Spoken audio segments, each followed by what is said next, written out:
Hello. The time has come for me to be here again.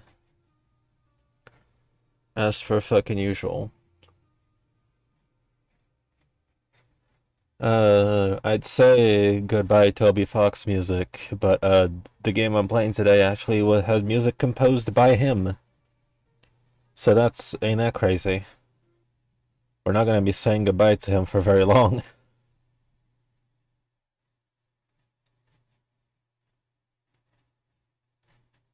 I did not mean to open Discord. I'm just gonna do a little more setup. I see Scarox is here again, possibly, on the user list. Alright, let me boot it up.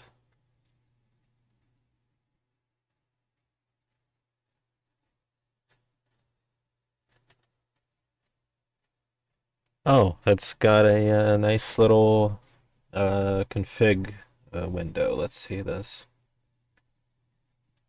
Uh, what resolution I want to play this at? 1280 by 720 is usually pretty good. Windowed, sure.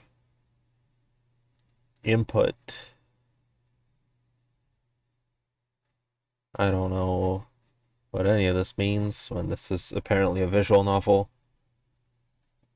Kinda. I don't know what this game is. Alright.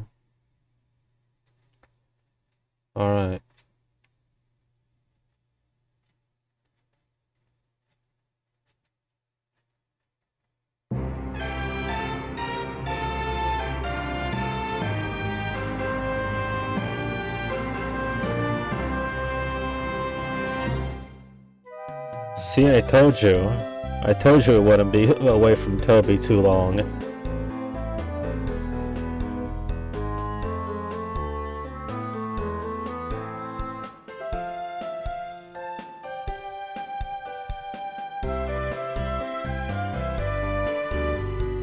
It's so loud. Volume. Bump that down a bit so I can fucking hear myself think. There you go, that's good.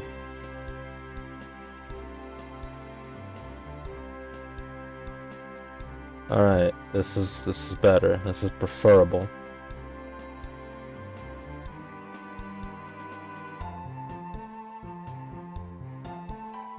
Alright, awesome. Skip only red text. Alright, that's fine.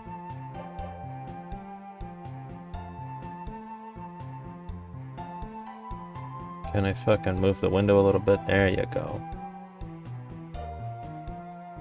Make sure my stuff is clean and uncluttered back here.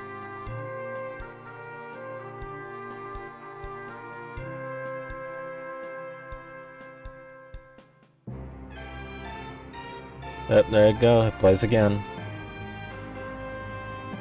Fucking crazy. Bro literally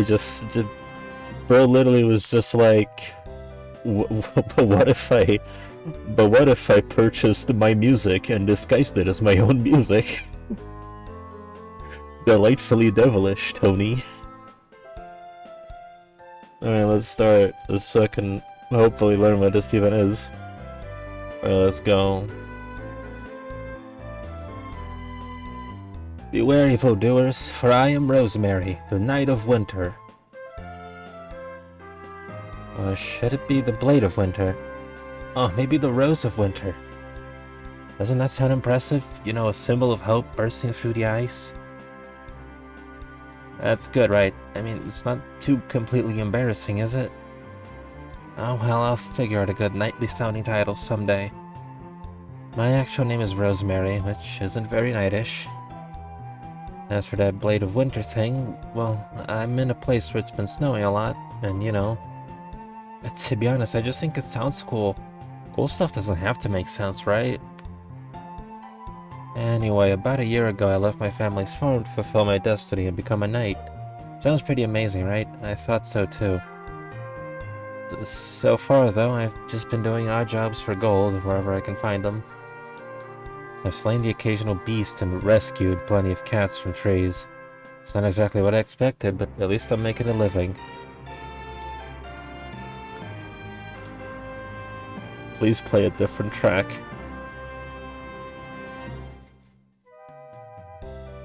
Guess that makes me more of a mercenary than a real knight. But hey, I got a cool suit of armor and my trusty sword, so I'm almost there. I hate to admit it, but it's harder to become a knight than I thought. I'll always keep trying, though. My travels eventually brought me to this tavern at the foot of Mount Needle. You wouldn't know it from how cozy it is in here, but the mountain upside is super dangerous. Mount Needle, so named for the freezing winds that pierce your very skin, crawling with deadly beasts that hunger for human flesh. Only the bravest of the brave dare to venture here. It's gonna loop. No, not quite. No. No, okay, doesn't that sound like the perfect place for an aspiring knight to find her destiny? Oh, I'm so excited. Anyway, now that I'm here, I've got to find a job, but fast. Spent the last of my gold getting a room at this tavern. Planning ahead isn't exactly my strong suit. Luckily, the tavern has plenty of postings for mercenaries. I mean, knights like me. Shouldn't be hard to find a job here. See, beyond Mount Needle lies Starlight City, one of the most beautiful and prosperous places in the world. People from all kingdoms gather here for important... No. There you go. People from all kingdoms gathered there for important business. To get there, you can either travel by boat for days on end or take a shortcut over the deadly mountain. Most people take the long way around, but it just so happens there are 4 princes of different kingdoms here at this tavern now. Each of them has urgent business in Starlight City and needs to take the shortcut, however dangerous it might be. They need an escort to make it across, and that's where I come in. May not be great at planning, but I've got good instincts, a huge sword, and more than enough strength to use it. I can get a prince across that mountain with my eyes closed. I think. Let's see, the 4 princes are... First is Falconer, Prince of the Fae. Heard a little about him. He's supposed to be all dashing and elegant, the perfect gentleman. But the Fae people are all supposed to be really tiny. I mean, I've never met one, but that's what I hear. How's he gonna handle crossing a treacherous mountain? Well, I guess it's my job to figure that out. Next is Prince Helgander of the Southern Kingdom. He's pretty young, like a little kid. The job posting came from his caretaker who's traveling with him. I don't like to judge based on looks, but doesn't he kinda look like a scruffy drifter? Should a guy like that really be taking care of a kid? Jeez. Wonder what the story is there. Didn't even post his name. Third is Tyroon, Prince of Dragons, who is... Oh, it's kinda scary, but he's actually a real dragon. And here it is again. The job posting says he's a fire dragon, so he doesn't do well in cold weather. He has to take a human form to save energy, so he's really weak and needs a lot of help getting across the mountain. Turning this a little further down. Job post, yeah. Oh, well in that case, this shouldn't be too bad, and anyway. Knights deal with dragons all the time, don't they? This should be a piece of cake. Finally, there's Prince Kuya of Moon Forest. To be honest, I'm more scared of him than the dragon. His kingdom is really isolated, so no one really knows what his people are like. But the stories say they're all barbaric, fierce hunters with giant claws and fangs like wild beasts. Still, if he's here asking for help like anyone else, he can't be that bad, right? Okay, maybe there are more jobs than just these 4, but these guys just seem super interesting to me. And by interesting, I mean hot. Look, don't judge me. I've been traveling all alone for so long. I've always dreamed of a fairy tale romance. It's not like I really expect anything to happen. Never even had a boyfriend before. But maybe this time.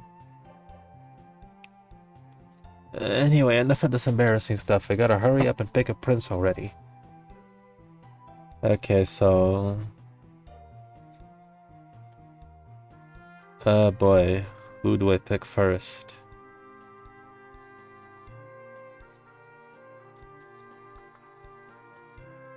Hmm. Hmm.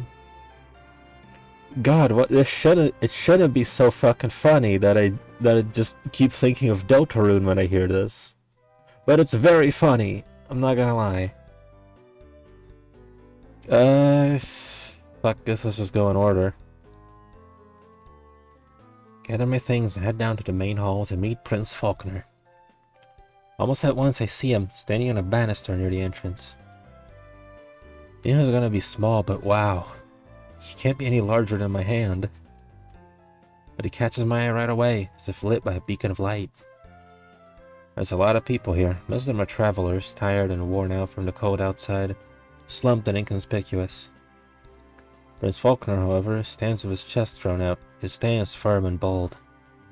He looks proud, dignified, and, despite his size, completely at home in his surroundings, like he walked right out of a portrait of some dashing hero from history. And to think, I thought he'd be hard to spot. Instead, I can't imagine noticing anyone else before him. He's too small and far off for me to see his expression, but I can tell he's seen me when he turns his face towards me and curtly nods. He gestures for me to approach, waving his arm in a large enough arc that he can be sure I'll see it from across the room. I approach him slowly, still unsure.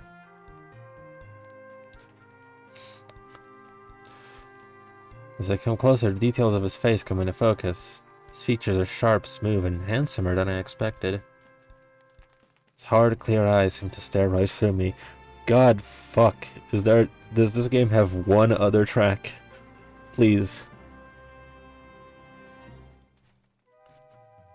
I thought he might be intimidated by me and how big I am compared to him. But I'm the one who feels nervous. You must be Rosemary. Thank you for answering my ad. Oh, of course. And you're Prince Faulkner, right? I am. Pleased to meet you. Forgive my appearance. I usually try to dress up when I meet someone new, but my time and supplies are short. So you have to suffer these drab travel clothes. Teehee, short. That's okay. I think you look great. But I'm just wearing my regular armor, so... And what lovely armor it is. I look forward to traveling with you, Rosemary. Yeah, me too. We just stand there silently for a moment. Just kinda weird to look at a full-grown man scaled down. Might sound rude, but it's hard to believe he's real. I don't know what I expected, but no, it'll take some getting used to. Not to mention the way he looks at me with those sharp, commanding eyes. I can't explain why I get so nervous when he makes eye contact with me. Not usually like this. I feel so dumb for getting all tongue-tied, but for the moment I just can't think of what to say. Well then, you're not going to be standing around here all day, I hope. God, every single fucking time it loops. Do you have everything you need? I'm ready to leave as soon as you are. Sorry. Yes, of course I'm ready. Very well.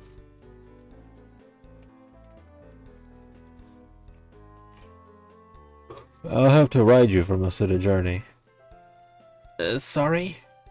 On your shoulder. Not to worry, I don't weigh enough that you'd notice. It might be a bit awkward at first, but it's really the best way to do this. That's most of the reason I hired a guide in the first place. Oh. Right, that's no problem. Stick my hand out at him, palm up. Faulkner looks at it and his face falls, but only for a moment. He recovers quickly and gives me a hard smile. No, that's alright, please. You don't. He waves his arms in a dismissive gesture. Oh, sorry, I'm not really sure what you want me to do here. We don't need to do anything. Right then. Quick, direct, and without apparent exertion, he leaps to my arm and begins to climb. Takes him 2 short, precise movements to arrive on my shoulder. All of a sudden, he's next to my face and I'm staring right into his eyes, which I can see clearly for the first time. The same color as his hair, a rich and dark turquoise like a gem. Just a future reference, you won't need to touch me with your hands at all. Actually, I must insist that you don't. Understood? Yes, of course. I guess it's a thing for you. Sorry, I didn't know. What? Wanting to avoid being grasped or about the waist by a stranger? I imagine that's a thing for everyone. I know, but I'm not really listening. He's so close now I can really look at him. Yes, I was surprised to see such a small man, but now it's not really his height that makes me stare. He's just very handsome. He looks strong and sharp. You can tell his clothes were made just for him because they accentuate him so well, like he was born in them. It's not just his face or the way he dresses or even how he talks. It's the way he carries himself. He was so comfortable and in control even in a place where everything's too big for him. There's something magnetic about a person like that. I have a hard time taking my eyes off him. Honestly, I don't usually get all flustered like this. Maybe it's just because he's so close. And it's making me feel weird. Of course, not polite to stare, or a very smart thing to do. Which I find out firsthand, because while I'm staring transfixed at Faulkner, I managed to walk right into the door. Ow. There, now are you finished? Gosh, that hurt. Finished with what? Staring at me. If you're through, I'd like to press on. Not gonna get any taller if that's what you're wondering. Oh no, that wasn't... I mean... Oh boy, I have dialogue choices. Good. Better not say anything, I'll make a mess of it, tell him the real reason I'm staring. Gonna play by the same rules I played do not take this cat home. So, top option. So I'm gonna go for every option, top to bottom. Eesh. Nothing, never mind. Yes, I know. You're not used to seeing a man of my height. I'm sure the shock will wear off soon enough. My own shock may linger, however, still bowled over by the sight of such a cavernous mouth hanging slack-jawed. Hey, that's uncalled for. Oh, so you can be rude to me all you like, but I can't fire back.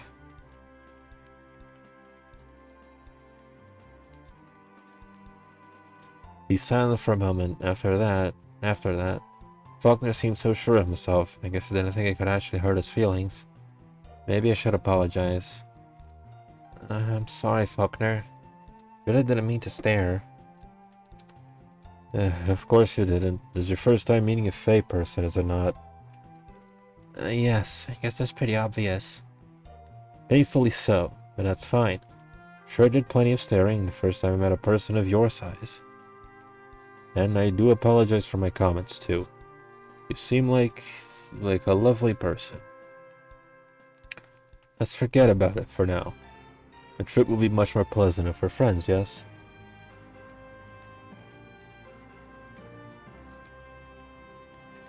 But how could he miss it? My face is huge to him.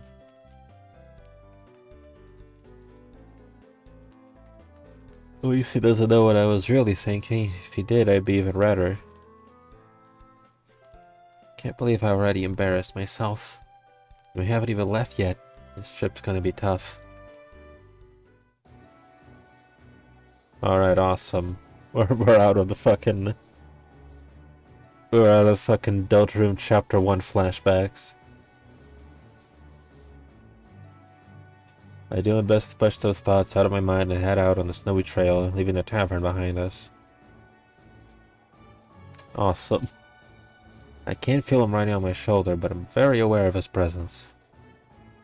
It's gonna take some getting used to. It's probably weird for him too. Oh god, I always yawn when I'm reading too much. I do my best to be polite and hopefully not make a fool of myself anymore. As soon as we make it to the foot of the mountain, a blast of furious cold hits us all at once. The wind whisks my hair back. I squeeze my eyes shut as tiny shards of ice sting my face. Whoa, Mount Needle sure knows how to say hello. Faulkner stays quiet, but I can feel a faint tug on my hair. I realize he's holding on to steady himself. His deft hands tangled in my hair. I'm glad my face is already red from the cold. Okay, listen, I'm seriously not trying to be rude or anything, but Are you gonna be okay there? With, like, the wind and everything? Yes, it's alright. If it were necessary, I could make this trip by myself. I've made plenty of similar excursions in the past. They never gave me much trouble.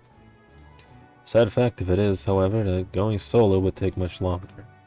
The snow alone might add a full week to the journey. And in this case, time is of the essence.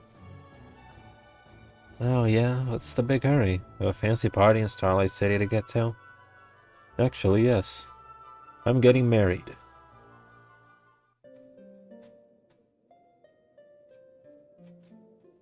Well, that's alright.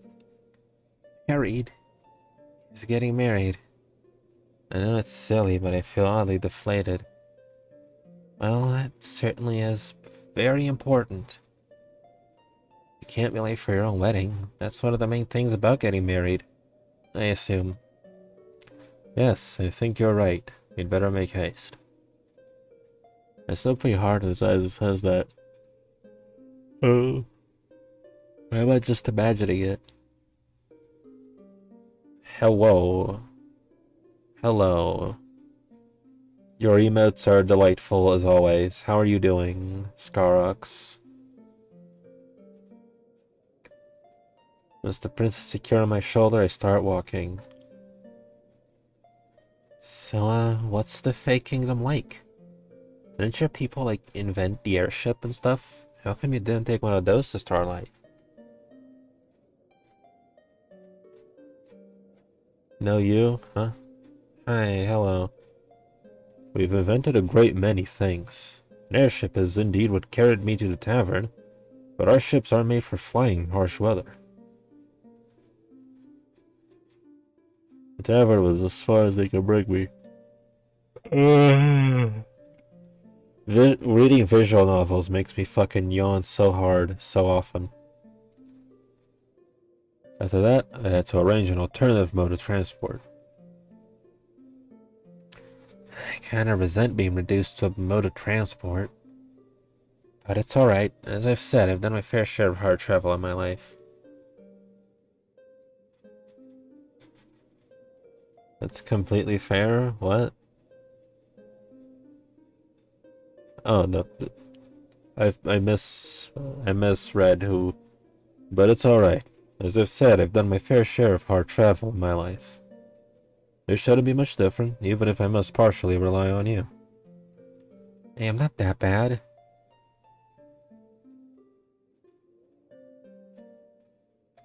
I did keep saying, huh?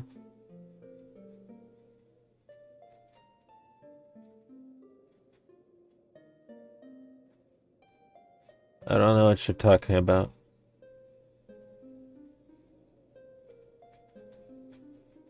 Am I? Oh no, of course not. It's just, try to understand. I look at you and it's hard to imagine how such huge, thick legs and feet aren't just constantly tripping over themselves. He just came out and said that, didn't he? I like to think I have pretty thick skin. If somebody doesn't like how I look, they can just go ahead and keep being wrong. But with him, I feel like I can't just let it go. That's totally ridiculous. When have you ever seen me trip over a thing? Suppose that's fair. You're already steady on your feet. It's just that, navigating a dangerous stretch of land such as Mount Needle, it requires delicacy, finesse, certain precise quality of movement, which a person of your size simply cannot have. Your legs are like massive pillars, well suited to hold a slab of rock off the ground, but I wouldn't ask them to dance. Oh, like you're such a good dancer.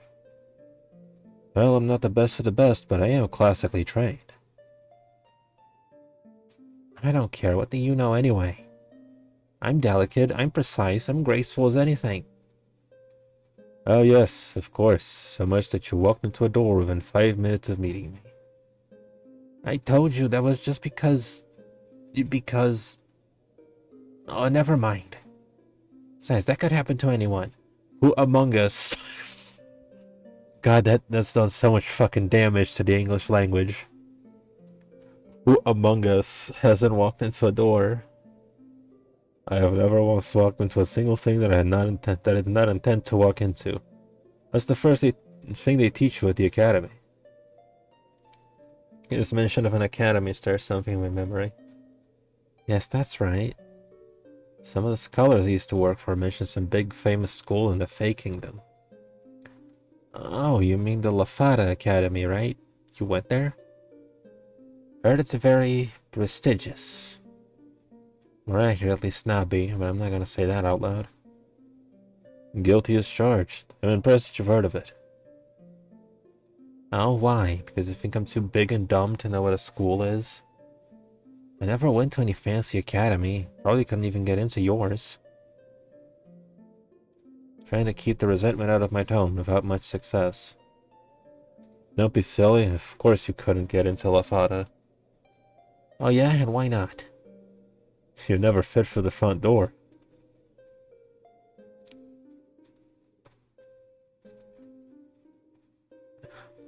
You got me. What is this, a kingdom for ants? Yes, I've had that one in my pocket for a while. Take a small break from walking and lean against a tree. It's good to know he has a sense of humor. Yawn, fuck. It's good to know he has a sense of humor, but I'm still not sure how I feel about how he talks to me. Steal a glance at him, and from the look on his face, he seems to have some idea of what I'm thinking. Rosemary, I do apologize if I've been rude. You may not believe this, but I don't take any pleasure in being so venomous. I've been feeling anxious lately. Not that it's any excuse. You're helping me, and I should be more appreciative. Alright, we're gonna follow the route. Apology accepted. I hope I wasn't rude either. No, you have been very accommodating to me so far. I could hardly ask for more of a companion. Thank you, Rosemary. You're welcome. I'm just trying to do my job, you know. Of course you are. You're doing it well. I should certainly be more respectful and try not to pick at you. It's uncouth. It's just that, well, you must understand that from my perspective, you're rather large. So it doesn't always occur to me not to mention it. I don't mind you mentioning it, but you shouldn't make assumptions either. You wouldn't like if I called you small all the time, would you? He smiles, but his eyes narrow. You can tell how much he hates it. As a reasonable person, I can understand why you might see me that way. The fact is, I'm not small. I happen to be the ideal height for what I am. A perfect specimen of a Fey gentleman, some would say. Well, I'm the perfect specimen of a Rosemary, then. He smiles at me again. This time I can tell it's genuine. I can certainly believe that. Point taken. So I guess you're probably not used to people my size, huh? On the contrary, I deal with your kind often. I travel regularly on behalf of my kingdom. If a man truly loves his home, his duty is to leave it. So he should know its worth all the more by comparison. Taking that to heart, I visited every major city in the land. I'm not content to be some pampered prince, sitting at home, giving nothing back to the people who gave me everything. Though I do admit I've been handed many things on a silver platter. Enrollment at Lafada, to name just one, a school which many of those less fortunate than I would have given anything to attend. Never forgot that fact. Always worked as hard as I could and excelled at all my studies. My skills are hard-earned, not simply the result of my impeccable breeding. I wanted to take full advantage of what I was given, and so, once I finished my education, I put those gifts to work in service of my kingdom. I travel, meet diplomats, research, and engage in politics firsthand. I even served in our volunteer army for a time. It's okay, Faulkner. I believe you work hard. You don't have to keep trying to convince me. Oh, pardon me. Was I rambling? Ahem. I'll continue to work hard as long as I live. That's why I'm here now, on this mountain, this journey. With you. But you're crossing this mountain so you can get married, right? It's not exactly hard work, it's a blessing.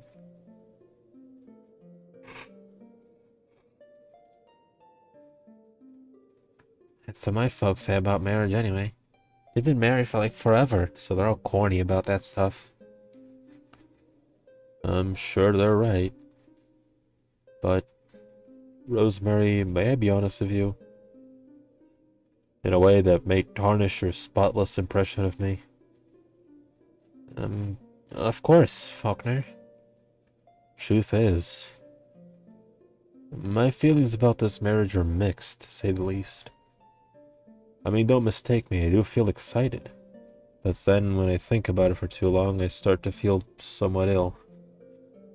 Perhaps it's natural to be nervous. I suppose it goes without saying, but I've never done this before. Oh, really? You've never been with someone before? My dear, I most certainly have. But that's neither here nor there. Oh, he fucks. I've never been married. Not sure I know how to be a husband. There wasn't a class at Lafada Academy for that particular discipline. Let's think about this. Are you at least marrying for love? Yes, I believe I am.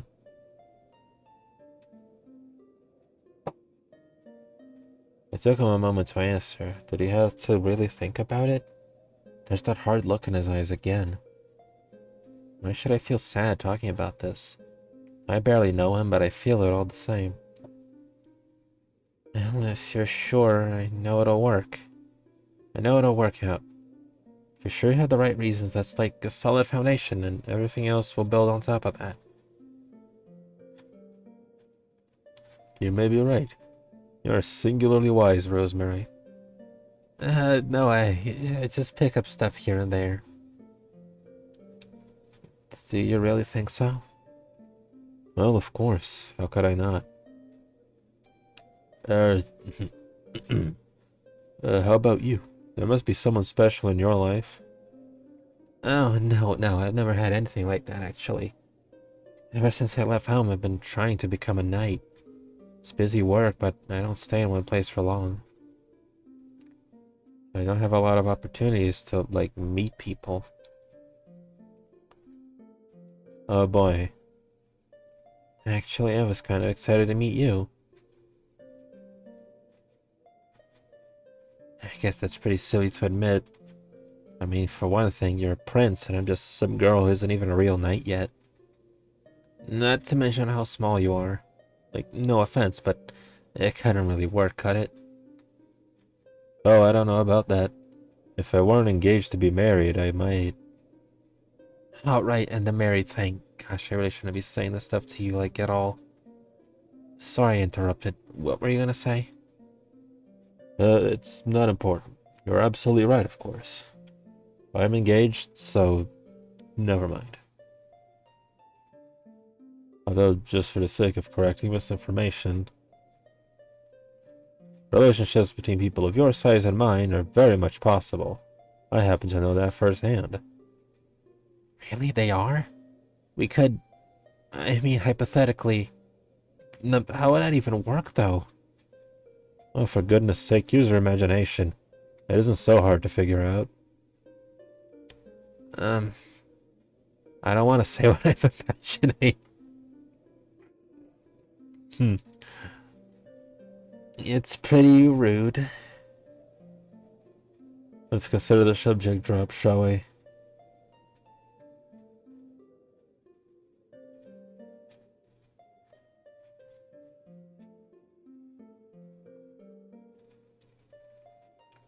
We're both happy to move on, so we keep walking. Or I do, at least. Faulkner keeps writing. So far, Mount Needle hasn't lived up to its dangerous reputation, but I know anything could happen out there. Do my best to keep my guard up, and eventually it becomes a path that splits. Okay, I've studied the trails. Pretty sure we should follow this lower path. It's a long way around, but it'll be much safer.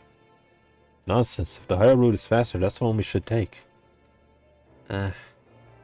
But we'd be much more likely to run into more dangerous creatures. Also, it'd get much colder up there. I mean, it's cold now, but it could be way worse.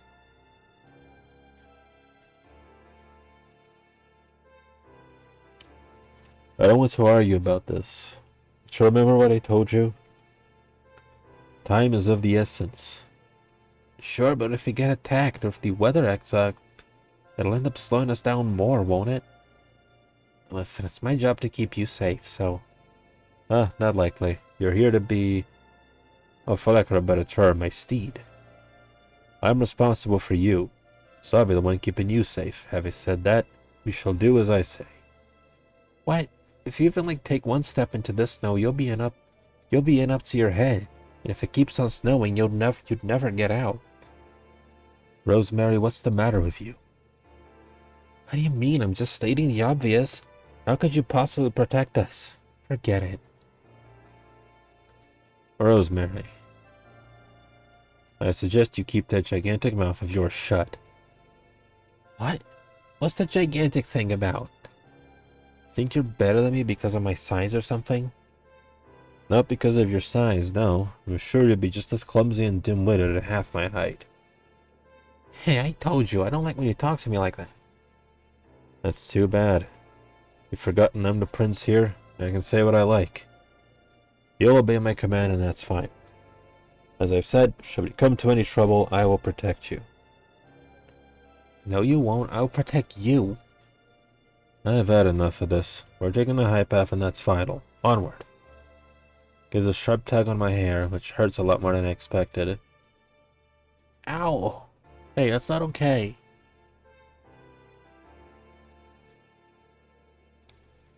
But we end up doing what he wants anyway. How is it possible that I'm getting bossed around by someone I could literally step on? Guess he's right. This is what he hired me for. There's nothing much I can do. Trudge on, feeling a little resentful, just when I thought we were getting along better.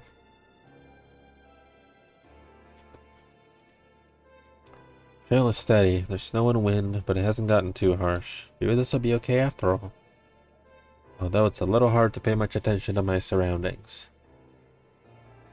First time we argued, we got over it pretty quickly. This time though, when we're not sulking, we're snapping at each other. You see, your worries were for nothing. I knew this path would be better. Next time it would do you well to listen. Alright already. Gosh, you're loud for a little guy. Ah, how surprising. Another comment about my height. Have you no imagination?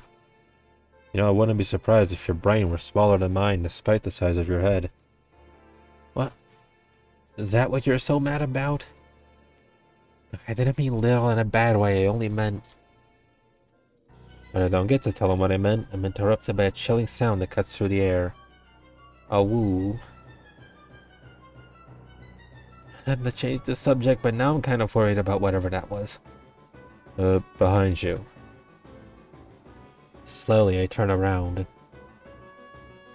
Two piercing eyes stare right at me. A wolf. No, wolves. A whole pack of them, fierce fangs bared. Their guttural growls rising in chorus. We're surrounded. See, what did I tell you about the high road? Now we gotta deal with a wolf attack. Perhaps you weren't entirely wrong.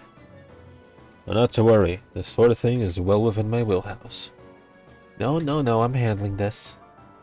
You got us into this mess, I'll get us out. Shouldn't waste any more time bickering. The pack is closing in on us and they look mean. So I hate to wait to see what they do, but I have my eye on the largest one, now the wolf attacks. Before I can register what's happening, it's on my legs. I kick it away and almost topple over. Two more wolves leap atop me, scrambling for a weak spot in my armor. I can take them, I know I can. There are just so many, more than I thought. Grab my sword and manage to knock them away. As I get my bearings, I realize for the first time that Faulkner is no longer on my shoulder. Faulkner? Faulkner? Second it takes me to cry out, the wolves are on top of me again. I need to get the Prince Faulkner before the wolves do. I can hardly get them away from me. Largest wolfang's bear lunges for my throat. Gotta think of something fast. Grr. Large wolf stops short and crumples into the snow. There's a small spurt of blood at his shaggy neck. What the? Catch a glimpse of a small shape darting through the air. Another flash and another wolf falls down dead. The rest of the pack are glancing around, panicked, searching for their invisible attacker. Tiny shape lands on a boulder and I finally see it for what it is. Prince Faulkner! There's a bloodied spear in his hand, glittering like glass in the snowy sunlight. From here I can see his face. He doesn't seem scared or even very excited. He has an expression of measured calm, of certainty. That of a man who's doing a job and knows how to do it well. He leaps again. It's amazing. Impossible how high and fast he can jump. Another wolf falls, pierced through the throat and killed instantly. By now the rest of the pack have caught on. They dash off and disappear into the mountain. Faulkner, that was amazing. One last graceful leap, Faulkner returns to his place on my shoulder. He wipes his brow, exhales, and gives me a conspiratorial wink. Bit of ashamed of to slaughter them like that.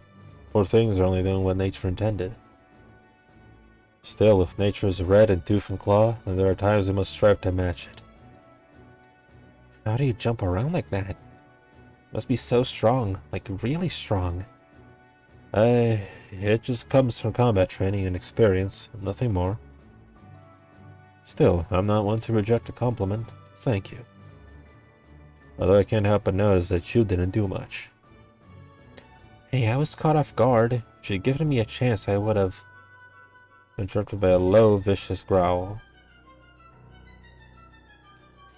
Out of the corner of my eye, I see a lithe and muscular shape slink towards us. A snow leopard. Oh shit, a snap. Poised to strike. Maybe that's the real reason the wolves ran away. Before I can blink, it lashes out, unleashing its deadly claws. Faulkner notices only too late. Oh dear. Fortunately, I'm ready to move.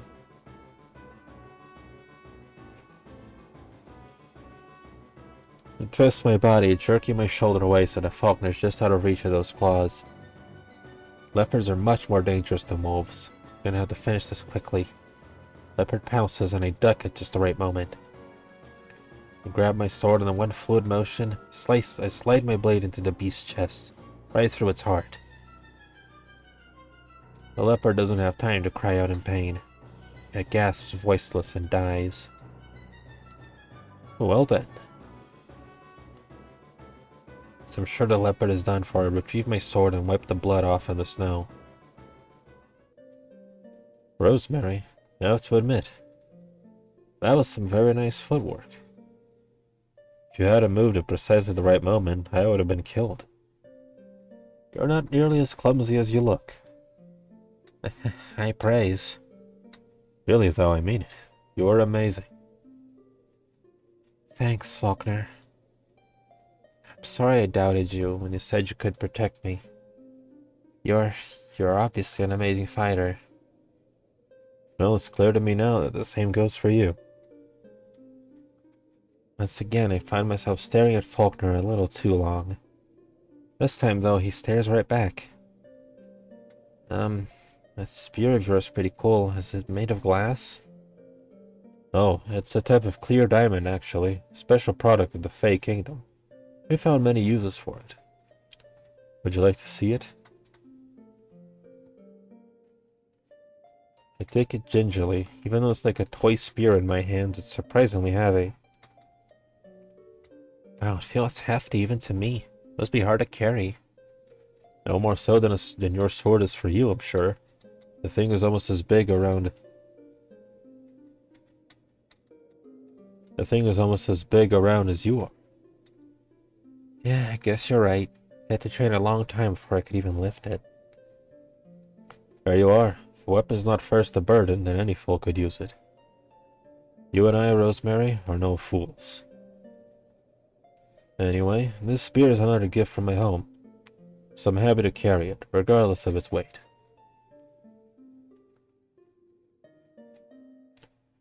Well, my sword is kind of a special thing from my homeland, too. It's made from an alloy that Northerners discovered a few hundred years ago. Really? I've never heard of that. Do explain. Got it. We spend the rest of the day walking on and chatting excitedly about swords and weapons. Although it's cold and harsh out here on the trail, I hardly notice it.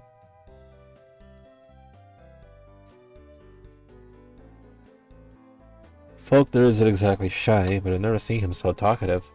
It's not until we notice that the sun is set that we realize we should stop. And anyway, for my money, a good halberd is... Oh, it's gotten dark. Will we stop and make camp for tonight? Yeah, that's a good idea. I had no idea how late it was.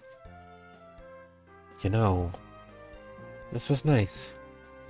It really was. I haven't had good shop talk like that since my academy days. I've never really talked to anyone like that. Ever. I've never known anyone who was interested in swords and stuff. Not in the same way I was. Guess I didn't realize how lonely it was until now. Yes, I know what you mean. It doesn't take long to make camp in a nearby cave. We settle in and rest by the firelight.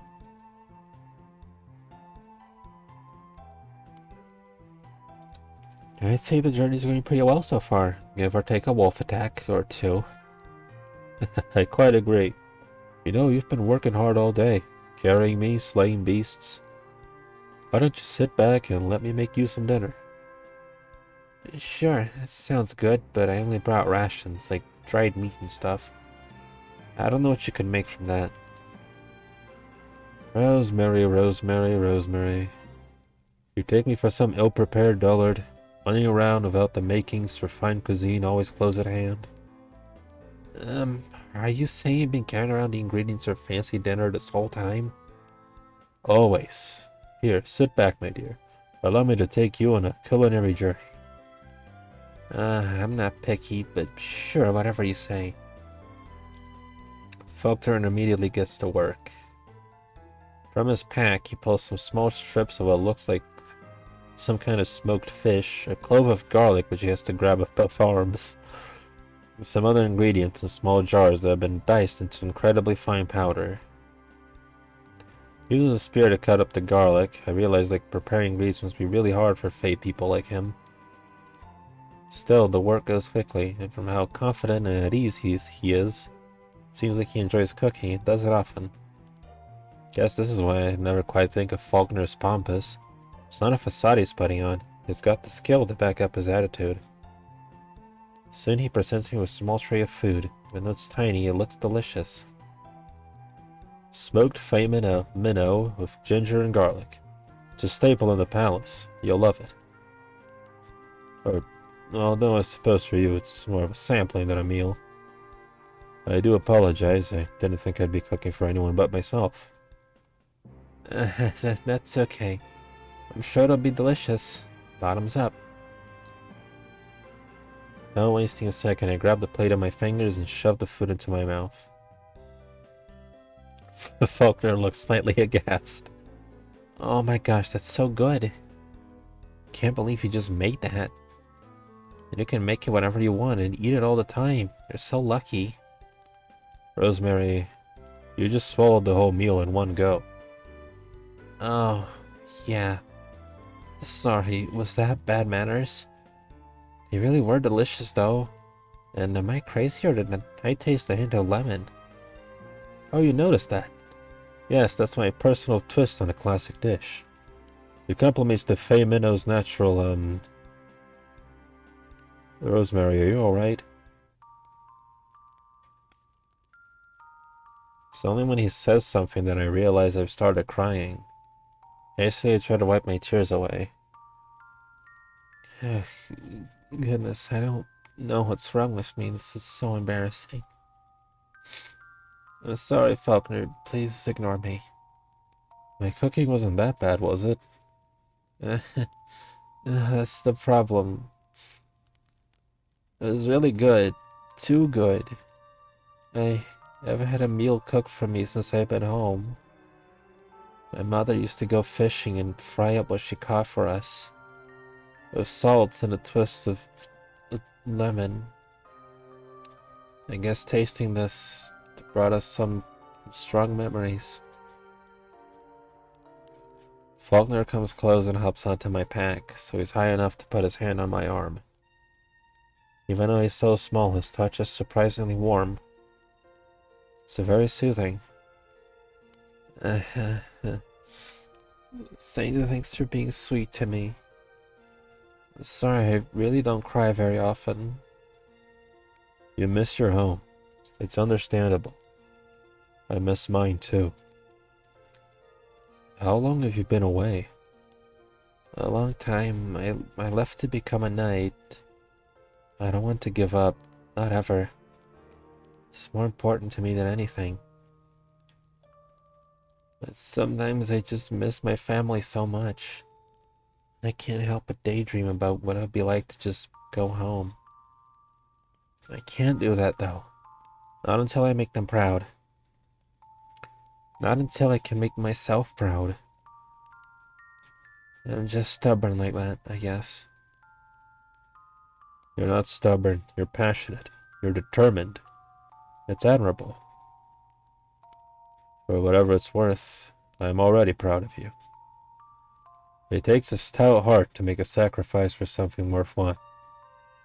I'm glad you think so.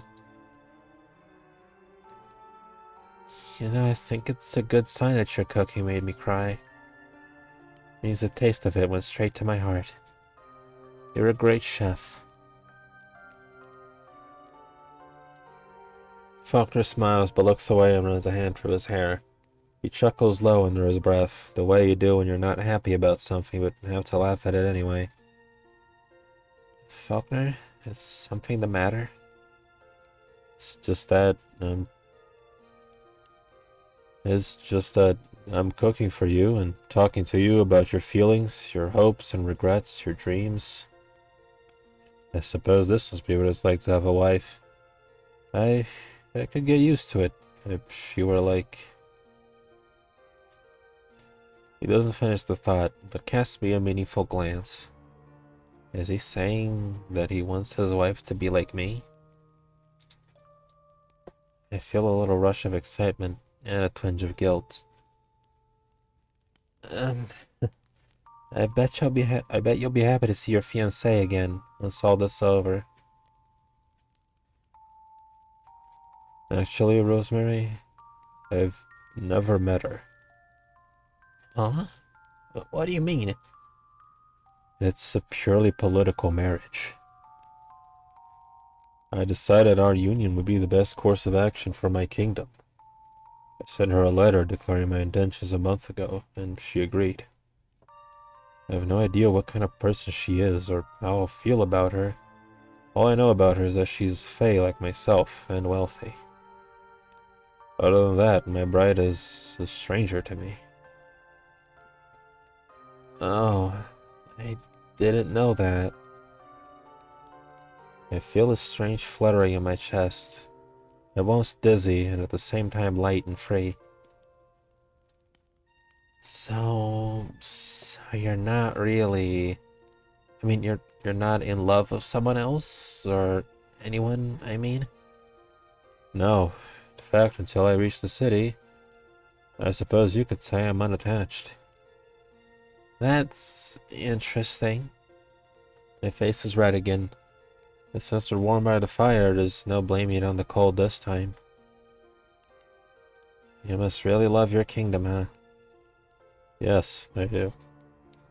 My kingdom, my people, they've given me everything. Not just the academy or the royal family. The kingdom itself, my home. Our cities are so beautiful and unique. Standing amongst the buildings, you can't truly be unhappy. It elevates everything, and what's inside you. And since the other kingdoms are so big and made the world in their image, we had to make our own world by ourselves. It's all ours, only ours, and it's perfect. And I couldn't be more proud. At home, I wake up at the crack of dawn just to see our buildings bathed in sunrise. I've seen a lot of this world, and there's nothing in it more beautiful than that. It makes my heart ache that I can't share it with everyone. I... I would have liked to share it with you, perhaps. I could come see it, couldn't I? I suppose you could visit, but you could never... I could never see it like you do. No, you never could. Well, maybe I could see a piece of it. What do you mean? Show me something you learned there. Something from the La Fada Academy, maybe. Then it's kind of like I'm seeing a little part of your kingdom, isn't it? You said you were classically trained in dance, right? I suppose I could dance for you. I'd love to see that. What's with that mocking tone of voice? I assure you, my dance is quite beautiful. Shall I? He stands and gets into a graceful position. Wait, not like that. I can hardly see you from way down there. Do you have a better idea? I could... Who the fuck are you? No, I don't think I am. I could hold you.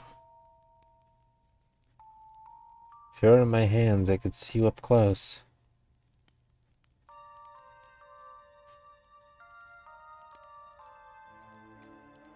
I don't know. Oh boy.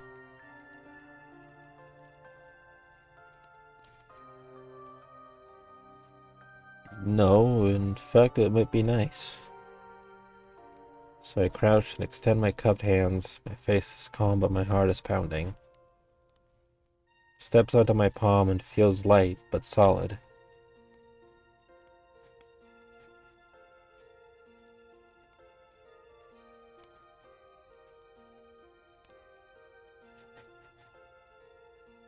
Very slowly, I bring my hands up to my face.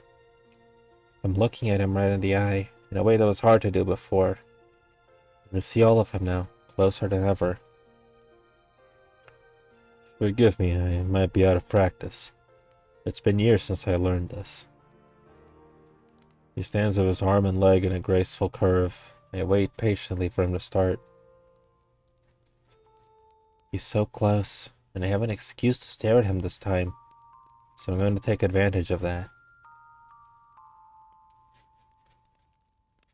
After a few moments, he still hasn't started to dance.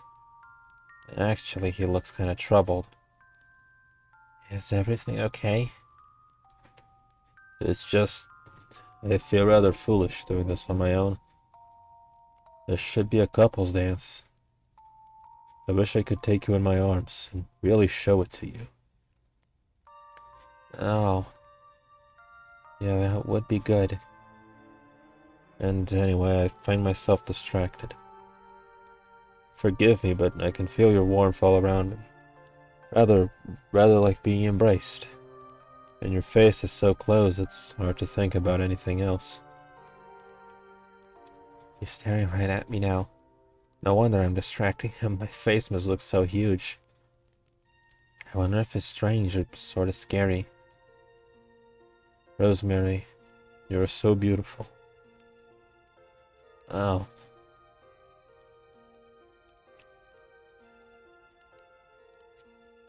He steps closer to my face. At once I feel very awake and intense, open to notice every detail and feel every touch. What about my dance?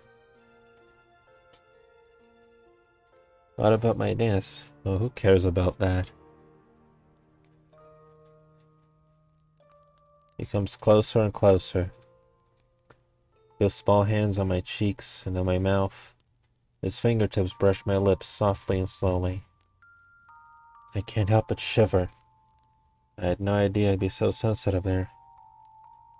His tiny fingers are so light, and the way they touch me with such finesse. Never felt anything like it before.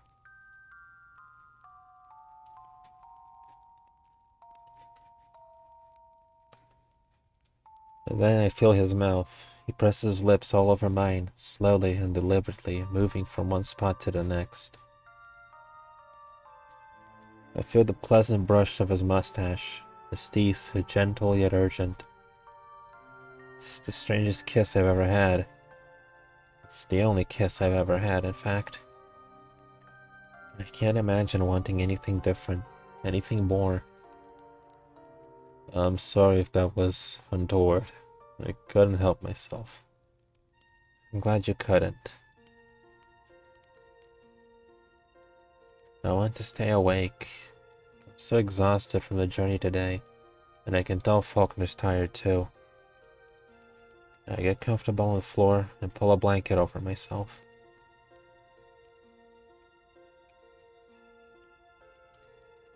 I wait for Faulkner to get his own bedding ready, but he doesn't move. Instead, he pulls gently on my fingers, wrapping them around himself. He wants me to hold him tonight. I hold him to my chest so he'll be warm, and fall asleep like that, together.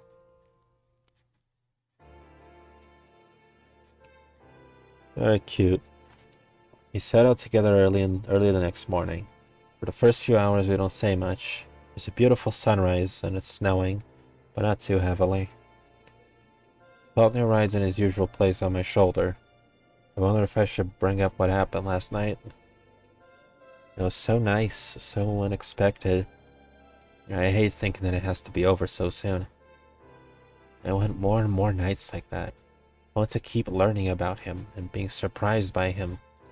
I want him to learn about me too. But he's getting married. There's no way around that unless he decides... No, there's no point in thinking like that. I'll just get my hopes up. Just say to say it's better not to say anything. Faulkner breaks the silence. Rosemary, I think I like you very much. And I hope you'll forgive me for being so direct, but do you feel the same way about me?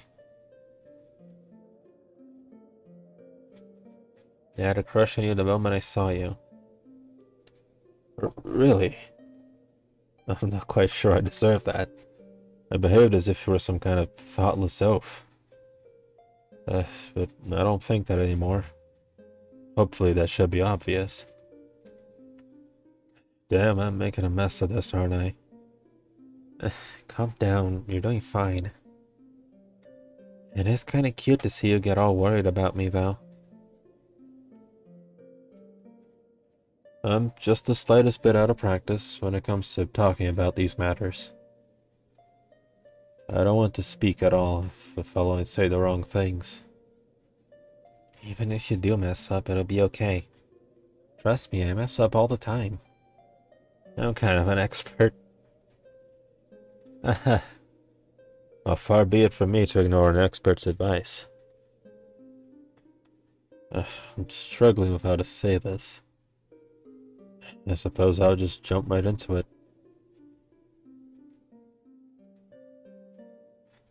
I've been with many women in my life, but it's never felt like this. I feel as though a window has opened in a room that's been closed for a long time. I'm not saying I'm in love with you, and that would be rather forward, considering we've only just met. But you're the first person with whom I've ever felt... I don't know how to describe it. Giddy? Hopeful? When I fell asleep last night, the only thing I could think about was how much the prospect of another day with you excited me. You're the first person I've ever wanted to fall in love with. My heart feels like a bird fluttering around on my chest. There's something so wonderfully scary about hearing someone say the very thing you hope they would. Like you're afraid you'll wake up and find out it was just a dream. Gosh, Faulkner, that's... I don't know what to say. But you must understand, I never thought I would feel this. I thought I wasn't the kind of man who would ever fall in love. And it's because I thought of myself that way that I even entertained the idea of a political marriage in the first place. If I knew I'd never marry for myself, why not marry for my kingdom? But now I just wish I'd met you first. Then again, if I'd never made this journey, I wouldn't have met you at all. Damn it to hell. But if you feel differently now... I mean, I'm not saying you should leave her and marry me instead. But maybe you could slow things down and we could just spend more time together. And like, see how things go. That would be okay, wouldn't it? He looks at me with such longing. It takes a moment to gather his thoughts and speak. Rosemary, I can't make that choice anymore. I need to tell you something I haven't told anyone. I believe if I do, you'll understand. Okay. My heart starts beating faster. I don't like the sound of this. A few years ago, my father let me look at the Fey Kingdom's finances. The royal family, the entire kingdom, we're going bankrupt. We can't easily participate in global trade. How can we benefit from goods that are too gigantic for us to use? And we invest so much in the brilliant minds of our scholars and investors and inventors. We build airships and factories and all manner of amazing things. But we see almost no profit, because the rest of the world is just too big. Our greatest innovations are children's toys in their hands. Faulkner, that's awful. You and your people deserve more than that. It's just one of many problems. For example, only Fae are able to live in our kingdom. It's too small for anyone else. For all we spend to make our city so beautiful and so advanced, we can't even benefit from tourism. Fae families keep leaving to seek their fortunes elsewhere, but there's no immigration, no new blood, nothing to replace the ones who leave. Our people have only two options: stagnate or dwindle. We have dwindled. Slowly and gradually, our population, our resources, in a handful of generations, we'll have nothing. Oh, wow, I had no idea. No, we don't like to share our weaknesses if we can help it. Sometimes we don't even like to admit them to ourselves. But I don't get it. How could one marriage possibly fix a problem that big? It's so simple, so perfect. I thought myself a brilliant forward thinker for devising this scheme. Now I almost wish I never had. I'll try to explain. As you're probably aware, not all Fey people live in our kingdom. A good many families left to live in the other kingdoms with the rest of you. Many of those wayward families have thrived financially. However, I believe they suffer in a different way. The Fey kingdom turns its back on them as traitors and deserters. They lose touch with their home, their culture, their history. They must struggle every day to exist in a world that was never made for them. Even when they succeed, they're always suffering, always too small. But because they are, in essence, exiled, they can never go home to where they belong. But these wayward Fae are still my people. I know they are. The woman I've been in contact with is the daughter of a particularly wealthy Fae family, one that has lived in exile out in the southern kingdom for centuries. Their family's riches alone would be enough to keep the royal family thriving for generations. I'm starting to see where this is going. That doesn't make it any easier. Our union will not only solve the Fey Kingdom's financial problems temporarily, I believe it will also help address the problem in the long term. My bride-to-be is quite well known even among those in the kingdom who reject outsiders. And I, of course, am the prince. We represent the two halves of the Fey. Our marriage will be seen as a symbol of unity. The Fey are one people, no matter where we live or what we do. The kingdom need not turn its back on those who left, and can welcome their experiences and prosperity. The wayward Fey need not lose their connection to their history, their culture, their people. In fact, we might even encourage more to venture out and make their fortune, knowing they can always return. I can bring the Fae together in a way that lasts. We need never be estranged and impoverished again. But why does it have to be you who does this? Couldn't it be someone else? Rosemary, I'm the only son of the king and queen. It can only be me. And even if that weren't the case, I've known nothing but happiness and success in my life. And I know that everything I have, everything I am, my people gave to me. Which means my life is not truly mine. I owe it to them. I do marry out of love, but not for a woman I've never met. I love my kingdom, and I must save it, or else how can I stand to live? Do you understand? Of course I do. I knew you would. You care so deeply about what you love. We're the same in that regard. If you were to lose your home, or if you found out you could never be a knight, you'd never give that up for me, would you?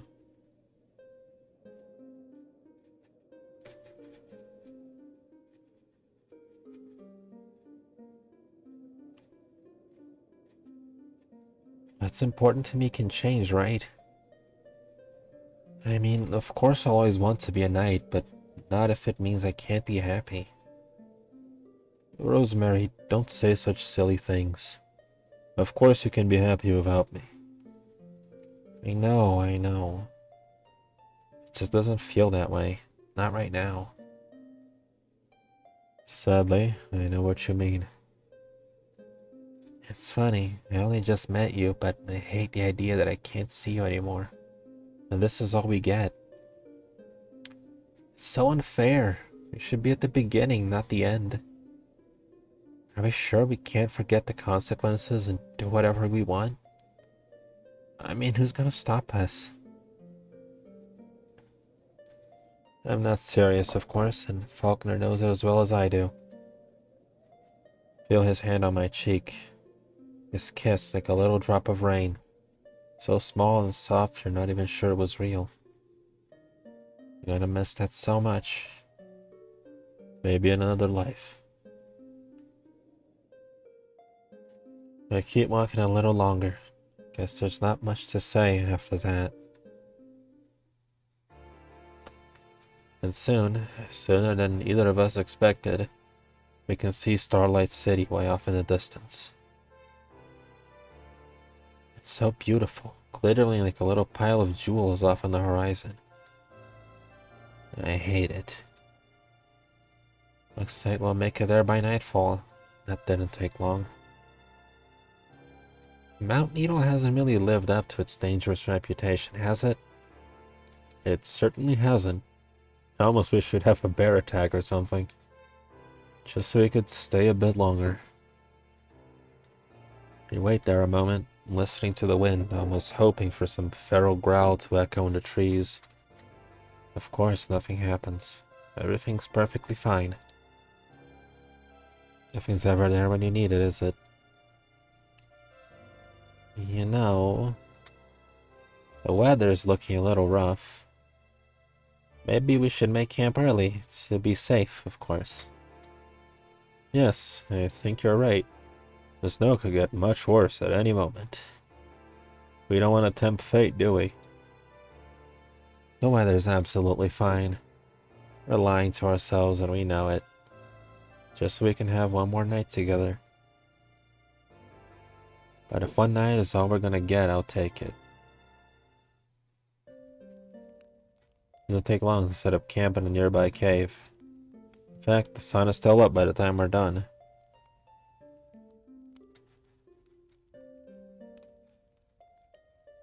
I feel a little guilty about it, knowing Faulkner's bride-to-be is waiting for him. But not that guilty. We ate dinner together, me sitting with my legs folded and him perched on my thigh. It's kinda nice having you sit there. Blushing already, are you? It's quite becoming. No, I just... Okay, maybe I'm blushing a little. I mean, you're touching my thigh. That's so intimate. Rosemary, my dear. Please don't be offended by my asking, but have you ever been with anyone before? I remember you said you haven't been in love with anyone, but have you been, as you put it, intimate?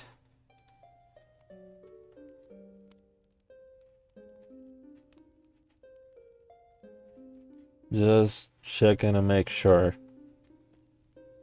What makes you ask that? He softly rubs his hand against my skin. Even though his hand is so small, his touch feels electric.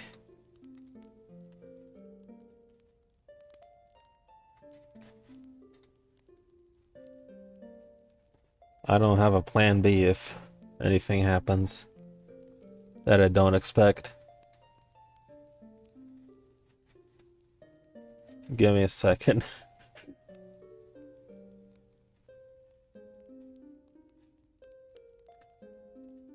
Okay.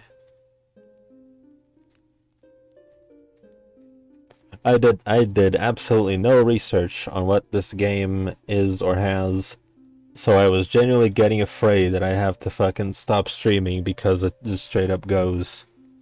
You know, goes. But everything's telling, everything I can see about it on the dashboard and on Steam tells me it's fine, so. Well, if you see this as the height of intimacy, it occurs to me that we can do much better than that. I blush a lot stronger when I hear him say that, which was probably his intention. But my heart also sinks a little thinking about our situation. Maybe it's for the best that we can't keep seeing each other. Goodness, Rosemary, I didn't mean to pressure you. We don't have to do anything. I just thought, since it's our last day together. Of course I want to, you know, do things. Gosh, I can't believe I just said that out loud. What can we even do? I mean, I'm so big and you're so... They just don't match up, you know? Don't be silly. Our difference in size was never the problem. Didn't I tell you, dear? I haven't been in love before, but I've been with many women. Not all of them were Fae. Not so close-minded as that. You've been with women my size? Many times, yes.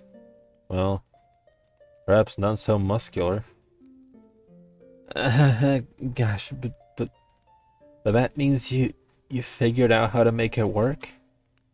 I mean, it was good for both of you?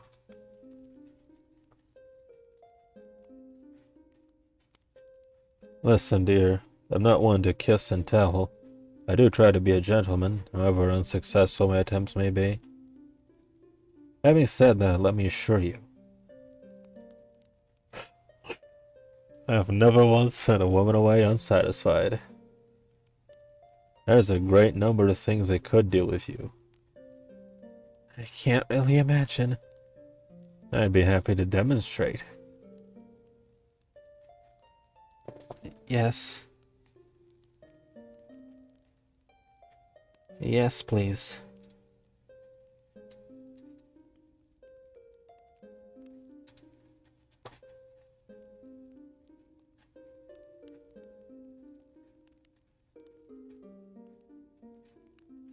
Several dots. Alright. Sometime later, we lie down together and Faulkner falls asleep on my chest. I stay awake a little longer. I can't stop thinking about what we just did together.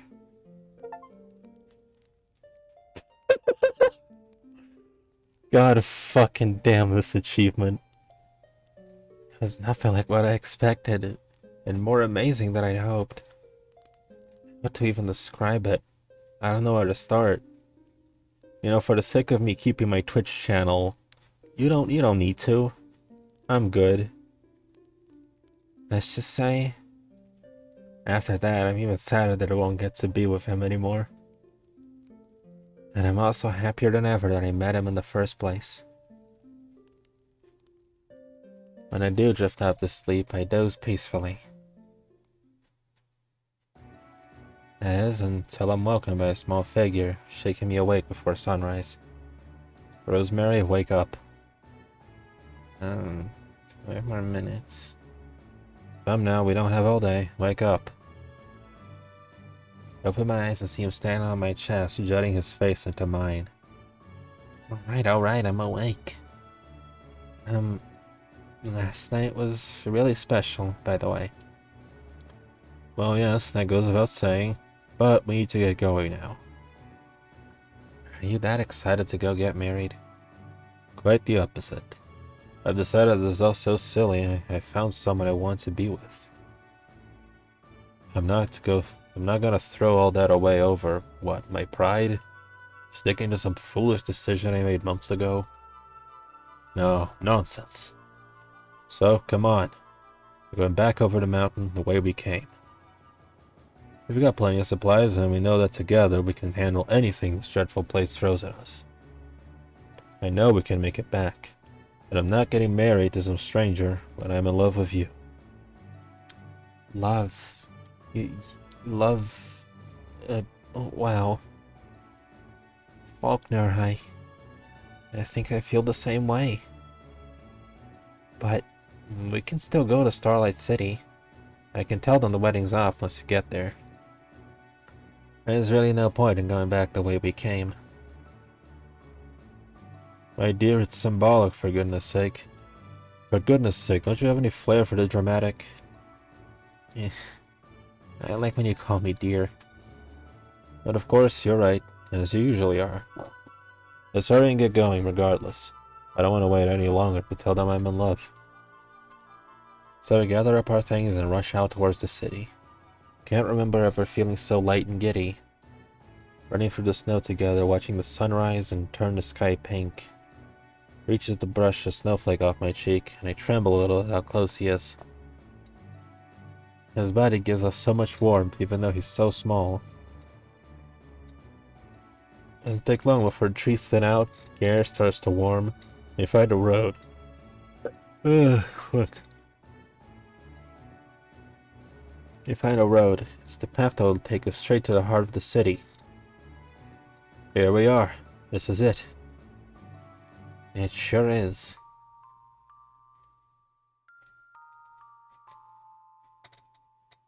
Staring down that road, I realized something very clearly for the first time. I love Faulkner. I mean, I really love him. I only met him a few days ago. Call it puppy love if you want, but I know how I feel. And I know how he feels too. I know he doesn't really want this. He wants me, but he doesn't want everything that comes with that. I can see in his eyes. He's already scared. He thinks he's made a choice, but the truth is, he can't choose. I'll have to choose for him. There's a sick feeling in the pit of my stomach as I realize what I have to do. But if I really care about him, I can't let him do this. It would hurt him too much, and I can't hurt someone I love. Faulkner? Yes, my dear? I can't do this. What do you mean? This is just too sudden. I can't be with you. I'm supposed to be traveling the world trying to become a knight. I need to be free to do that. I could go with you. I'm a prince. I can do whatever I like. Oh, that's another thing. You're a prince. I'm just a farm girl. And we're too different in lots of other ways. It just wouldn't work. We have to be realistic. Rosemary, you know damn well that's not a real reason. What are you doing? You're a terrible liar, you know. He saw right through me. Of course he did. Truth is, I can't ask him to betray his people. I'd never forgive myself. It's too selfish, too impulsive, too thoughtless. And I know that Faulkner would always regret it. He loves his kingdom. He'd do anything for them. I can't let him run away with me and leave his duty behind. That's just not who he is, and it's not who I am either. Faulkner, please don't make me say it. You know why we can't. Yes, I suppose I do. For goodness sake, what was I thinking? There'd be even more of a rift between my people if I ran off for selfish reasons. To think I was ready to throw my whole kingdom away. For what? For...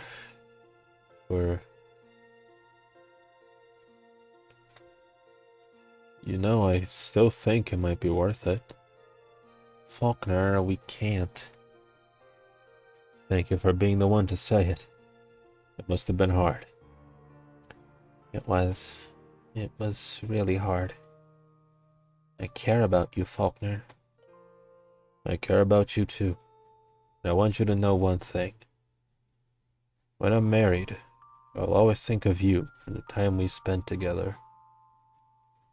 Even if I fall in love with her, I'll keep you in my heart too.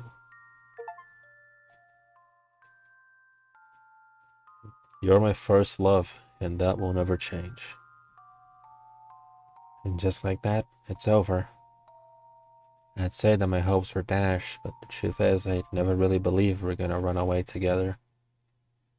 Just a nice dream we let ourselves share, if only for a little while. As we're in the city, he kisses me softly one last time. I let him down onto the road, and we go our separate ways. Because he's so small, it doesn't take long for him to disappear into the crowd. As soon as he does, it all hits me at once. Like a weight on my chest I can't get off. Sit in the middle of the town square and cry. It's not really accurate to say I'll never see him again. For one thing, I'll become king of the Fae, and I'll see him at his coronation. More importantly, the years to come, Faulkner's plan will work out exactly the way he knew it would.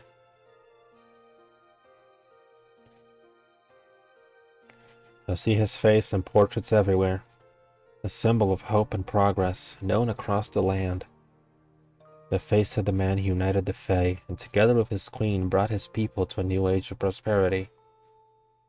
As for me, I become a knight. I get to do all kinds of amazing things. But my most heroic deed I have to keep a secret. That once upon a time, I saved the king of the Fae from throwing away his kingdom. When I saw him at his coronation, I didn't say hello. I was deep in the crowd and he was up on his podium, so I couldn't even see his face. Still, maybe I was just imagining it, but I could swear I felt his eyes on me. I hope he knew I was looking too. Though I never again carry him on my shoulder, I always carry his memory in my heart. Just like I know he does with me. Yippee! We got our first ending. Wow.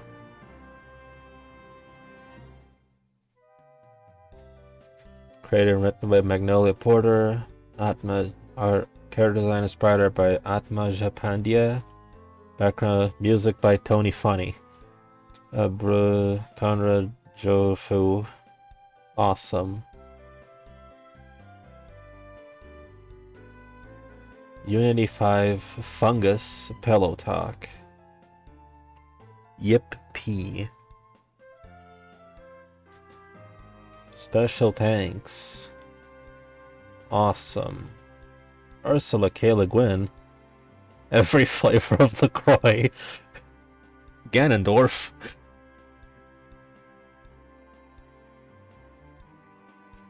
Oh boy. Alright. What do I do? Yeah, I'm enjoying it so far. Resume. I sure did never actually save. Oh dear.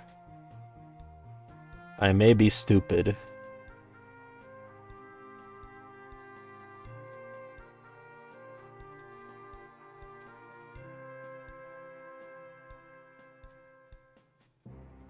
Alright, so back we are to here, to the big choice.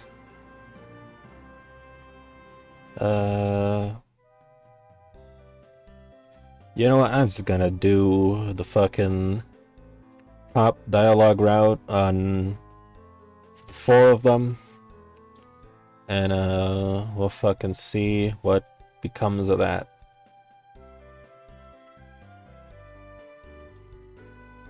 All the arrangements have been made, so I go downstairs to tell Tyrone I'm ready to go. I'm nervous about meeting a real dragon, but I put on a cheerful face. So yeah, I have my supplies and everything's all set. Oh, I'm Rosemary, by the way. I'm grateful for your help, Rosemary. I don't often travel, but it can be taxing. I expect to need quite a bit of your assistance. No problem, that's what I'm here for. Wow, you've got a lot of layers on there. Cold weather does not agree with me. These robes may look silly to you, but they are necessary. Oh, I didn't mean to say that you look silly, I just, never mind. I hope I didn't embarrass him. I can't really tell. His face is as tranquil as ever. I've gotta be more careful with what I say. He pretty much looks like a normal person, so it's easy to forget that he's not human. We have to remember what he really is. Most people don't ever have an opportunity to see a dragon, much less talk to one. I'm in a rare position, which is cool and also terrifying. And again, he's not as intimidating as I expected. Just strange and sort of pretty. The conference in Starlight City is several days away, but I'd like to get across the mountain as fast as possible. The sooner I get out of this cold, the better. Yes, of course. What should I call you? Your Highness? I'm not a highness, I'm Tyrone. But I've never cared what humans call me. Use whatever name you like. Okay then. Tyrone it is. Let's go. We start walking together. Snow under our feet is thick, but the sun is shining. It's actually kind of nice out. Tyrone hasn't said a word so far. He stares ahead at the path in front of us, as if I'm not even here. Should I make small talk? I don't think he minds the silence, but this is awkward. What do dragons even talk about, though? Guess I'll have to wing and hope something sticks. I've never met a dragon before. Besides you, obviously.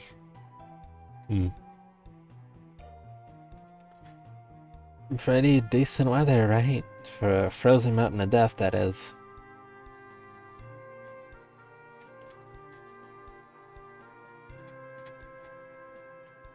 I just realized that the game feed is slightly too cropped.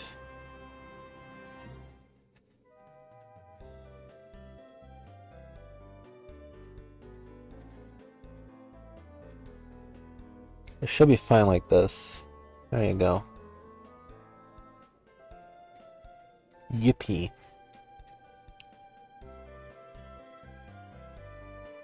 You know, for a fire dragon, you're good at giving the cold shoulder. Girl, if I was fumbling a dragon like this, I would be on the news. You can't be this bad at this. It was meant to amuse me, I suppose. Jesus Christ. Yeah, I guess so. Wow, good one, Rosemary. Very smooth. We walk in silence for a few minutes longer. But a knight doesn't give up that easily. There's gotta be something he'll talk about.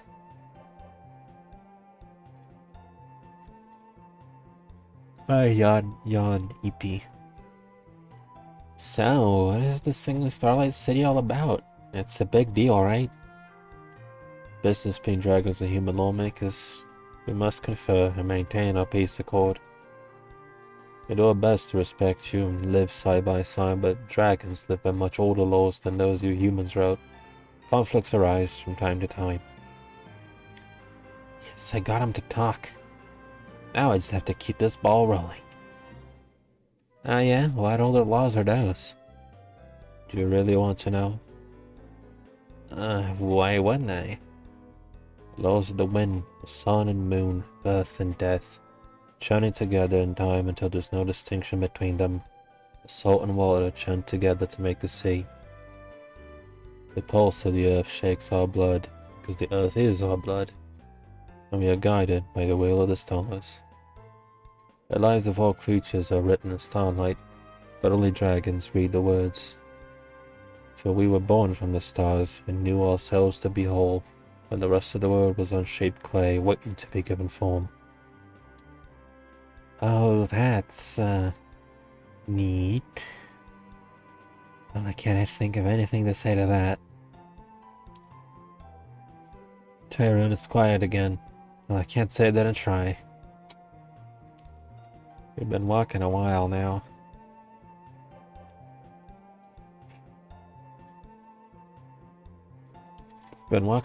Tyrone's going slowly, trailing a bit behind me. I don't mind walking ahead of him if it means giving him some space. I'm not sure he likes me very much. It's still early in the day, and the snow blazes white in the sun. I can hear it crunch under my boots and... Oh wait, there's no crunching footsteps behind me. Did Tyrone stop walking? Oh gosh, did I lose him? I whip around, but he's just standing there a few yards back. I can't tell what he's trying to do. He's sort of wobbling in place, like a turtle that got flipped on his back. I guess those heavy robes don't give him much room to move. Tyrone, are you okay? As I get closer, I see the problem. One of his huge scarves is caught in a thorn bush, and he's been trying unsuccessfully to pull himself free. Why doesn't he just untangle it with his hands? He did say, God fucking damn it, He did say he's not used to his human form, but he has to know it would be easier that way, right? I'm not sure what to do. I mean, he's like a million years older than me. He said he needed my help, but I don't want to insult him either. Yeah, I'm sure he can handle it himself.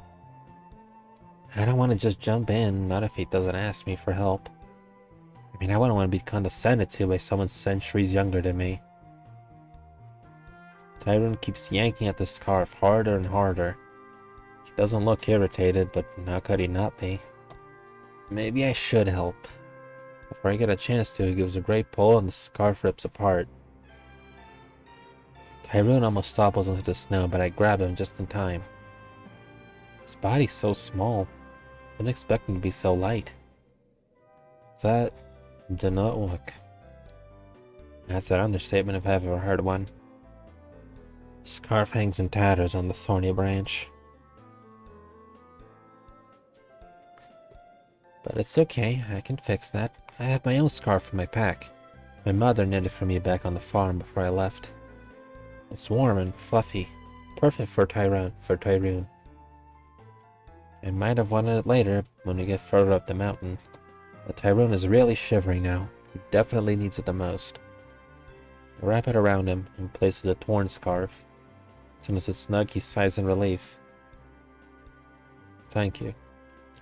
I hadn't counted on these clothes being so cumbersome. If only I could go without them. You probably shouldn't do that. Sadly, you're right. Odds are to avoid getting trapped like that again. Don't beat yourself up about it. If it's written in the stars, you can't help it, right?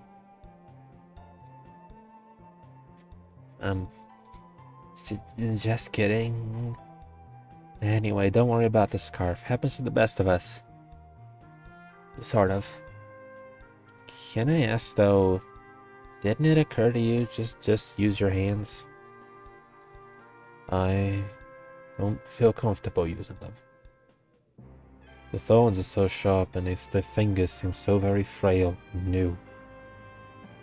Oh, sure, you can tell hands like these. Oh, sure, you can tell hands like these have never seen a day's work.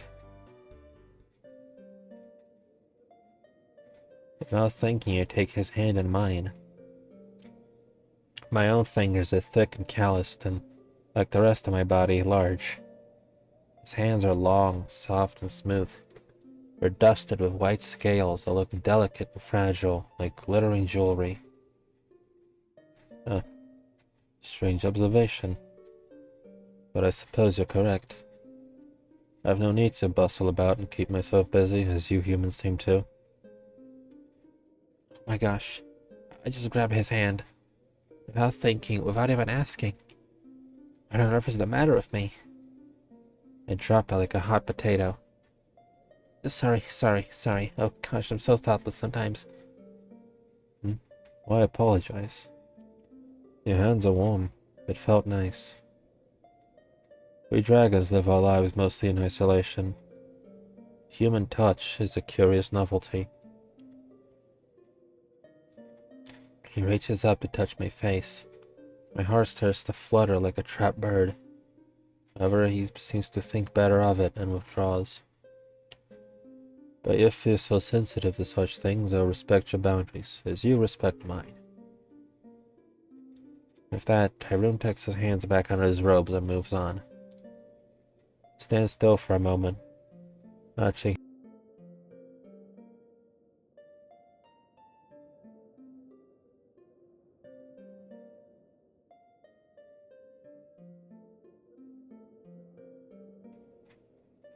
My arch nemesis, the midstream sneeze.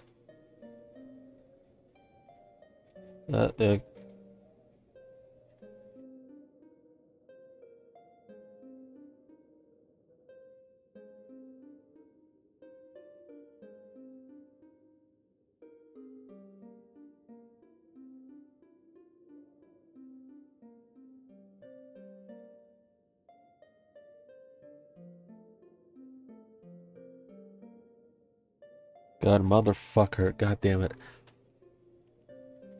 I stand still for a moment watching him. I haven't quite calmed down yet. It's snowing harder now, which makes the going more difficult. All his bundled up layers give him an awkward, ungainly shape. Yet there's something in his calm certainty that gives him dignity, even beauty, as he makes his way through the ice. At least until he gracelessly trips and falls flat on his face. Goodness, are you okay? I rush over to help, propping him up and brushing away the snow and ice. I'm not used to this form. It's like being a fledgling again. Really, you shouldn't worry about it. I'm clumsy about all kinds of things myself. Oh, which isn't to say you're clumsy, I just mean... sorry, I just... Rosemary, enough apologizing. Tyrone doesn't say anything either. He just stares into me. He hasn't spoken to me so sharply before. For a moment, I can't think of anything else to say. Those golden eyes are intense. What is he thinking? Finally, he rests his hand on my shoulder.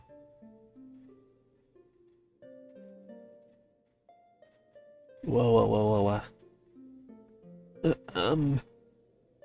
I shall have to stay close to you, in case these legs fail me again. May even need to take hold of your arm, if you don't mind. Oh, sure, yes. That's fine. Good idea. He keeps his hand on me as I help him up. His fingers are so long and pretty. I try not to stare too much. And so we set off walking again. This time he doesn't lag behind or move ahead. We're side by side. Every so often he stumbles a bit and leans against me, or delicately hooks his arm around mine. I'm going slow to make it easy for him, but we manage to keep a steady pace and walk for a few more hours. We don't talk much, but somehow I don't feel so awkward anymore. We're communicating more easily with just touch. When he presses slightly on my shoulder, I know to help him over a hurdle. When he leans slightly away, I know he's doing fine, and we can walk a little faster. We fall into a nice rhythm. Occasionally he even smiles at me. He's strange and distant, but I'm getting used to him. Eventually, though, the path gets a lot steeper. It's nothing I can't handle, but I worry about him. It's almost twilight, and the snow falls heavier and heavier.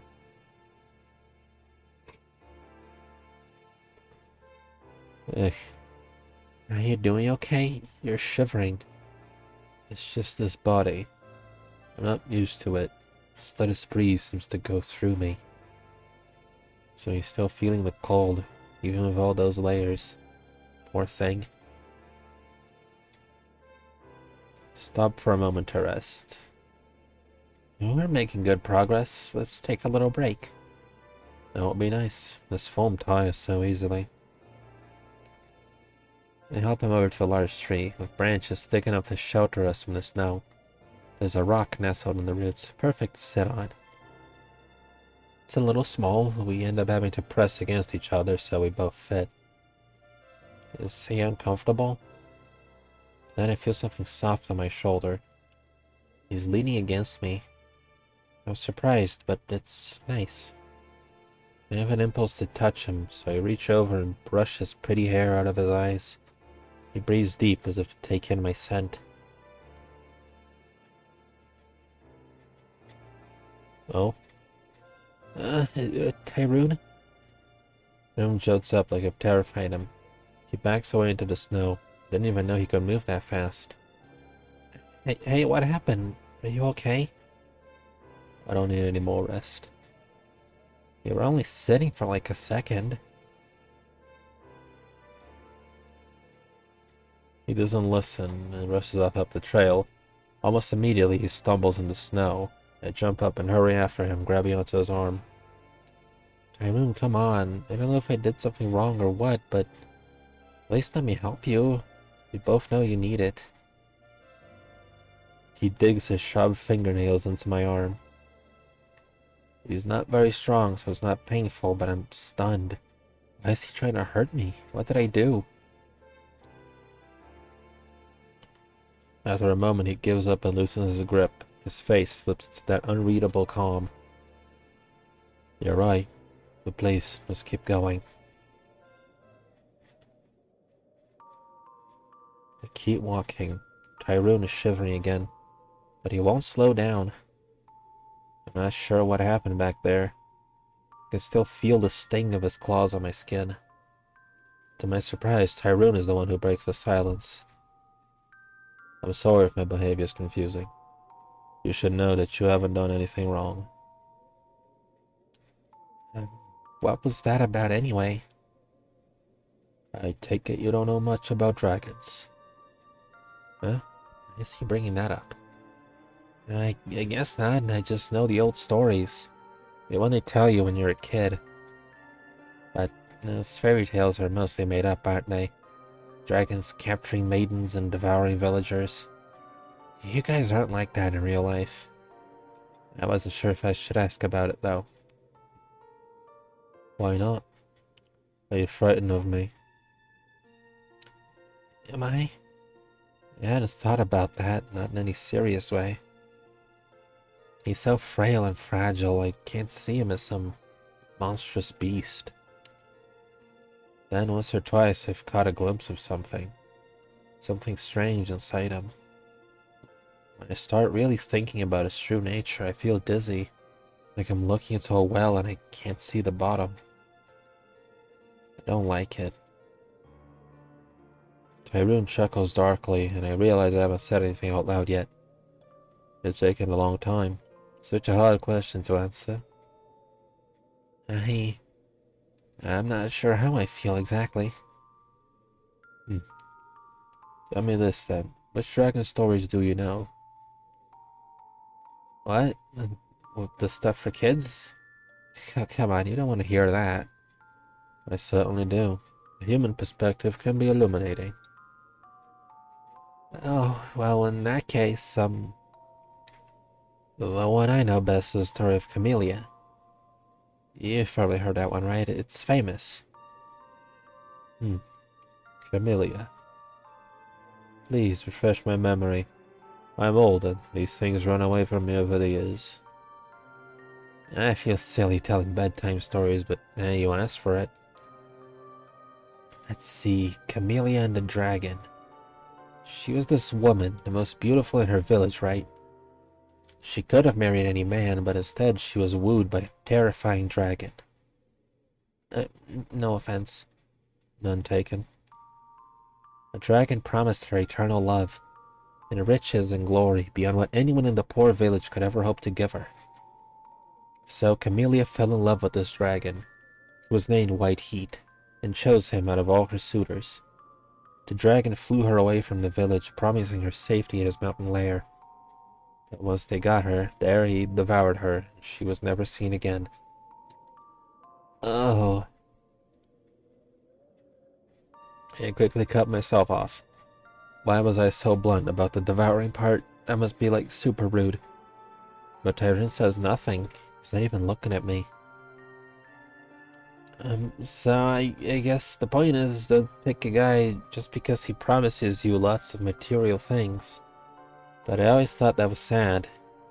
Did she deserve to die just for wanting a better life?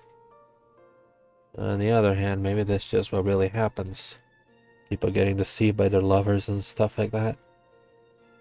I don't know much about relationships, so you may be overthinking the story's moral. Sounds to me like a simple warning. Stay away from dragons. Tyrone turns to stare right into me. His face is passive, but something in his eyes puts me on edge. I'm flustered, but I won't shy away. I stare right back without flinching. I don't know. You're a dragon and you're nice enough to me. You are very polite. But what if that story's true?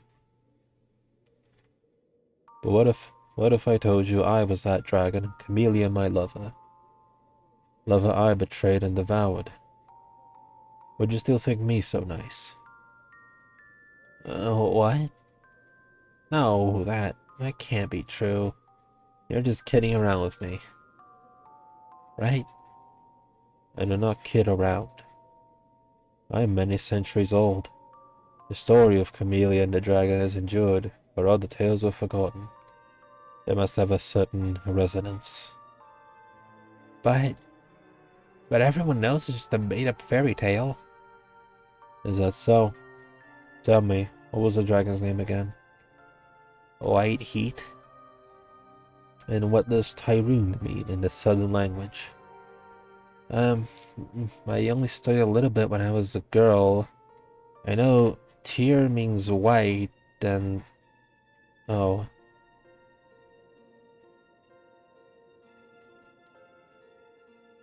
So you see, I'm called Tyrone in the south. There are many words for what I am, but I like that name best. I am called Prince because my mother is called Queen, although we dragons have no such titles for ourselves. But dragons being monsters and eating people, that's just a fairy tale thing. At least, real dragons only did it a long time ago, and now we all live together peacefully. That's the whole reason you're going to Starlight City, isn't it? To keep the peace between dragons and humans. You're right, and it was a long time ago that I knew Camellia. A different time, more wild, and in many ways more honest. It's true that we no longer eat humans, yet we all remember how you taste. Who could forget? For a dragon, human meat is by far the most delicious, nearly irresistible. And I knew, just from his smell, that Camellia would taste better than any other. She was a human worth savoring. You smell very much like her, Rosemary. I feel very cold inside, but not because of the snow. Our truce with humans is let us live in peace for many years, until now. I haven't yet told you the true purpose of our conference, Rosemary. It is to address the breaking of that truce by one of my kin. A dragon has been eating humans, Very many of them. The dragon's occasional slip-up can be overlooked, but this has become a crisis for your people, and he is unrepentant. But why would he do that? Can't pretend I don't understand his actions. So I have chosen to stay isolated from them for so many years. The mere smell can be overwhelming. He looks right at me as he says this. I take a few steps back. As a result of this dragon's actions, our peace agreement may be dismantled. If that happens, our future is uncertain. Even the stars don't seem to know. But you're not like that. You've chosen not to eat humans, so why are you even telling me this? Are you trying to scare me? Even though they're set in a lovely, delicate face, Tyroon's eyes are sharp and fierce. For the first time, I understand fully that I'm talking to something ancient, wild, and dangerous. I simply want to know, Rosemary. Do you think I'm telling the truth? Do you believe that I devoured Camellia? Well, top road goes is what I'm doing, so I think you didn't. No, I can't imagine you would do something so cruel. I haven't known you very long, but you don't look like a monster to me. You look soft and gentle. I just mean, I can't imagine you'd want to eat me. Don't be so certain of that. Chill runs down my spine. My intention is not to frighten you, Rosemary. But you deserve to know what kind of creature you travel with. Let's just stop talking about it for now, okay? We still have a long way to go. He says nothing more, which is fine by me. We keep walking. Karen's weak human form shivers in the cold, and he holds onto my shoulder for balance. His touch is so soft and light I can barely feel it.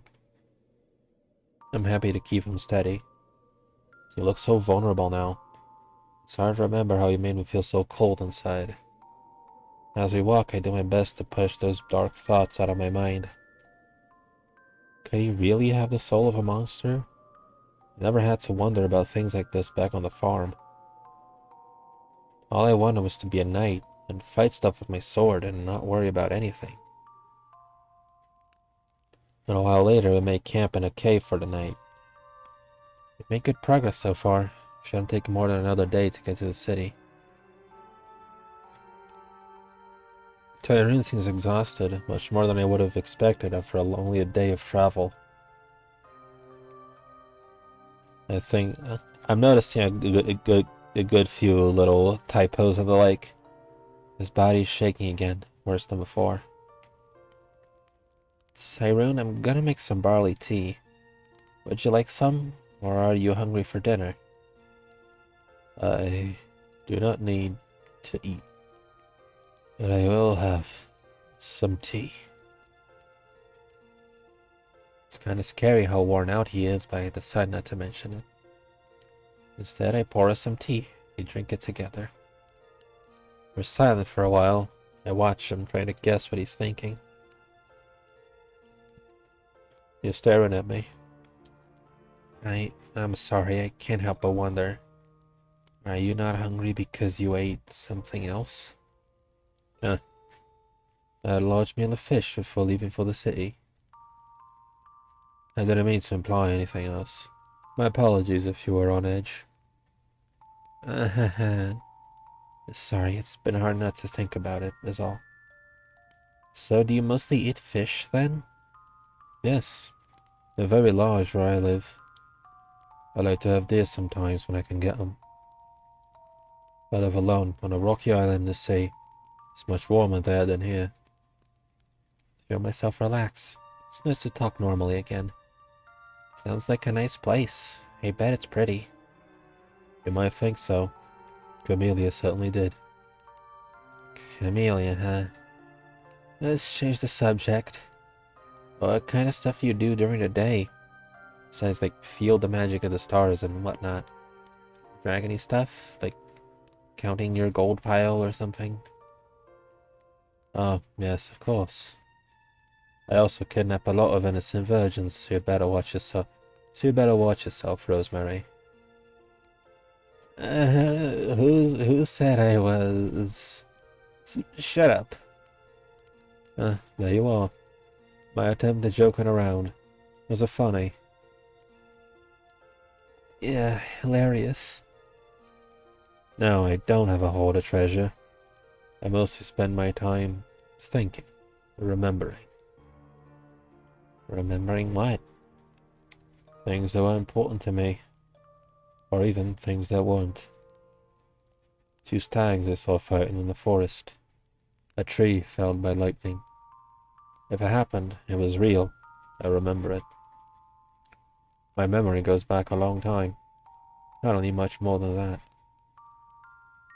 Were you really alive before any humans? You said you were born with the stars or something like that. Dragons themselves have existed since the very beginning. I myself am only about 1,000 years old. Yet in dreams I see the dawn of time, or flashes of my mother's life before me. I wonder if y'all don't share the same memory, reaching back to the very first of us. To be honest, it sounds kind of lonely. It's just the kind of thing Camellia would say. You know, Rosemary, I thought you were angry at me after what we spoke of before. No, not angry, just kind of confused. If dragons really love to eat humans so much, is it even safe for me to be here with you? I really wasn't trying to frighten you. Believe it or not, I like you. That's why I want to make sure you're safe. And you'll be safer with a full understanding of the situation. Do humans really taste that good to you? It's strange. I remember a time before I'd ever seen a human. Yet when I'm weak and cold, I take this form which looks like a human or near enough. There's this face laying dormant inside of me. Even before I would have been able to recognize it. Our encounters with humans cause us to mimic your form. It's so weird to me that you, of all people, don't have any answers to these questions. Oh, I don't pretend to understand ancient magic. I just live by it and try to give it some thought now and again. You humans are magnetic, or invasive, to put it another way. We dragons have existed before everything, yet humans have had a profound effect on us, more than any other creature in this world. You mean like because of how we taste to you? Before humans walked the earth, we ate fish and deer, and drank water, and breathed air. None of these things question our right to consume them. We took what we needed, slept when we were tired. Sometimes we fought each other, but all disputes were eventually settled by the will of the stars. But when humans arrived, you spoke and felt as we did. You wept and begged or tried to reason for your lives. Despite all appearances, you seemed to be closer in spirit to dragons than you were to the beasts of the earth. Before humans, a dragon's actions were never right or wrong, but now we wondered if being a human was evil. The stars were curiously silent on the subject. You might say that humans brought evil into our world. Perhaps the temptation to do wrong is what makes you so delicious to us dragons. What do you think? I don't know. I think the terms like good and evil are very limited ways to describe the world. That doesn't make me feel any better. It wasn't meant to. You know, it's kind of strange when I hear you talk like that. It makes my heart beat faster. Are you sure that doesn't just fit? Oh, be sure it's scary. It's not just that. But it's not just that. I left my home, which was cozy and safe, to try and be a knight. I want to live by my sword and my wits, to fight stuff and get strong. You were already strong. Okay, stronger. Sure, I want to be a knight so I can do good things and protect people. But I'd be lying if I said I didn't love the thrill of it. Fighting beasts 10 times my size, and going places I've never gone before, and staring death in its stupid face. Sounds like that's the kind of world you live in. It makes me wish I were a dragon, too. I'm surprised you would say such a thing. You seem so sweet and kind-hearted to me. Yeah, well, that's how you look to me. Looks can be deceiving. I'm not totally serious. Of course, I don't really want to stop being a human or anything like that. But wow, I don't know how to describe this feeling. You live by strength, take what you need, and don't care about anything else. You're so lucky. I'm very tired. Will you help me take off my robes so I may sleep? Oh, sure. My hands trembling. Slowly, carefully, I peel off his robes, layer by layer. I try not to, but when I let my eyes drift to his face, I see him watching me. I feel warm all over. The more robes come off, the more I can feel his body. The more my hands feel rough and clumsy, dealing with his delicate frame. Underneath his winter layers, he is long and slender. His scales run over his chest and arms. I really want to touch and see what they feel like. But of course I never would.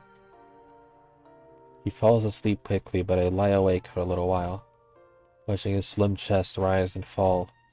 I don't want to take my eyes off of him, but I don't know if it's out of fear or some other feeling that's harder to describe. Fucking coward, show me the fucking dragon twink. How fucking dare you? How fucking dare you deprive me of that? He set out again at sunrise. I feel refreshed and a little more calm. Tyrone, however, is still weakened and exhausted. Do you need extra help walking today? No. I'll find my footing, but it is kind of you to ask. He stays close to me as we start down the path. He spoke a great deal about me and my kind yesterday. What about you? I don't know how they know anything about you. Gosh, I'm not sure what to say. Do you really want to know about me? I told you, I don't kid around. Remember, my attempt last night didn't go over very well. Good point. Well, let's see. I grew up on a farm with my parents and my brothers and sisters. As you know, I left home to be a knight. It hasn't worked out so well, but I'm trying. Brave and chivalrous knight. I come across a few of those in my time. You wanted to slay monsters, didn't you? I guess you could say that. What else?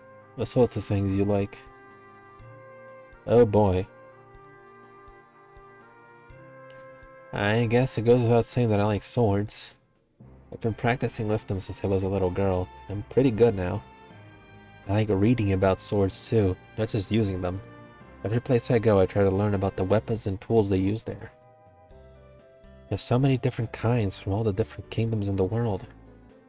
Like, you can tell I'm from the farmlands and then in the North Country, because our fighters always use great swords like mine. Even tiny things like that, and they'll tell us a little story about you. I find that comforting, I guess. Sorry, I hope that wasn't too boring. Oh. You little ones have such short lives. You search for meaning in every detail. I've always found it interesting, the way you collect sentimental trinkets and decorate your homes. I never thought of it like that, I guess. You don't decorate your lair at all? Oh yeah, of course. Oh yes, of course. I have a lovely armchair and a floral rug in the southern corner of my cave. You should definitely go back to not telling jokes. If you say so. And you don't have a lover. What? What makes you say that? It's just a guess, although an educated one. Do you? No. What about you? Not since Camellia. Camellia. It's so strange to think that she was a real person. Someone you actually knew. She must have been really pretty. She wasn't, actually. She was certainly not the most beautiful woman of any village, as your fairy tale described. Not, frankly, the smartest, or even the most kind-hearted. But she had a way about her. Made you feel like she was the most important woman in the world, and you would do anything just to make her happy. You remind me of her in some ways. Oh, thank you. Though I'm not sure that was supposed to be a compliment. And also, he's talking about someone he might have eaten alive. Yet those don't sound like the words of the person who killed her. Or do they? He hasn't actually said he did, but he hasn't denied it either.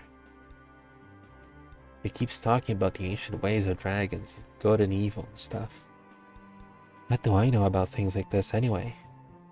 Is love always this complicated? He says nothing more, and we keep walking. The wind is colder today, the sky clouded over.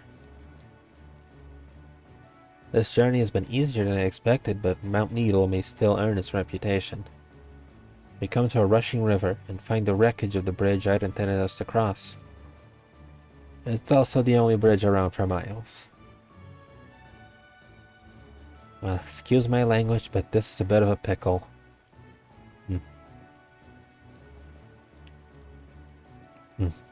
My true formic is stepped right across a river like this. And that's definitely not an option? No. Even maintaining this useless shape is exhausting in the cold. Then I'll just have to carry you across. Is that entirely necessary?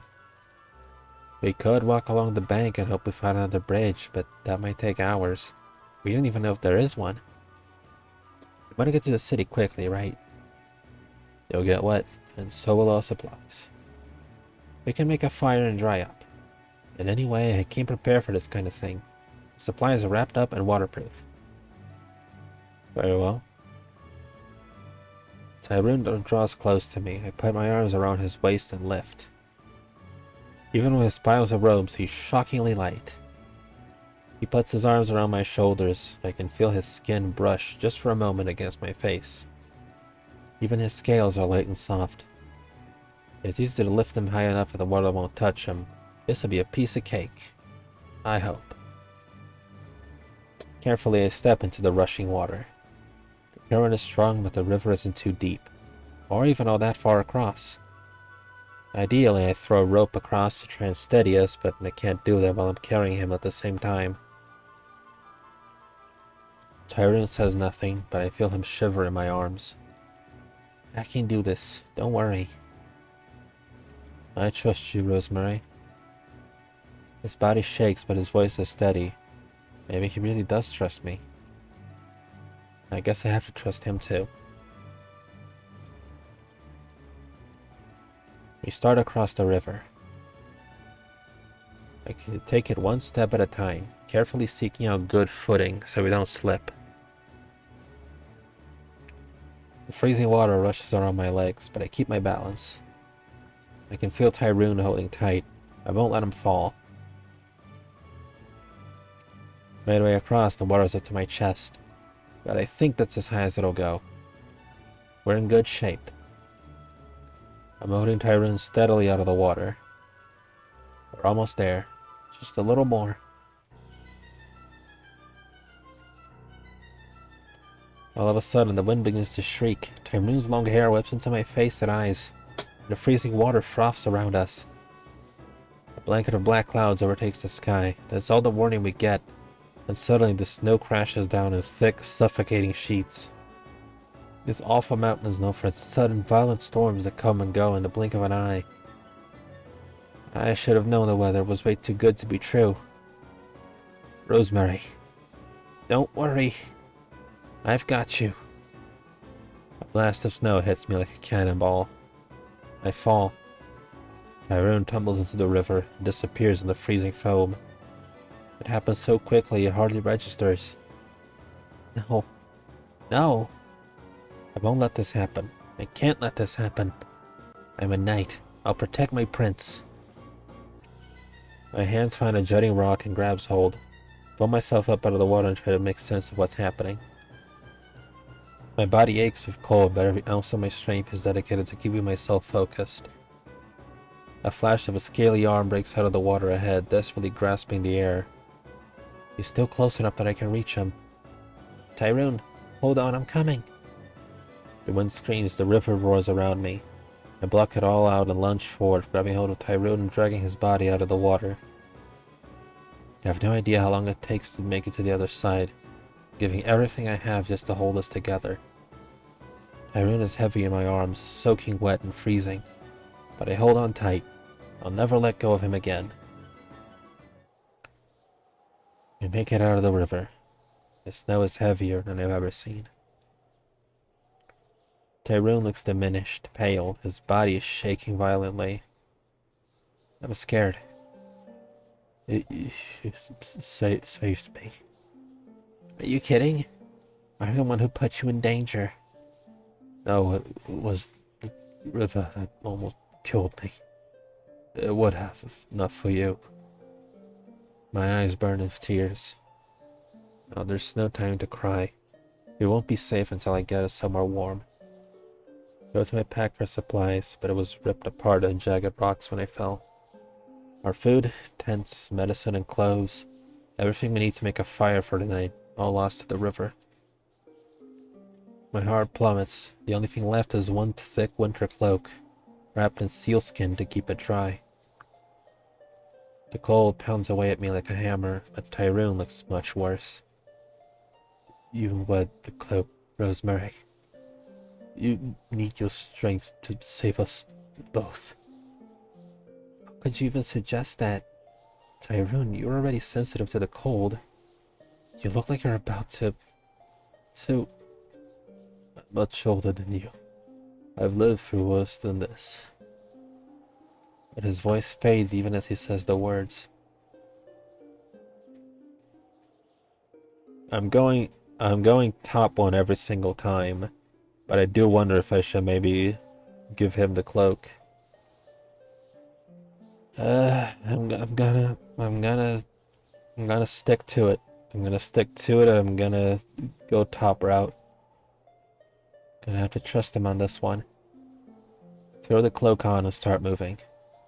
I'm not completely warm, but it's enough to keep me going. I make my way through the ice as fast as I can, clutching Tyrone's trembling body close and searching for any possible shelter I can find. The snow is caking onto him. Feels like he's fading.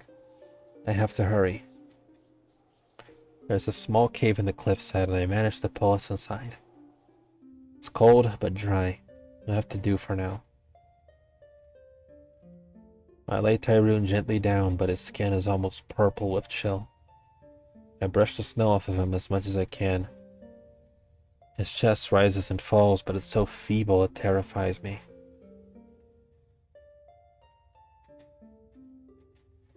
Without even thinking, I shock off my armor till I'm in my underclothes, which are relatively dry. I do the same to Tyrone's outermost robes, which are soaked through with snow and can't be much help to him. I press his bedraggled body against my own. My body heat might not be enough for a fire dragon, but what else can I do? I rub him all over and try to enfold him completely. He gives no resistance and seems so much smaller without the bulk of his robes. Is it working? Does he feel any warmer? I can't tell. Rosemary. Thank you. His voice is weak, but he's alive. I'm so happy I almost started crying. Tyrone, our supplies are gone. I don't know how we're gonna keep warm. After all that, we might still freeze to death. No, we will not.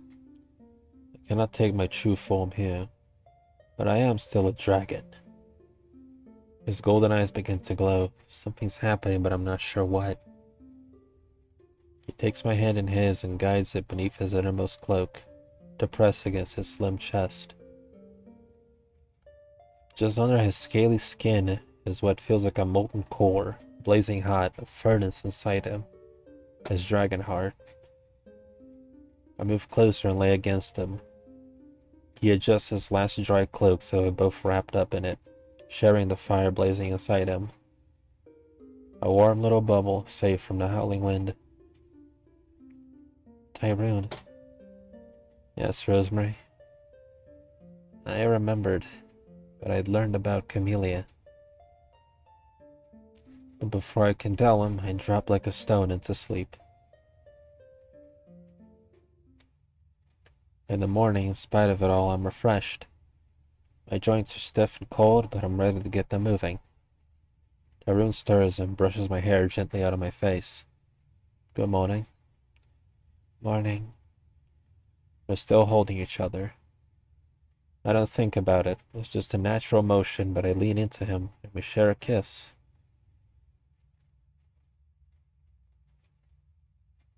It's just a small one. We barely brush each other's lips. Still, it's my first kiss. I never imagined it would be like this. It was only a kiss. It was only a kiss. But he's just so beautiful and so warm. Couldn't help but want to kiss him. Tyrone stares at me, takes my face into his hands. He kisses me again and again, increasingly urgent, increasingly fierce. The kiss awakens some desperate need inside him, and now he can't get enough. It's nice, but the way he's pressing his face against mine, it's a little hard to breathe. I don't mind exactly, but I'm a little worried. Suddenly, I feel a sharp pain in my lip as he bites down hard. Ow! I didn't mean to cry out, but I couldn't help it. Tyrone doesn't stop, not immediately. I feel his sharp teeth against my lips. After a moment, though, he seems to freeze in place. Maybe he realized what he was doing? He pulls away and stares at me with wide, scared eyes. No, you didn't have to stop. It's okay, I'm just... I can't finish my sentence because almost on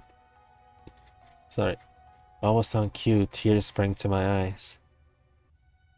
I don't mean to cry, it's just a reaction to the pain in my lip. I try to force it to stop, but that never works. Rosemary, I'm so sorry.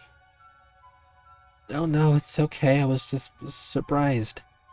It hurts a little, but I don't mind. I really don't.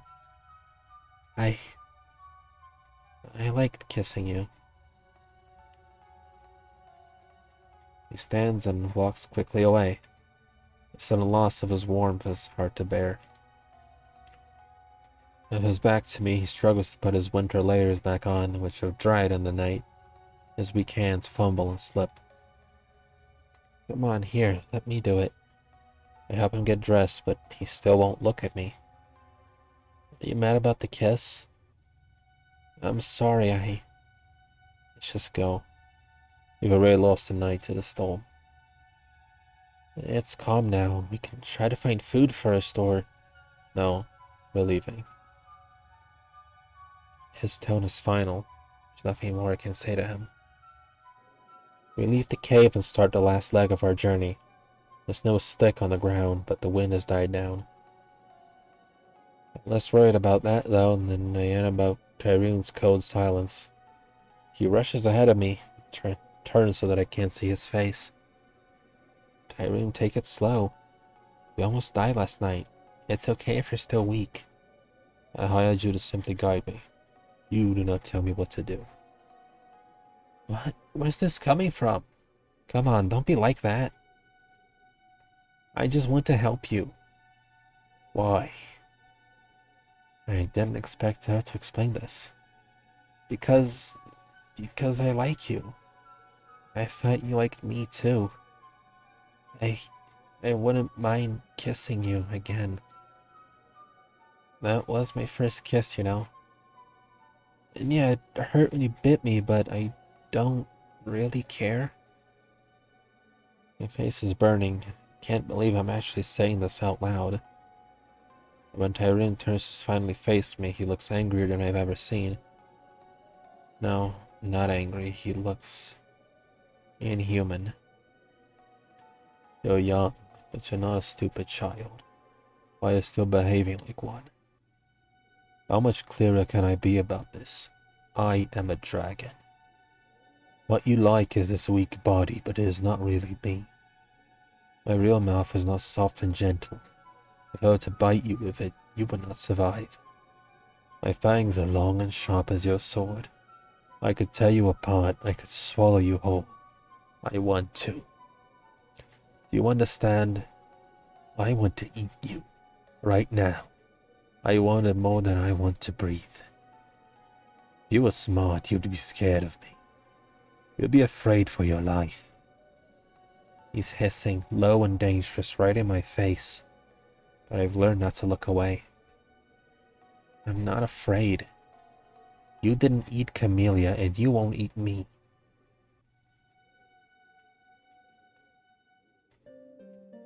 When I worked for those scholars, they were learning about her, the woman Camellia was based on.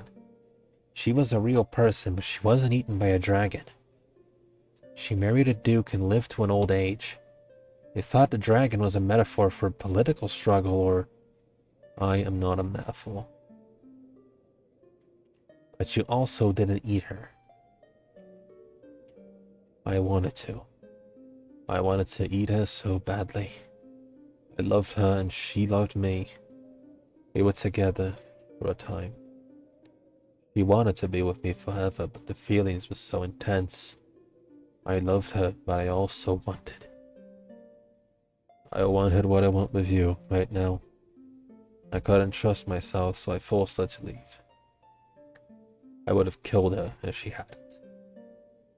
She cried and screamed for me as I flew away, but she went on to live her own life. I'm very happy for her. How could you do that? What's wrong with you? Weren't you listening? I saved her life. You don't know that. You don't know what you would have done. And anyway, she knew what you were, and she still wanted to be with you. Maybe she thought the risk was worth it. Or maybe she was tougher than you thought. Either way, she made her own choice. If you really loved her, you should have respected that. I bet she never forgot you, just like you never forgot about her. But she had to live her whole life without you. And now she's dead and it's too late. Oh, it's too awful to even think about. You have a young person's idea of love. She married a duke, and I'm sure she was happy, eventually. True love isn't worth risking everything for. Maybe, but that doesn't mean that what she felt wasn't real. You should have honored that, and what I feel is real too. What you feel? I like you, Tyrone. And after we're done with this job, I want to see you again. I'm curious. Did dragons fall in love with each other? Not in any way a human would recognize, and not in ways that last. When we began to meet and talk with humans, some of us began to share that feeling for the first time, though we did not know what it was. That's what I thought. So as a human, I might even understand more about love than you do.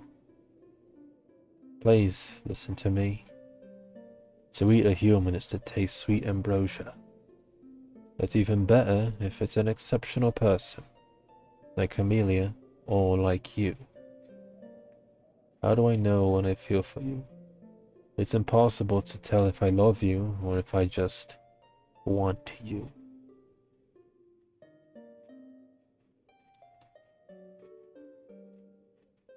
You can try to eat me, if you really can't help it. But remember, I'm a knight. Knights slay dragons. If you try it, I'll have to fight back. Trust me, I won't go easy on you. I've slain plenty of beasts before. It's better for you to let me do what I want. And what I want is to be with you. That is, if you want me to. He's looking at me now like he's seen me for the first time. He's at a loss for words.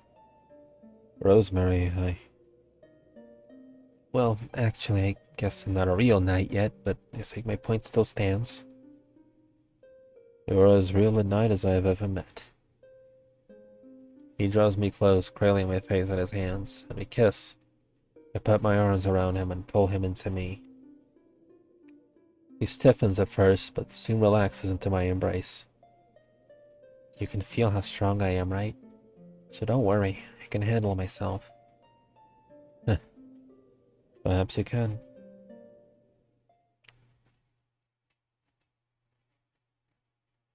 At last, we make it off of Mount Needle. Starlight City lies in view just a few miles away. We're exhausted, hungry, chilled to the bone. Yet somehow I feel light and giddy. We conquered the mountain.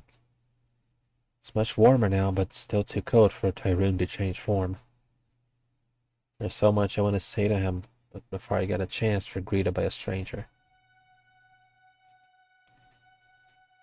I see even why he made it down. Doing alright there, old man. Rana, don't speak to me. This whole mess was your fault. We will put a stop to it. His fault? So this is... Yes. It's the dragon who is being the humans. Rana, you insolent whelp. You make it sound like such a bad thing, old-timer. Do you have any pride in what you are? I don't care what anyone says. It's our right to eat lesser creatures. You used to understand that, but you've withered and gone soft with age. Stars cry out for us to consume all those who are beneath us. Who are we to deny them? Besides, if you don't eat humans, they just die in a few decades anyway. What a waste of good food. Say, what do we have here? Rana looks me up and down, and he tenses up, grabbing the hilt of my sword. My blood runs cold, and I do my best not to show it. Shall we have a quick meal before the conference, Tyrone? There's no one here that's cold as for, after all. You can just say you lost it to the mountain. I know you want to. I can smell your hunger. You're famished. A sudden intense heat explodes from Tyrone. His entire body shimmers and glows. Oh shit.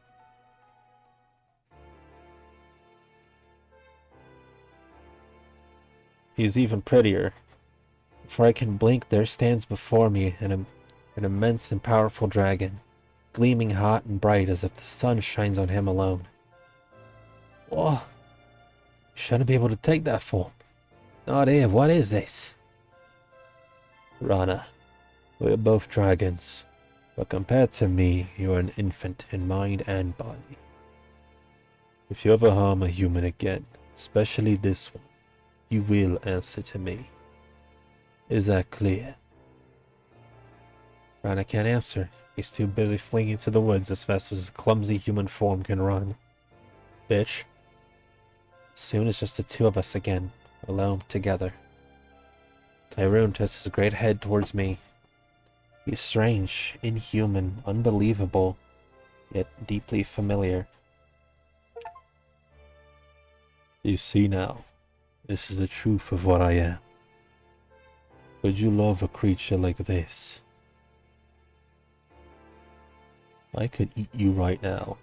It would be easier than anything. So do it already. He leans his massive head closer to me. I've never seen anything so large. I feel a little dizzy just looking at him. But he doesn't open his vicious jaws.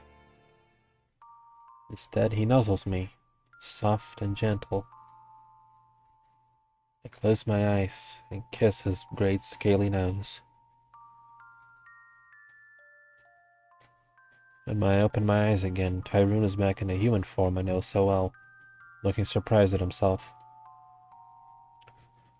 There were a few times in the mountain when I was really sure I would eat you, But once I saw Rana, I couldn't imagine letting anyone do that. Thank you, Tyrone. You know, only a true knight can stare into a dragon's eyes without fear. You really think so? That's sweet. That's sweet. You're a big softie deep down. I should get to the city. The conference will be starting tonight. Oh, right. Of course. So, Tyrone makes his way to the Capitol building. I end up hanging around the city on my own. I worry a bit about running into Rana, but I guess he's at the conference too. It's just me, all by myself. The city is amazing and a little overwhelming. I'm not used to seeing so many people in one place. I get my armor cleaned, my sword sharpened, ate real food at the tavern, and pick up some dry clothes. I still have plenty of gold left over for whatever it is I'm doing next. Tyrone only hired me to take him across the mountain. There's no reason for me to stay here. We didn't talk about meeting up again. I don't know if he's going to come find me, but I can't bring myself to leave yet. I don't see him again until the next day. I'm sitting on a sidewalk bench when I feel a familiar hand on my shoulder. Hello again. I'm glad you're still here. I never leave without saying goodbye. How did the conference go? Dragons and human leaders spoke for a long time. There are no simple solutions for what has happened. Rana's crimes are not easily ignored. Their trust in us is shaken, and justifiably so. The future is still uncertain. But I have hope we will rebuild our faith in each other. And Rana, at least, will not be breaking the peace agreement anymore. I have seen to that personally. He's pretty scared of you, huh? And a very good reason. I bet. I can't personally stop all dragons from ever eating a human again. But you've given me a lot to think about. Perhaps I've been isolated too long. I can try harder to make some difference. So, what do you think you're gonna do now? Just out of curiosity, I guess. I'll be flying south to tell the lesser dragons the news of what's happened here. I may pay a visit to my mother, the queen, on the way. After that, I don't know what I'll do. I suppose the stars will tell me. Well, if you're going south, maybe I could come with you. Why would you want to? There's nothing for you there. You don't think so? It'd be amazing to be the one human in the Council of Dragons. That's the kind of thing they tell stories about. And mostly, I could spend more time with you. They're very different, but I want to try to understand your ways, your life. I think we have a lot to teach each other.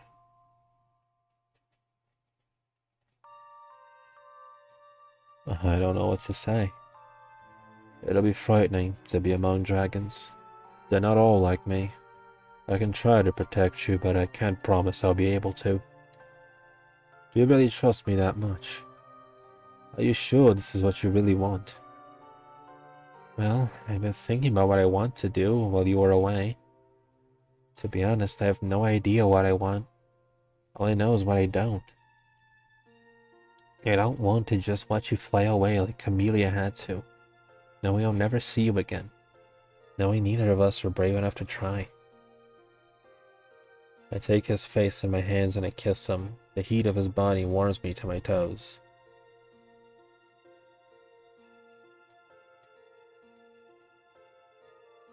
I can feel him start to change. When I open my eyes, I'm looking into the eyes of a great white dragon.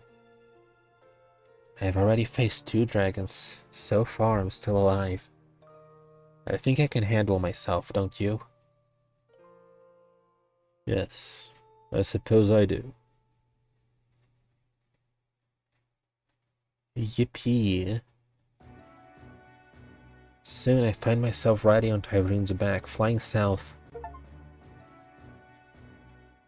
Flying on a dragon's back is, well, let's be honest, is terrifying. But it's also incredible and exciting. I feel free. I guess that's how Tyrone makes me feel all the time. I have no idea what will happen in the future, walking among a council of dragons, way out in the wilderness, being the only human around for miles. Who knows what could happen? It's pretty scary to think about, but it also makes my heart race, in a way that feels good. I'll have Tyrone with me.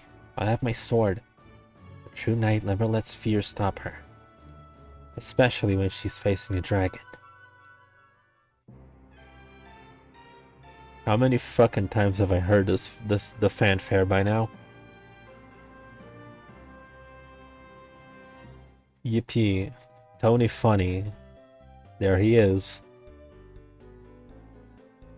And everyone else that made the game.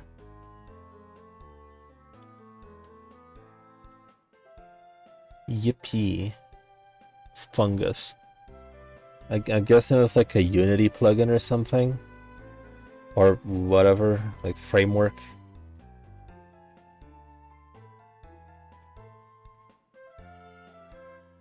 Ganondorf.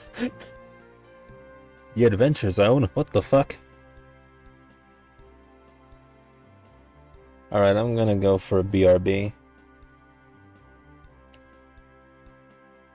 I'm thinking I'll just fucking do the whole game in one night. Might as well. Gonna go for like, I guess 5 hours at this point. So, see you all in a bit. I gotta fucking rest my fucking vision and voice and water, yeah.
Alright, I'm back.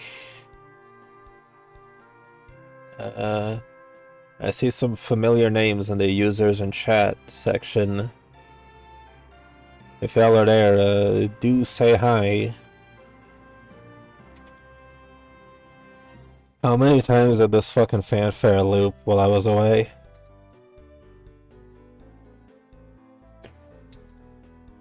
Anyway. Alright, okay, So, we've done 2 out of 4 routes in this game.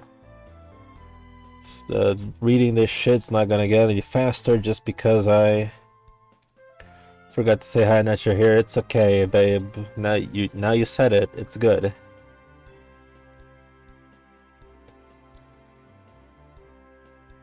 Or it was a bit. It's okay, Automod. Or it was a bitch and made your head hurt. Yeah, it figures that it does that. Work's been known to do that. Alright, okay, so help me choose the 3rd route. I've done Faulkner and Tyrone. What do I do? Little Prince Elgandir or Kuya? Beast Prince of Moon Forest. You'll have to catch the VOD later to see the first 2 routes, but they were pretty good. Faulkner's the Prince of Fae, so like he's really tiny. And also he fucks hard. Faulkner more like Faulkner.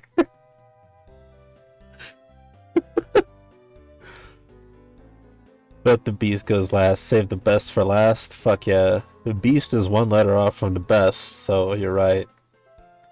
Little Prince Elgandir and his caretaker. I gather all my supplies together and arrange for a mountain donkey to carry the little prince and his effects. As soon as that's all taken care of, I let the prince's caretaker know that I'm ready to go. Good. Awfully decent of you to supply us. Got my flask and my smokes, so I'm ready to hit the road. That's not all you brought, is it? Of course not. Wait, I forgot to close the door. Give me a sec.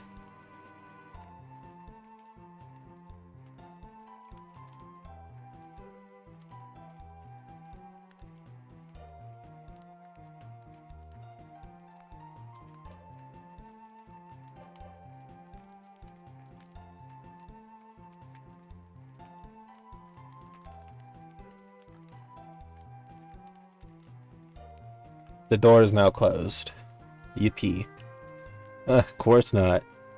I also got my deck of cards in case you got a time that needs killing. He winks at me. Is he just fooling around or what? I'm so bad at knowing if people are kidding. Yeah, it's always good to be prepared, right? For some folks, may not prefer to just wing it. Speaking of which, you can call me Crow. It's the name I like best these days. Crow. Nice to meet you. I'm Rosemary. So, where's the prince? Still sleeping in, most likely. That lazy little... He proceeds to call Prince Elgandir a word that I can't repeat in good conscience. That little shit. Don't worry, Rosemary, I'll do it for you. Crow, should you really be talking about him that way? Sweet lady, if you knew half the trouble it gets up to, you would agree that's too kind a word.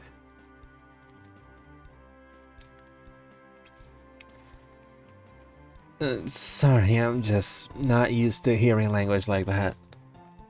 It caught me off guard. We don't talk that way down on the farm. Farm girl, eh? Might have guessed. You got strong shoulders. Oh, do I? I mean, I don't know. I guess I do work out a lot. I can tell.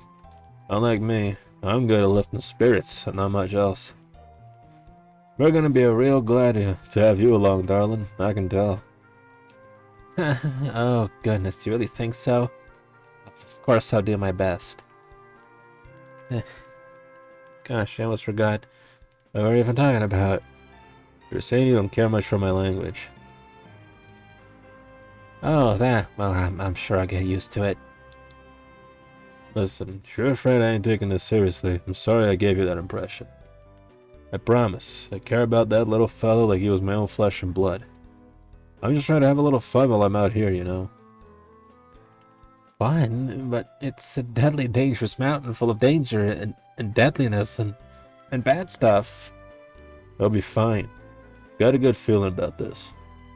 Besides, you look the kind of do-gooder who could take care of a scoundrel like me. And him. Now you're calling the king's son a scoundrel. Well, that old king don't know about... What that old king don't know won't hurt him. But I'll watch my language if it makes you feel better. You've got a hell of a smile. Want to be the one making it go away. Oh, thank you. Does this to all the ladies? I don't get a chance to ask because the little prince arrives from his room. He's carrying a box of books and toys and doesn't look pleased. These are mine. Don't touch them. Let's go already. I'm bored. What'd I tell you? He's such a little scamp. Hi there, Prince Elgandir. My name's Rosemary. I bet we're gonna be great friends. Now don't you worry, because the path across Mount Needle may be tough, but I'm sworn to protect you. And so, I will. Come on now, that's a nice lady who's talking to you. Shut up, you're not my dad. Can't argue with that. Sorry, I tried. Cool. And with that inspiring start, our journey begins. The way up... I fucking love the princess fucking shit-ass expression. I have never seen a more gormless child in a video game.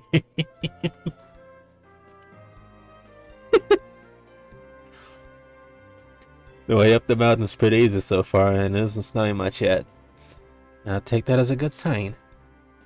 Crow and I walk side by side, and the prince rides his mountain donkey, which follows Crow obediently. Pretty good going so far, huh, Prince? We couldn't have asked for better weather, that's for sure. Come to think of it, I never asked why you're taking this path in the first place. Oh, the prince has been out on one of his little jaunts. He's gonna be back in Starlight City in time for his birthday in a few days. It doesn't really answer my question, and what does he mean by little jaunt? The prince is like 5 or something. I guess I just don't understand royal stuff. Hear that, old fella? Your birthday's gonna be a pretty big deal. King's gonna fill the whole city with light in your honor. Not that you'll ever appreciate it. Shut up, I don't care. What do you know about Daddy anyway? Not a whole lot, to be honest. But it doesn't matter. Come on, enough already with the sour face. I don't remember being this bratty at your age. Well, let's play a game. Yeah, that's it, a fun game. Like, I spy with my little eye something white. Is it snow? Yes. That wasn't a very good game. I feel like I could do a fucking worse voice for this child. I feel like I'm not putting in enough fucking oomph into horrible child voice that will leave me wishing I couldn't speak. Sorry. I got it. How about a magic check? So nice hears the word magic. Prince Elgandir's face lights up. He glares at Crow with intense, furious interest. Show me, show me. Crow steps closer to him, a sly look in his eyes, moving slowly to draw out the tension of the moment. Seems you didn't wash well enough, Lord Prince. You got something behind your ears. What? That's not true. It's the servant's job to wash me anyway. Without another word, Crow pulls a huge red rose, thorny stem and all, from behind the prince's ear. Wait, where did that come from? How do you even do that? A flower that big? I'm sure I would have seen where he pulled it from. You think the petals would at least be a little crooked from being hidden up a sleeve, but they look smooth and fresh and sparkle with perfect dewdrops. It's amazing. The prince, however, seems less impressed than I am. That's not real magic, stupid. That's just silly tricks. The jesters at the palace do that. I've seen it a million times. You sure it's not real? Maybe you ought to call the royal guard and have them throw me in the dungeon just in case. He turns his back on Crow and I immediately retrieves a book from his basket of possessions. You're boring. I'm reading my story now. Everyone go away. Well, you heard a man. He's certainly a handful. I warned you. Not too good with kids, I take it. I should be. I grew up with lots of little brothers and sisters. I like kids. Usually, they like me. I don't know what I'm doing wrong with this one. Don't worry too much. I have a feeling he likes you plenty somewhere deep down. Crow hands the rose smoothly to me. For you, darling. Watch out, we got the fucking Rizzler over here. Oh, thank you. It's beautiful.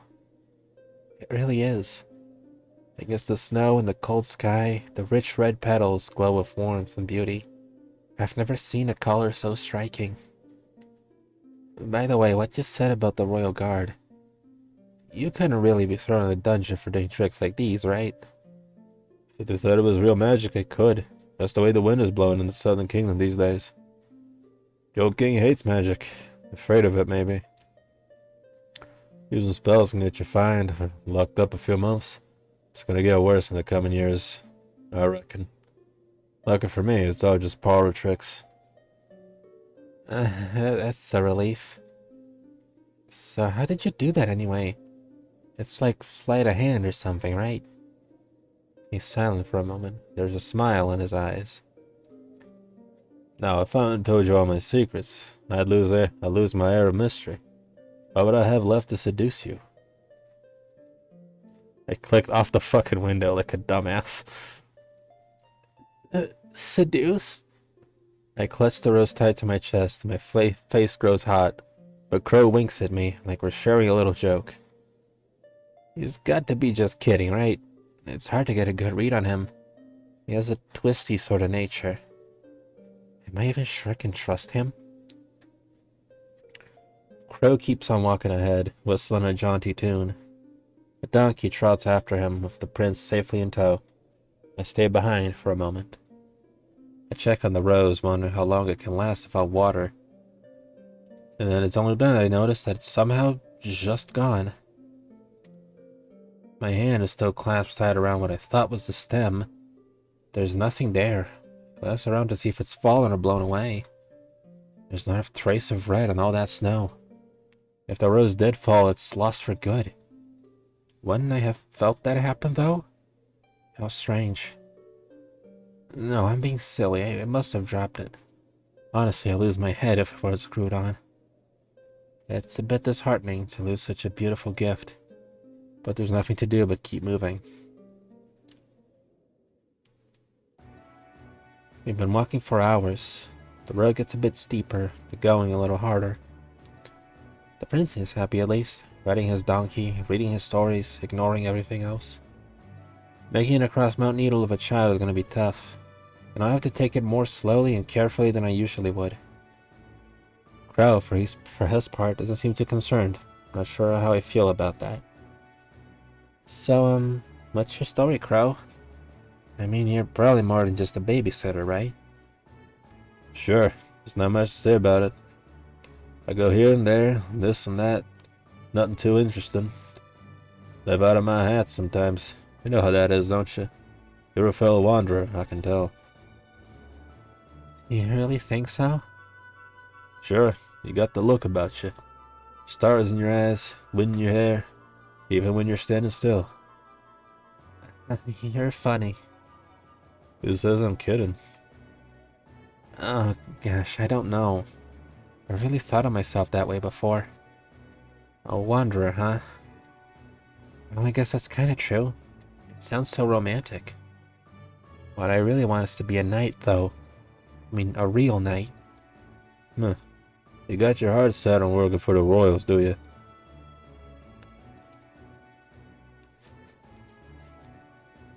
I'm not sure. Don't get me wrong, I'd love to be made a real knight. I mean, who wouldn't? It's what I've dreamed of since I was a little girl. But I guess I've learned that life isn't always like what you'll imagine it'll be when you're a kid. Ain't that the truth? It's not the sword or the armor or Sir Monarch's approval. That's not what I really want. What matters to me is helping people, I guess. Doing good things, heroic things. I want to become someone who can be trusted and depended on to come through no matter what. I don't need to be officially knighted as long as I can be that. When I say it like that, it probably sounds so silly. Not at all. I know just what you mean. I wait for him to elaborate on that, but he doesn't. Once again, I realize he never really answered my question. Am I waiting here a sec? I'm gonna go have a smoke, and I don't like to do it in front of the little one. Oh, sure, go ahead. I'm happy to watch Prince Elgin for a moment. Oh boy, I gotta do his fucking voice. Probably. But when Crow's not back after about 20 minutes, I start to worry. It's getting dark. Anything can happen on a mountain like this. I can't forget that. Pulling the prince and his donkey along with me, set out to look for Crow. Through the trees, I can see a small clearing. I can just make out Crow's familiar shape through the branches. When I try to push through, the shape disappears. All I can see is a flash of blue on the cliffside opposite. And before I can go any further, there's a hand on my shoulder. Looking for me? Yeek. How'd you get behind me? Just the usual way. Sorry, darling. Didn't mean to scare you. That's okay. I wanted to make sure you're alright. We should just push on a little further and then make camp. Sounds nice. Lead the way. I turn and leave with him. For some reason, I don't want to look behind me at what I saw. Or what I thought I saw. Maybe I imagined it, but that flash of blue lingers in my mind, hovering around the edges of my memory.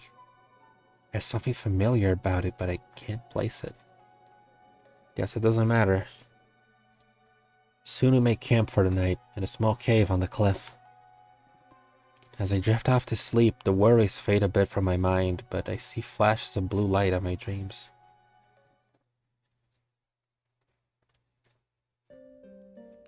I wake the next morning to the sound of a crackling fire and the shuffle of cards. Crow is doing more little tricks for Prince Elgandir. When Crow correctly guesses the prince's card for the 5th time in a row, the little boy almost cracks a smile. The smell of fried eggs wafts through the tent. The city's made good use of my food supplies. Crow, that smells so good. You can cook? Sure, when the opportunity goes and presents itself. You really are a man of many talents. Darling, you have no idea. So, want me to read your fortune in the cards? Sure. I love hokey stuff like that. Do you now? Well, I'm fond of it too. Settle down on the floor across from him. He shuffles the deck and deals out 2 cards, face down in front of me. Okay, pick one. Left card. Ooh, damn. It's the pale fox. He looks pretty sneaky. Don't worry, darling. This means you're awful good looking. You know, a real fox. Of course, I didn't need cards to tell me that. Gosh, you're such a flirt. You ought to be ashamed of yourself. I know I ought to, but I never am. What's it really mean, though? I mean, being good looking isn't a real fortune. Crow hesitates before he answers. There's a look on his face that seems unlike him. Actually, the pale fox means somebody's lying to you, and you don't even know it. My heart sinks. I know fortune telling is just a silly game, but this feels different somehow. After all, the only person who could possibly be lying to me right now is... It's me. I've been lying to you. Huh? You have? The darling truth is, I ain't got the faintest idea what any of these cards mean. After a moment of stunned silence, we both burst into laughter. Bet you think you're very cute, don't you? Let's just eat already. Part of the cards. The three of us have a nice breakfast together. Huddled together in warmth and safety. You'd almost forget that we're on a perilous mountain, and that after another day or travel or two, we'll part ways and never see each other again. I already feel a little sad thinking of saying goodbye. Eating together, talking and laughing. Feels almost like the family dinners we had on the farm. I catch Crow meeting my eyes, and I blush and look away. He'd probably laugh if he knew what I was thinking. Once we're ready to go, we venture out of the cave. It snowed a lot overnight. I try not to let it get me down, but the trail we're following is hard to find. On the other hand, considering the horror stories I've heard about Mount Needle, I guess it could be worse. After walking for a few hours, though, I realize the snow's taken us pretty far off course. We're officially lost. Ahead of us is an open crevice, deep and jagged, like the stone was torn open by the claws of some giant beast. I can't see a way to pass it, and we shouldn't have come across it anyway. Not if you were following the path I'd wanted. That's trouble. Feel like starving yet? No, never. Don't worry, I can figure this out. Let's see. There's no way to make a bridge. Not a reliable one anyway. Maybe I could try to leap across and find something on the other side? I'm bored. This is taking too long. You are taking too long. Calm down, little fella. I have a feeling we'll find our way across somehow. It's nice that you're optimistic, but having a feeling isn't really helping with... Before I can even finish the thought, a terrifying screech shakes me to my core. Rising up over the hill is what looks like a giant owl. Eek. After shrieking in fear, the poor little prince faints dead away. I'm glad he's not awake to see the huge bird's vicious talons unfold, or hear the deadly quiet of its noiseless wings as it flies right at us. Is that a night rock? But it's the middle of the day. That's impossible. It shouldn't be hunting in daylight. There's no time for questions, though. It's coming right at us. Grab and run. There's no time to fight. My first priority is to make sure the prince is safe. I grab a hold of him and start to run, with Crow and the donkey following behind me. Donkey. Nightrock, however, is too fast. One swift motion is on top of us, and the sky above me is blocked out by a mass of wings and feathers. And one massive talon grabs hold of me, and I desperately keep hold of the prince. And the other talon grabs a donkey and Crow. As far as I can tell, it hasn't dug in its claws in yet. We can still get out of this alive. Nightrock carries us high over the crevice, holding tightly onto the prince, who is still unconscious. I manage to work my hand into my breastplate. Tucked in there, I keep a knife for emergencies or for situations when I can't reach my sword. This is both. Operating purely on instinct and ignoring the sinking feeling in my stomach as we rise up into the air. I strike. My short blade digs into the meat of the Nightrock's left talon, the one grabbing onto me and the prince. Nightrock howls in terrible pain. So does Crow. Did the claws dig into him when I attacked? I don't see any blood. So I better not strike again. I can't risk hurting anyone. But if I'm not going to attack again, I have no idea what to do. I wish I'd planned this out better, but then how could I have expected a Nightrock attack in daylight? Maybe I can wait for it to drop us in its nest and strike quickly at its heart, try to kill it in one blow. Mine is racing, so I hardly notice the Nightrock slows its flight and drifts to the ground.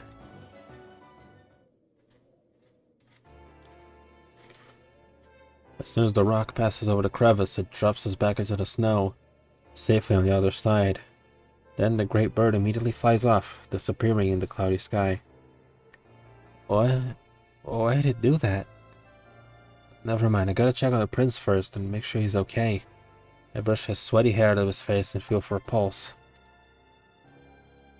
Prince Selgandir is still unconscious, but alive and safe. Thank goodness. I don't know how I'd live with myself if something happened. I look around. Night Rock is completely gone. The donkey seems fine, if a bit dazed. Crow, however, is lying on the ground, clutching his left hand. I rush to his side and pull him out of the snow, cradling him into my lap. Ain't this in that situation? Oh, shut up, you're hurt. Gosh, your hand is really bleeding. Is that where it dug its claws in? Wait, that doesn't make any sense. It grabbed you around the waist, so it shouldn't have clawed your hand. Ideas coming to mind. Foggy at first, but slowly solidifying around the edges. I cut the night rock on its claw, and Crow cried out in pain when I did, and now his hand is bleeding in the same spot. I know what this means, although I can hardly believe it. You couldn't have, could you? Yeah, me good with that, Hit. No fret about it. You couldn't have known. I reckon the jig is up, though, now. You're possessing that night rock? But why would you do that? To get us across the crevice, of course. And expect you to be so quick to get a hit in, though. Damn, girl, you're good. Those overalls will be fools not to make you a knight. That means you're a mage. You're actually possessing a creature of that size? That's incredible. But if my strike on its left talon causes you to get the same cut on your left hand, then that means... He grins up to me and coughs, his voice a little wheezy. Yep, I'm not too good at possessing. A mage skilled in that particular art would know how to keep a soul apart from the night rocks, and not take on the same wounds. As you can see, I'm pretty rusty at it, so I took some damage. Ouch, oof, you really nailed me, darling. It's like he's actually proud that I sliced open his hand. What is he, crazy? I don't know what might give you that idea. The first thing you saw this guy do was literally only pack like some smokes, some booze, and some cards to fucking hike up across a mountain. So like, I don't know. He seems mostly okay though. After a moment he manages to stand up. His hand is bleeding, but not as badly as I thought. That's a relief. If you're wondering, I know lots of types of magic, but only a little of each. Just enough to be slightly useful in most situations. Dedicated most of my time and energy to mastering one particular magical art. That one's a real humdinger. Takes up a lot of my attention, so I don't have much left for anything else. But if you're not good at possession, why did you try and use it to get us across the crevice? Well, like I said, no, just enough to be useful. And hey, you can't say it didn't work. Sorry for not telling you my plan beforehand, by the way. I was kinda hoping to keep up the ruse a little longer. Do me a favor, though, and don't tell the kid. Still need to wait for the right time.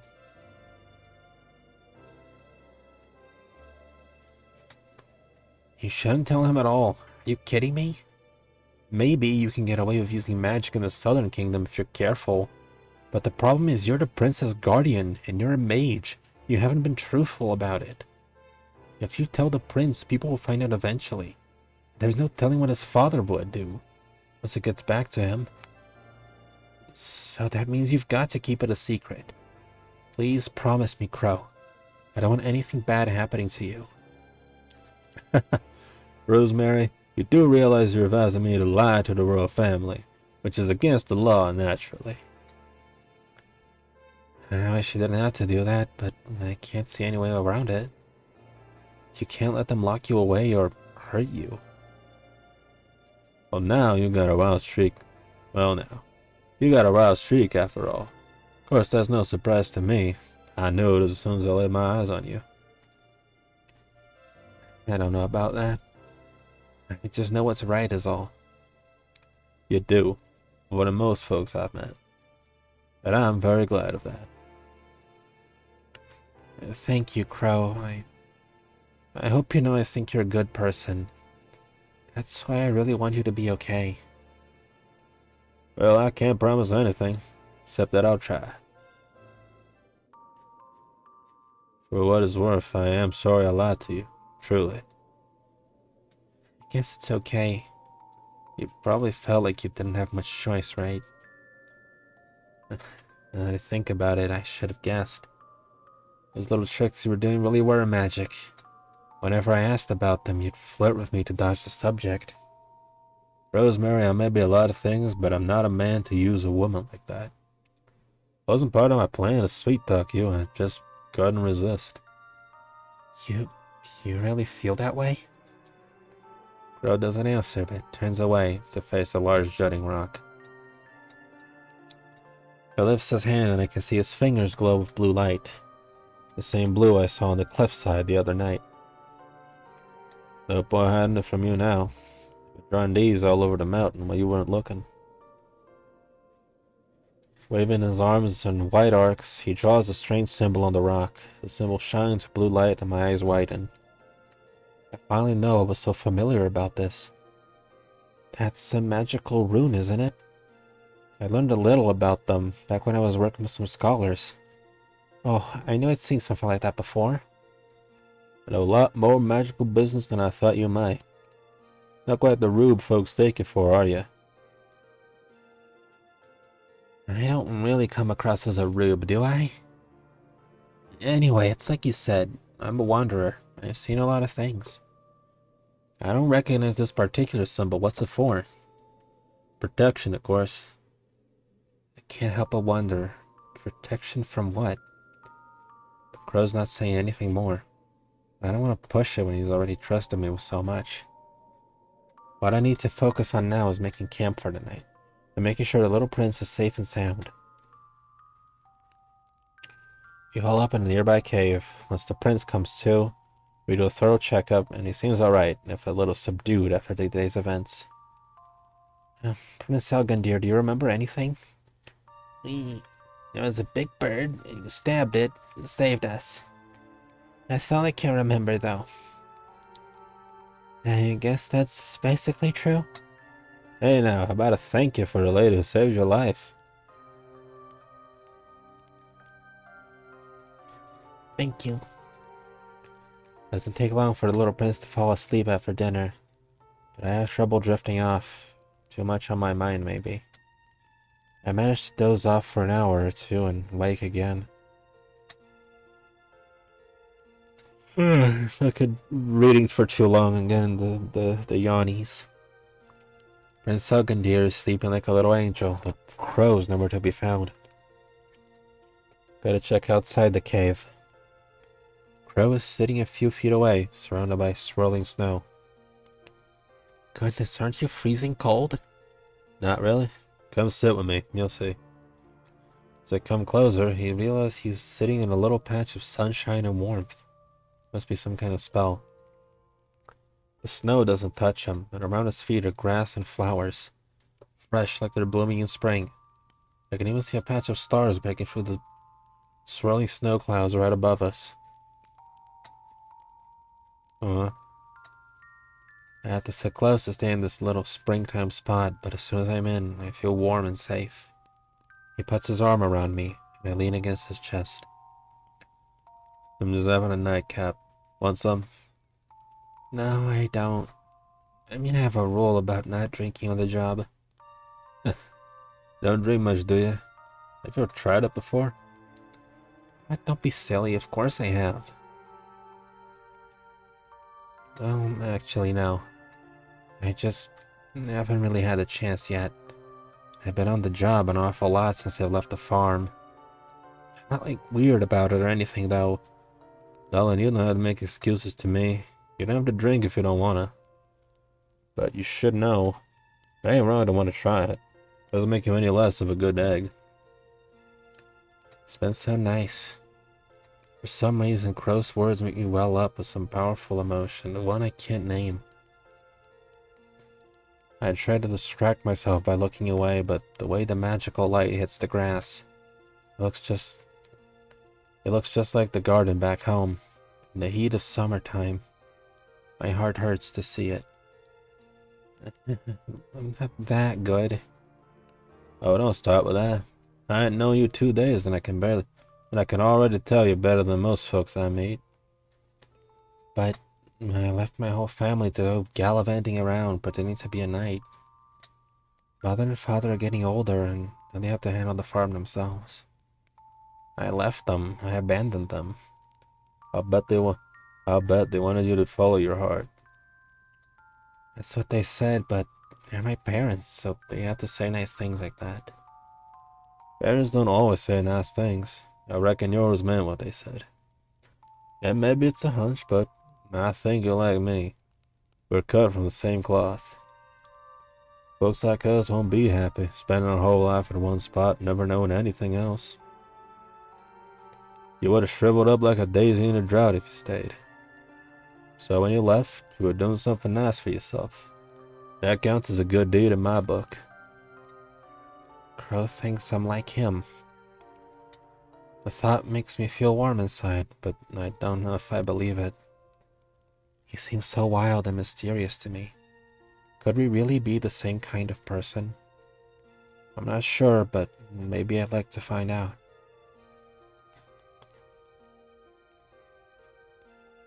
I'm going all top route. But multiple times now, the bottom one has seemed like the more interesting one. You know what? Fuck it. I'll treat myself to breaking my visual novel rule. And, yeah, let's go. Give me that. I snatch his flask from him and take a swig. The drink burns down my throat and my whole body shudders. Rosemary, that's... Oh, no, it's okay. I know what I'm doing. Emboldened and giddy from the drink, I grab his face and press it against mine, kissing him fiercely.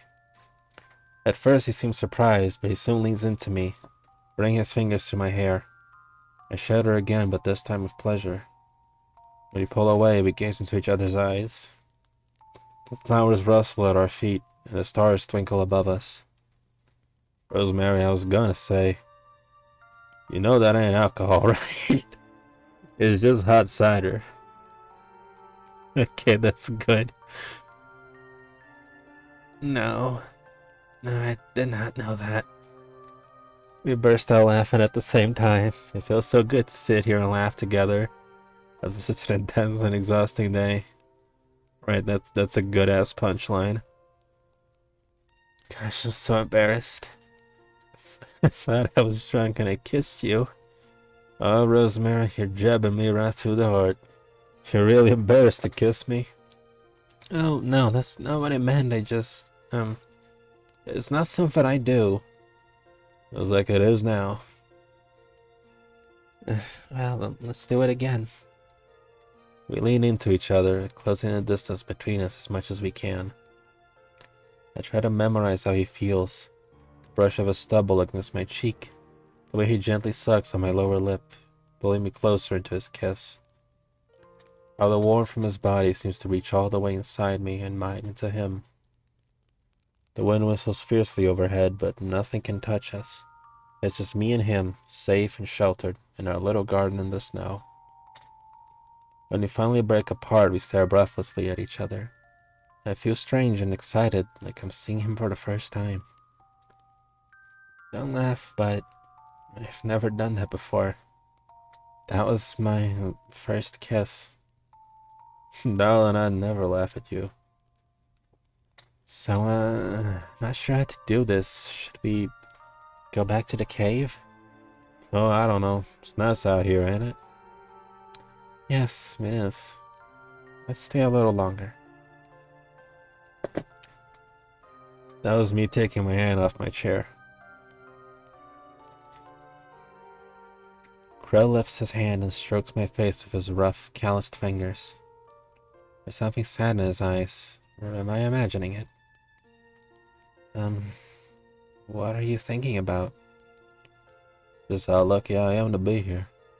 Of all places and times in the world, I'm right here, right now. Crow. We stay out together for a little while longer. There's a few more things I've never done before, and Crow's happy to show them to me.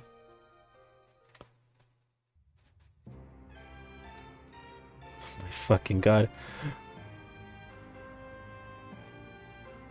I wake up early the next morning. At least I think it's morning. It's hard to tell from inside the cave. We went back inside sometime last night since we didn't want to leave the prince alone for too long. A soft sound from outside, like faraway thunder, shakes me out of sleep. Maybe I should worry about what exactly that is, but it's dark in here and I'm sleepy and I feel good. Like I could take on 3 night rocks at once. When I'm more awake, that is. What a wonderful night. It's hard to believe that a few days ago, I never even met Crow. Now it almost feels like I've known him for a lifetime. The little prince wakes up soon after me, looking well rested despite the early hour. He is watching me quietly. Half asleep, it takes a moment to notice that Crow's nowhere to be found, even though I'm pretty sure he fell asleep next to me. Instead, I find the red rose again, lying in its place. How strange. I thought I'd lost it for good. What time is it? Where's Crow? I don't know. He went outside, but he didn't say why. The prince seems less confrontational. I wonder if he's still feeling subdued after what happened yesterday. Come to think of it, this is the first time I've ever spent any time alone with him. Oh, okay. Well, what are you doing awake, little guy? I can't get back to sleep. I heard something and it woke me up. Yeah, I think I heard it too. Sounded like a rumbling or something. Maybe it was just Crow getting up. So, you and him are friends now, right? Or friends now, huh? Why do you say that? Cause after that big bird almost got us yet today. You're always next to each other. You're smiling at each other. You know, like my mama and papa. Friends. Oh, yeah. I guess so. Hey, about that. Are you gonna tell your father about the bird? I mean, it turned out totally fine and you're safe and all, but I don't want him to think it put you in danger or was reckless or anything. No, that's okay. I wasn't gonna tell Papa about any of this. Yeah, that's a relief. I mean, not that you shouldn't tell your father things, or just, you know. I mean, what do you mean by that? You're not gonna tell him what exactly? This. Crow told me it's our secret. Crow told you? What, just now? What's the secret? He came to get me a few days ago. He said we're going on a little trip and he'd bring me right back. He said I shouldn't tell Mom and Dad about it. I said okay. It's so boring at home anyway. I hate this voice. I hate this voice so fucking much. I hate this. Why did I do this? This trip hasn't been as fun as he said it'd be. I hope you get back soon. Oh god, it's getting worse. It's getting worse. I suddenly feel wide awake. Goosebumps riddle my arms. My mind races to put together what Prince Elginder is telling me. I've been holed up in a tavern for days, so of course news of a royal kidnapping wouldn't have reached me yet. Crow never explained exactly what they were doing out here in the first place. But that means he really kidnapped the prince and lied to me?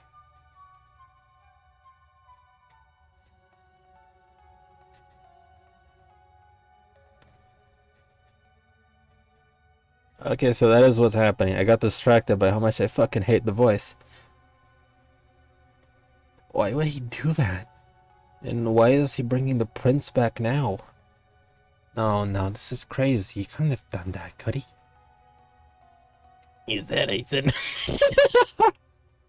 Fucking hell. I fucking... The fucking Green Goblin mask fucking got to me.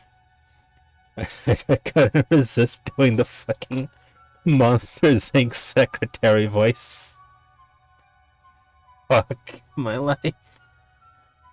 He said I shouldn't tell you about this either, but if your sense that's okay, right? I hear another rumbling sound somewhere in the distance. Look, just stay right here for a minute. I have to go check something. I rushed outside a few yards off, facing the vast mountainside that lies behind us, with his arms raised like a maestro. Crow.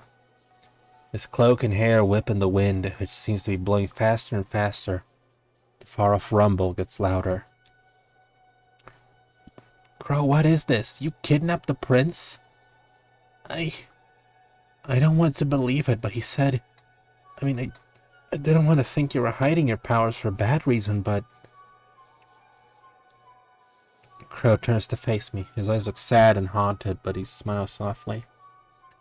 Darling, you got no reason to trust me. I've been keeping the truth from you this whole time. I won't blame you if you can't forgive me. I can hardly hear his last few words. The rumble rises to a deafening roar and the ground shakes. Almost too late, I realize what's happening. Crow's raised arms are glowing blue, and as he waves and gestures into the freezing air, his mouth seems to crumble as if he's crushing it with a giant invisible hand. Almost too quickly to seem real, a wall of churning snow and stone rushes towards us. I can catch glimpses of that familiar blue light in the onslaught. Those runes. You were marking the mountain in key places. You could trigger an avalanche. Avalanche? What's going on? I whip around and my heart drops. The prince has wandered out of the tent and is watching us. I have to keep him safe. What can I do? I can't fight an avalanche. You kidnapped the prince, and now you're gonna kill us. Why? Why would you do this? Because you're upset about how the king is treating mages? Explain it to me. He sighs quietly and winks at me as if we're sharing a secret. Close, but no cigar. With that, he pulls his hands together. The blue light surging from his fingers smashed together with a noise like a thunderclap. At once, the boulders marked with Crow's runes move, as if unaffected by gravity, as if they have a will of their own. They pull together and surge forward just as the avalanche is getting close. Marked boulders stop right in front of us, forming a sort of wall shield so the rest of the crashing stone rocks are diverted. I heard a roar scream in my ears as the mountainside shakes around us, but protected by the boulder shield, the three of us are safe. I can't tell how long it takes. My heart is pounding and I can hardly think, but eventually the avalanche settles and stops. The three of us, the tent, the donkey, and the path home, all are untouched. Crow finally lets his arms drop. He stands like that for a while, hunched over, breathing hard. When he finally looks back to me, he grins with some effort. I can't think of what to say. But the prince steps right up to Crow, his eyes wide in shock and sudden understanding. You saved us? It's real magic? I don't know about that, kiddo. What do you think? I don't... A spark of wonder lights up in the prince's eyes, and goes dim. His eyelashes flutter. He takes a stumbling step and nearly falls face first into the snow. Fucking dumbass. Crow is there just in time to catch him. The little prince is totally out cold, overcome with fear and excitement. Gosh, that poor kid sure faints a lot. That's sleep magic. Just a touch. I used it last time we were attacked, too. So when I'm getting through all this without being too traumatized. Oh, that makes sense. I guess you were saving us from that avalanche after all. I'm sorry I accused you of trying to kill us. I don't blame you for thinking it, darling. I would have drawn the same conclusion in your place. Maybe, but that's not how I see you. He reaches out and puts his hand on my shoulder. At his touch, I feel calmer. Rosemary, I promise. It's okay. I still don't understand, though. How did you know the avalanche was gonna happen? Simple. I remember it happening, and I remember being saved. Last time I was here. The last time? Now that Crow's cradling the prince in his arms, I noticed a few things I hadn't before. Their hair and skin are the exact same. What? They are, but what? They both have thick eyelashes. Their eyes share a bright turquoise color, which is unusual for the Southern Kingdom. They both even have a small earring on their left ear. No. No, it couldn't be what I'm thinking. You said most of your attention went to studying one particular school of magic. A really difficult one. Was that time magic? You are the prince. You came from the future? Boy, was I ever wasting my time trying to pull the wool over your eyes. Come on, it's sunrise, and the Royal Guard will be here for me soon.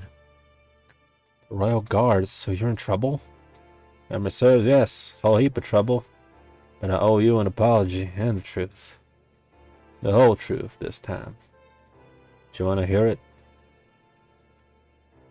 Yes. I just had to get out of the snow first. Back in the cave, the prince sleeps quietly, and Grow shuffles his deck of cards. I still don't know what to think yet. My mind is numb. Guess I knew that with time magic, something like this was theoretically possible, but everyone says that no one has ever been able to make it happen for real. Most scholars dismiss time magic as improbable and unwieldy and dangerous. The idea of a time traveler is a fantasy, unheard of. Could I really be speaking to one right now? I might be talking for a while, so I hope I don't bore you. No, please. I really want to understand. Well, alright then. You asked for it. But damn, I hardly know where to start. Well, for one thing, I never wanted to be a prince. I certainly didn't want to be a king. But I always thought that was the only thing I could ever be. My whole life, everything's been planned out for me since before I was born. There were always tons of folks watching me, making sure I was doing everything I was supposed to. The list of things I couldn't do, let's just say there's a lot of things in the world that ain't proper for the royal family. It was the same for everyone I knew. They all did what the royals wanted, and everything else was forbidden. Never got to leave the palace. Never knew there was anything different. Except, I always had a memory of this man. This strange vagabond with powers who saved me one night from an avalanche on a mountain. Yo, Josuke from JoJo's Bizarre Adventure Part 4, Diamond is Unbreakable, who gets saved by a mysterious man of a silly pompadour and so wears the same pompadour in his honor. And like maybe or Araki may or may not have planned for Josuke to do a fucking time loop and save himself as a kid. Wow. I don't even fucking know if that's true what I just said. I'm just saying some bullshit because it is past midnight and I want to finish this game. So maybe I should just keep reading it. I only half remembered it and it hardly even felt real. When would I ever been able to see a real mountain? Thought it was only a dream. For a while still. It gave me hope. I knew there was another way to be. There were people who did in life live the kind of life I had. The kind that my father thought was the only one worth living. Those people were magic people. They could do things beyond what anyone imagined. It was because of that mysterious man who saved me that I eventually looked into magical ability for myself. Secretly, of course. When I found out I had some magic potential, my closed little world suddenly opened a big old window. Wow. Did your father ever find out about your magic? Hard to say. I don't know for sure my old man knew what I was doing. Since that's about when he started making harsher laws about magical practice, I reckon he might have had an inkling. It was a hard time, but through it all I remember that strange vagabond who seemed to be able to do anything. And I felt like I could do anything too. In a way I could. When it got so that magic was completely forbidden, I used mine to escape. That'll happen in about 10 or 12 years or so. Look for it, it'll make the news all over the world. Not to brag or nothing. They'll never find me though. I mean to say they never did. Got away clean. Life was hard, living on my own, always on the run, but I managed it. And I was free to do what I liked. I could smoke and drink and keep whatever company I wanted. Nobody was watching me or telling me to do this or that. My magic always kept me a step ahead of the royal guard. I didn't think I had a care in the world. But as I got older, the face looking at me in the mirror got more and more familiar. I realized I was the strange vagabond from my memories, and it was my responsibility to set myself on this path. My fate, if you believe in that stuff. So I put all my other magic studies aside and started training myself in time magic. Resident was foolish enough to teach that stuff, so I was all on my own, cobbling together what I could from scraps of ancient texts. It must have been really hard. I don't know much about magic, but I know most people say time magic's impossible. I haven't heard someone say the only reason it's not forbidden is because no one can figure it out enough to use it. That's right. Because I'd seen evidence that I'd learn how to do it eventually. That gave me the confidence to keep going. I reckon by now I understand time magic more than any living soul. And there's still so much I don't have a handle on. It's like I'm feeling around in the dark, hoping I'm doing something right. Or at least not knocking over anything important. I might be doing damage to the very fabric of the universe right now. I really don't have any way to know. But I know what I saw, what I remember. I figured better do my part to help the past happen how it did. I just wanted to give myself that little glimpse. Not so much that he gets overwhelmed, just a little spark. That'll burn harder and harder the more he grows up. I want to make sure he knows there's people like me in the world, and that he can become one of those people if he's willing to try. But why did you kidnap him? And if you wanted him, you know what I mean. If you wanted to show off your magic, why did you make him fall asleep when you possessed the Night Rock? See, darling, this is where time magic gets tricky. I did things the way I did them because that's how I remember it. I don't remember seeing any magic before the avalanche. But being here on this mountain tonight, that's an important part of the memory. I couldn't figure out how to get him here, except to take him myself. Who knows why I ever did it in the first place? Guess it's just one of those tricks of time and fate, where one thing feeds into the other.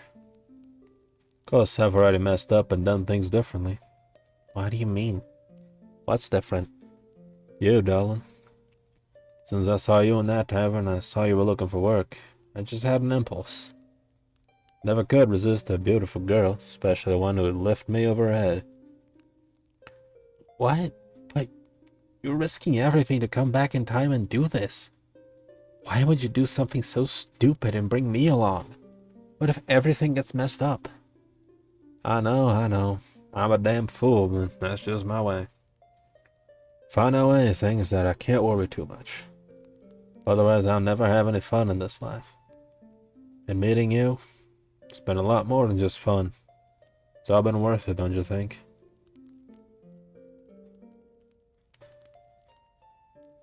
Gotta keep on the top path. It's not worth it, but not the way you think. It's because I really care about you and I don't want anything bad to happen. You're not only breaking the laws of the kingdom, you're breaking the laws of the whole universe. How can I not be scared for you? What if you get arrested or blink out of existence or something? It's not that I'm mad at you or anything. I just want you to be safe. I need you to be safe, so please, you can't just risk yourself like this. Darling, it's like I said, you're a good egg. You'll make a great knight someday, I just know it. He's being nice, but I can tell that I've disappointed him. I just want to protect you no matter what it takes. I know, Rosemary. That's who you are. Can't change it any more than I can stop being magic. So, should I call you Prince Elgandir now? Nah, keep calling me Crow. I like best, because it's what you call me. Besides, the name my folks gave me never suited me much. Suddenly a loud, low note echoes over the mountainside. Sound of a horn being blown. The kind used by the Royal Guard of Starlight City. And that'll be the King's forces coming to take me away. They've been looking for me, for the little prince, I mean. Someone saw him at the tavern back there, so they knew he'd be taking over the mountain. They gathered their troops to catch him in the act. That's what I'll find out later, anyhow. Don't worry about yourself. I'll make sure they don't hold you responsible. No, they can't do this. It's okay, I'll help you escape. Not to worry, darling. I don't have much time left here anyway. I'll be gone before they get here, whether I like it or not. Huh? What do you mean by that? Crow's not listening to me. The Royal Guard's horn sounds again, louder this time. They're getting closer, but he doesn't seem worried.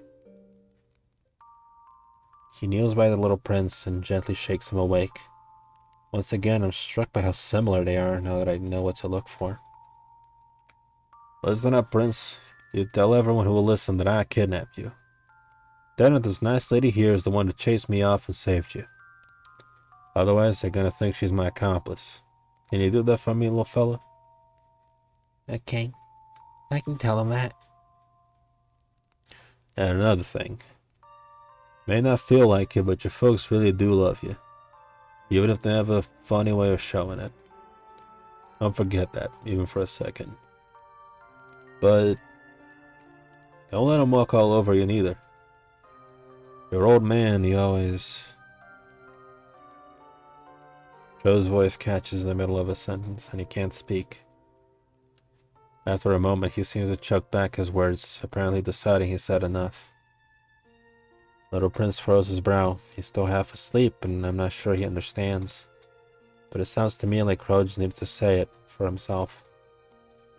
After a bit, the sleep magic kicks in again, and the prince drifts off. I guess this whole journey will register as a dreamlike experience for him. Almost like it didn't even happen.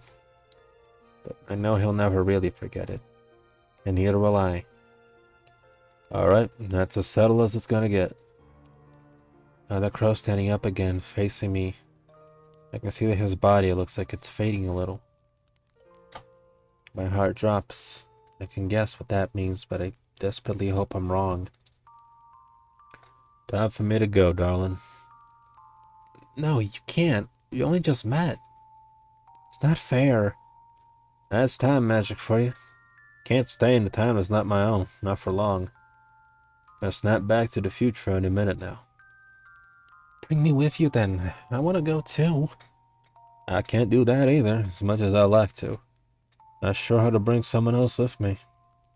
And besides, that wouldn't be your time any more than this one's mine. You'd snap back eventually, just like I'm doing now. But, can you come back? I just want to see you again. Rosemary, I wish more than anything that I could say something now to make you smile. But using time magic to come back here just this once was already harder than anything I've done before. I don't know if I could ever manage to try it again. I'd almost wish I hadn't met you, just so I wouldn't have to say goodbye now. But I just can't, even if it all goes wrong in the worst way. Meeting you was worth it.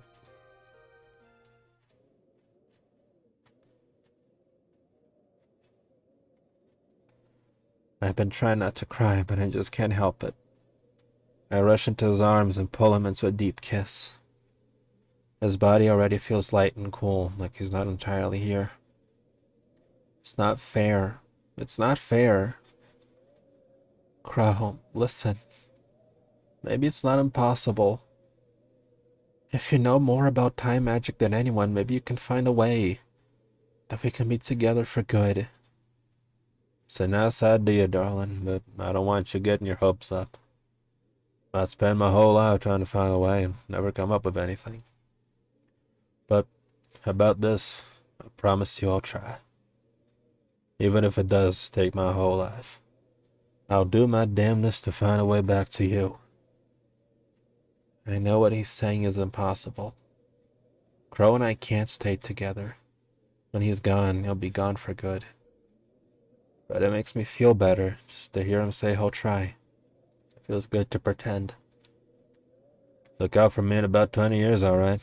I bet you'll still be real cute. I've always had a thing for older women anyway. Don't make me laugh. I'll just cry even more. They kiss again, for it might be the last time. Now every second, Crow fades away more and more. Crow? Yes, darling? I really... Before I can finish, he's gone. The prince and I are left there alone with the snow and wind howling around us. I wait, dumbfounded, for the guard to arrive. Things unfold exactly like Crow said they would. When the royal guard catch up with us, the prince tells them I saved them from the kidnapper. I confirm the story, and in Starlight City I'm hailed as a hero. Feels hollow and empty, and I'm barely paying attention. They take the prince away back to his family. There's not much time to say goodbye, but I don't know what to say anyway. I hope it works. I hope he'll be okay. I think he will. He's still out there, somewhere in the future, isn't he? It's only been a few hours since we got back, and there's already talk of the Southern Kingdom making me a knight as a reward for my heroic deed. I don't really feel like I've earned it, but maybe I'm just too sad right now. I've lost something important to me, something I didn't even know I needed. How can I care about anything else? By the end of the night, I'm in a tavern, much like the one I started in. I'm lying in my bed, staring at the ceiling. How could I have met Crow and had him taken away from me so quickly? A few days ago, I didn't even know him. How can I hurt this much that he's gone? Even if I did meet him again in the future, could we even be together? After all, he said that he'd have to be on the run. Seems so unfair for it to turn out that way. Why can't he just do what he wants? Why shouldn't he use his magic? It's not like he uses it to do anything bad. Why does being himself have to make him an outlaw? What if I do become a knight and the king makes me chase down people like him someday? I don't want that. I feel confused, tired, and empty. Most of all, I just miss him. But life will go on, won't it? I'll become a knight. A real knight. Just like I've always dreamed about since I was small. I can go back to the farm and make everyone proud. And I'll decide what kind of knight I want to be. I'll be a good one who protects people like Crow, or anyone who needs help. No one can stop me from being who I want to be. That's what Crow taught me. And who knows? In 20 years, he'll be the Crow I recognize again. It won't be the same. It won't ever be the same. But it'll still be him, even if it's not the him that I knew. That's something to look forward to. Suddenly my deep thoughts are interrupted by a flash of blue light. Bolt up in bed. Someone's in my room. What's going on? I can't believe it. Sorry to keep you waiting, darling. For me, it's only been a few hours. For him, it's clearly been years. 10 at least, maybe more. He looks older, exhausted, haggard, but it's him. It's Crow. It's really you, isn't it? You're not going to disappear again? Not this time. Didn't take me a lifetime. Just a decade or so of study, but I cracked it. I figured it out. I'm here again, darling. For good. Those folks thought I was crazy, doing all this for someone I hardly knew for a day, but what can I say? I just can't leave a pretty girl alone. Hope you don't mind that I'm not quite so young and handsome anymore. I rush to him and hold him in my arms. Feels so good to do that again. You're perfect. I missed you so much. Not as much as I missed you, believe me. Must have been so hard. So sorry you had to go through that. All that time. I have plenty of stories to tell you, that's for sure. Kingdom's a much worse place for magic folk in the future, and it's something I want to try to change. as much as I can now that I'm back in the past. Are you sure you're okay with that, darling? Nobody quite knows who I am here, but still won't exactly be living by the law. Now, I don't want to drag you into anything that will wreck up your future. I don't care about that. I'll stay with you. I'll fight by your side no matter what. Glad to hear that. There'll be plenty of time for that later. For now. He smiles at me and gently guides me back to bed. You gotta make up for lost time. Fuck yeah. That might honestly be my favorite.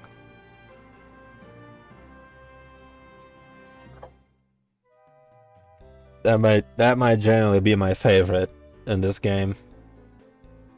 Like I was getting kind of fucking close to genuinely crying for a bit there because fucking the fucking like separated by time stories just fuck me up always for some reason. I mean, I know exactly why. But like, yeah, shit's good. And I fully expected to just like have this be the one like bittersweet ending. And like he just doesn't come back or something.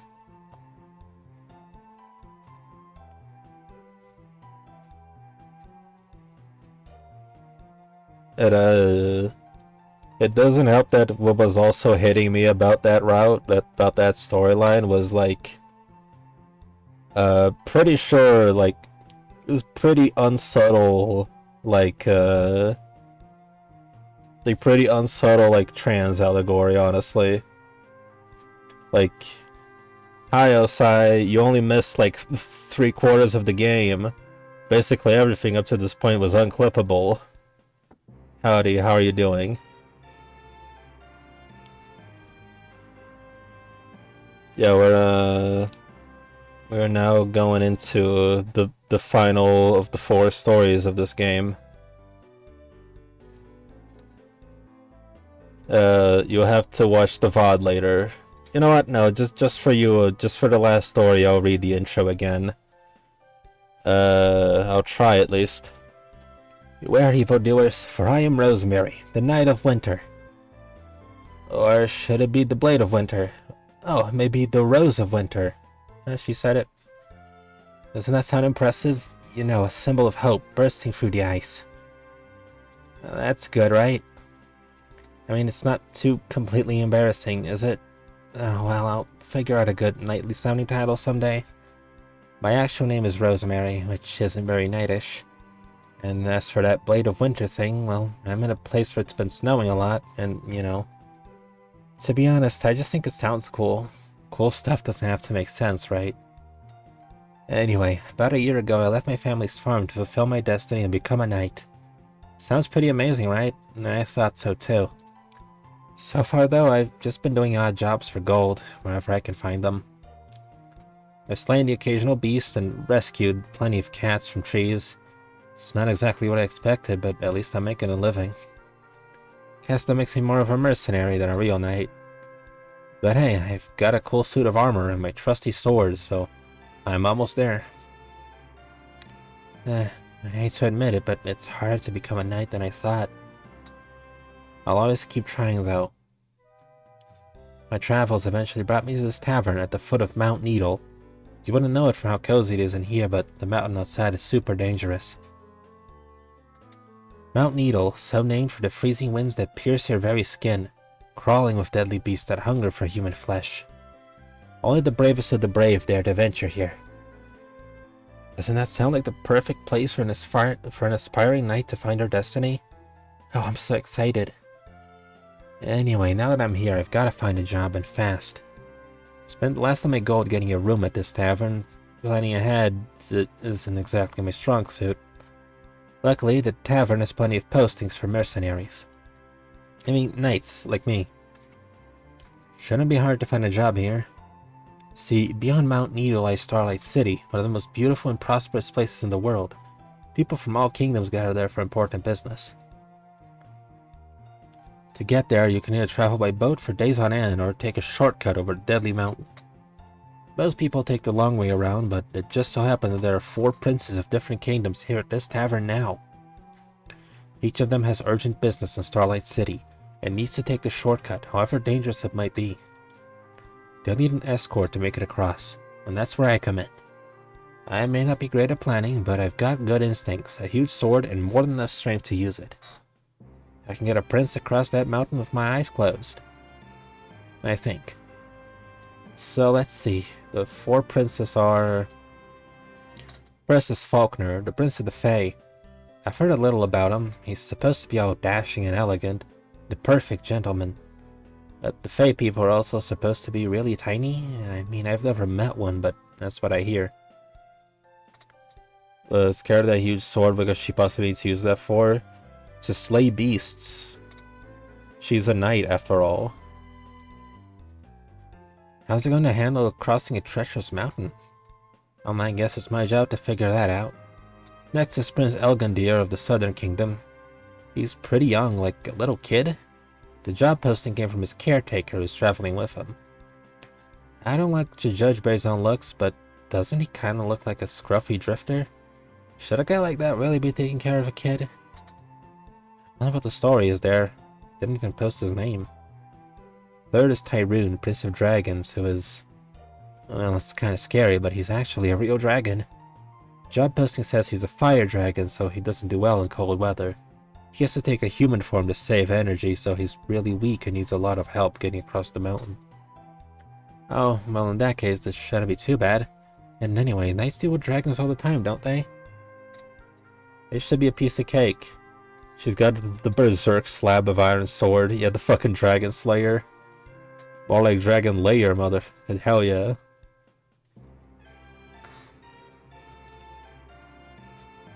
Finally, there's Prince Kuya of Moonforest. To be honest, I'm more scared of him than the dragon. His kingdom is really isolated, so no one really knows what his people are like, but the stories say they're all barbaric, fierce hunters, with giant claws and fangs like wild beasts. Still, if he's here asking for help like anyone else, it can't be that bad, right? Okay, maybe there were more jobs than just these 4, but these guys just seem super interesting to me. And by interesting, I mean hot. Look, don't judge me. I've been traveling all alone for so long, and I've always dreamed of a fairy tale romance. It's not like I really expect anything to happen. I've never even had a boyfriend before. But maybe this time. Anyway, enough of this embarrassing stuff. I've got to hurry up and pick a prince already.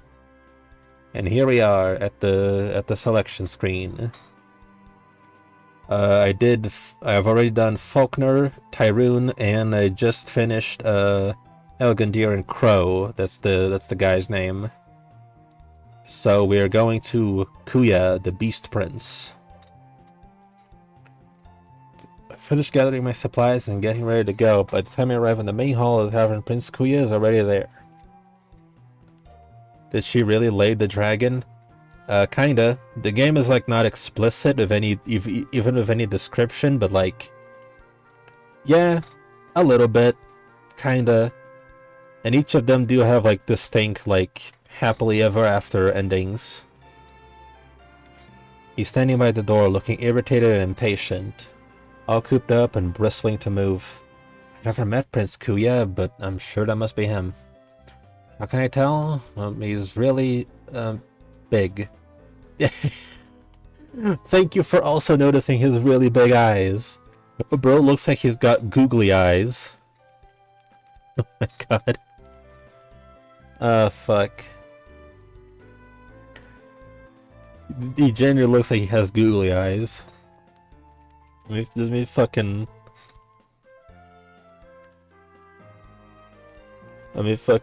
I got this. I got to... It's just face paint and his eyes are closed. Let me find... Alright, this should do. Let me save it. I am doing something for science. Like how some animals have false eyes to make themselves look bigger. That would be funny. Let me... Image... Oh yeah, I already have a layer that's for random images. I got this. I'm a professional.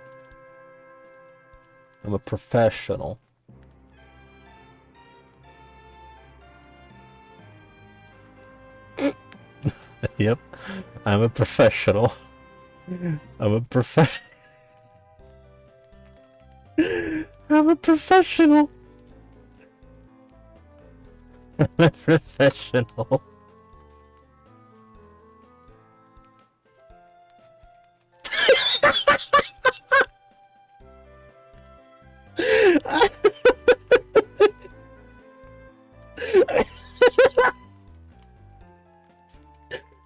See no difference either.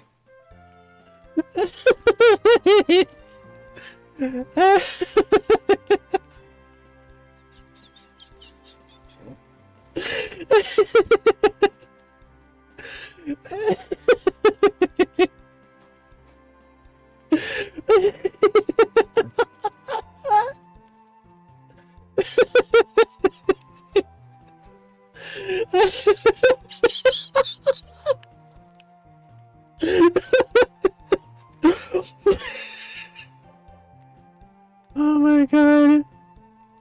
Alright. I have my VOD thumbnail right here. I'll make sure it's big enough. Alright, that was just my screenshot sound effect. My throat hurts. I can't do this. I need to voice this fucking road. Alright.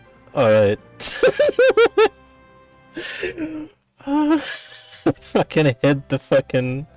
I hid the image on OBS and it looks the exact same under it. Okay, I'm good. I'm fine. I'm normal. I can do this. I'm a professional. Oh fuck, sorry. He averted his eyes, must have gotten flustered. Shut up. Oh god. Oh, that fucked me up. How can I tell? He's really, big. He sure is. I mean, he's the Prince of Moon Forest, so I knew he was gonna be larger than average. I'm not that surprised. But I guess it's one thing to hear about it and another thing to see it. The beast people of Moon Forest never leave their domain, and no one else is allowed inside. I'm pretty sure it's... Ugh. I can't read anymore. It's pretty rare to actually meet one, but everyone knows the stories. Huge, wild, terrifying. Faces of men, bones of giants, hearts of wolves. When that's all you hear about a kingdom, it sticks with you. Fuck. Let me drink water.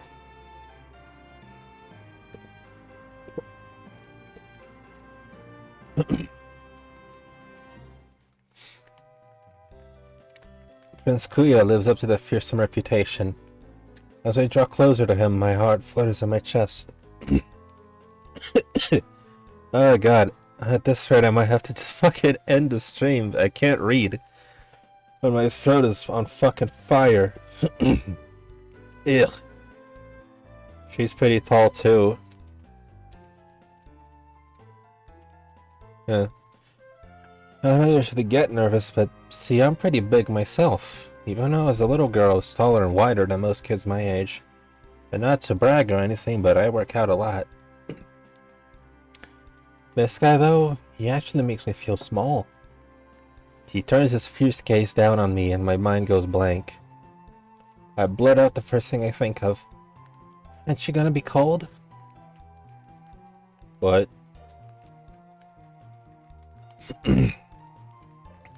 Your armor, it's not giving you a lot of coverage, and Mount Nido can get chilly. But more than chilly, it's freezing. So I'm just worried you might be, that is... Excuse me? His deep, booming voice shakes the floor. Everyone in the tavern falls dead silent. I cannot do deep booming at all, let alone in this fucking current state I'm in. Ugh. Oh god, fuck. A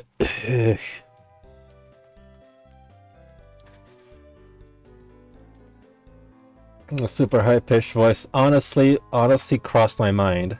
Honestly did cross my mind. I'm so sorry, I just blurted out whatever I was thinking, and I was looking at your chest, your armor, and never mind. Please just let me start again. Hello, Prince Kuya, it's an honor to meet you. My name is Rosemary, and...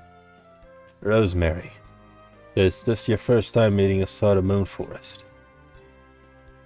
Yes, sir. To be honest, I hardly know a thing about you or your people or how to address you or anything. I apologize if I've offended you sincerely. You know nothing. Really nothing. Ugh. Very well then. I shall educate you. I got a fucking cough.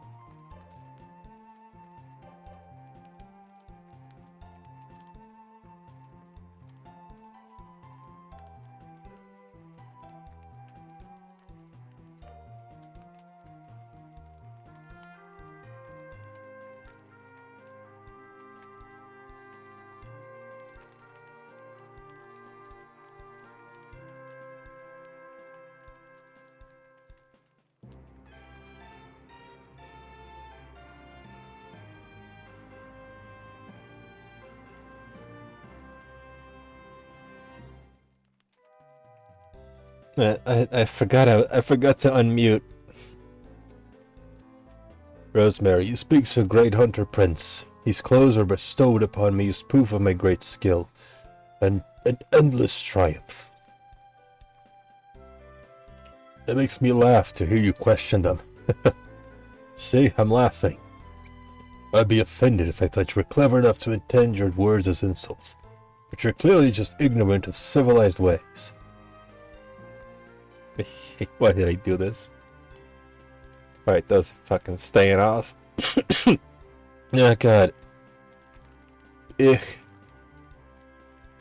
I knew you outsiders are weak and tiny, but I had no idea the extent of your inferiority. For your information, we hunter princes brave much harsher conditions in this pitiful mountain. The cold is nothing to us. Oh fuck, I'm drinking sparkling water. I'm fucking... End of the stream, nobody on YouTube is gonna watch this fucking far. Yeah, he can just like fucking wrap himself with his own hair.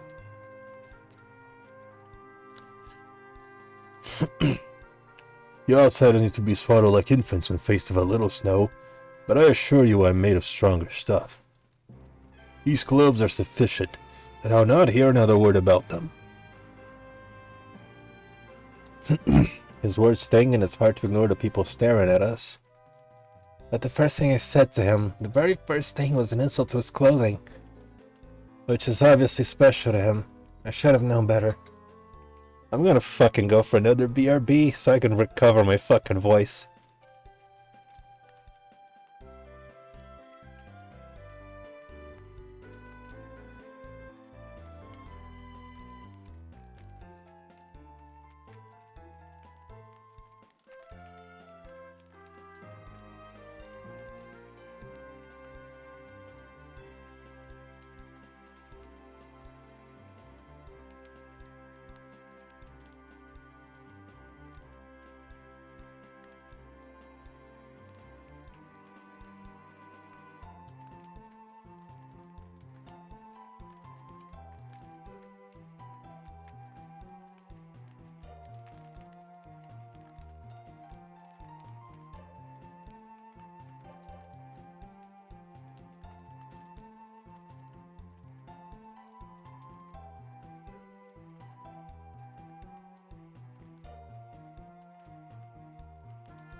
Alright, I'm back. I had to make some tea. Alright, we're good. I should have known better. As such, I really don't have the right to argue. I just have to grin and bear it for now. Hot tea. Alright, I'm good. Yes, Prince Kuya. Another thing, you do not call me by my name. Address me only as Your Mightiness, or don't speak to me at all. Yes, Your Mightiness. Okay, so this guy is obviously just putting on a front. We can all see that that's what's going on with his character.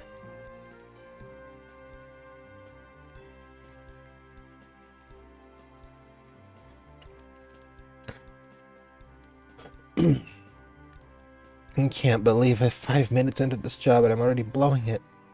Some night I am. Sorry for yelling. Huh? Never mind. Ahem.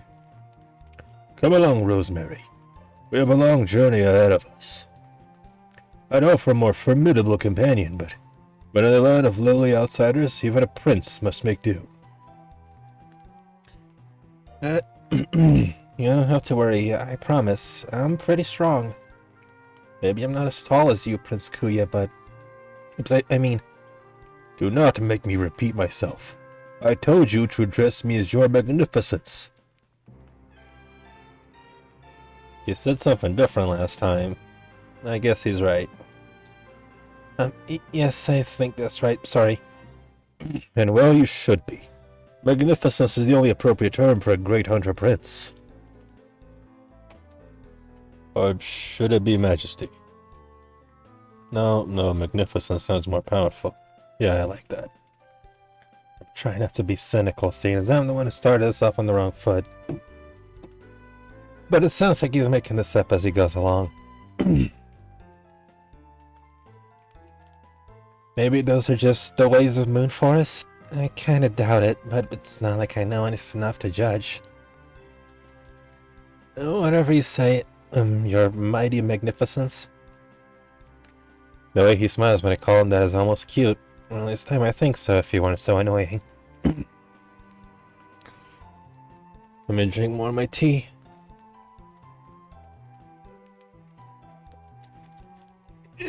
Hot.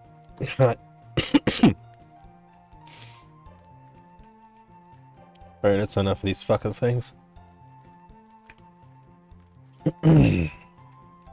Deep breaths. So, Rosemary, you fancy yourself strong, do you?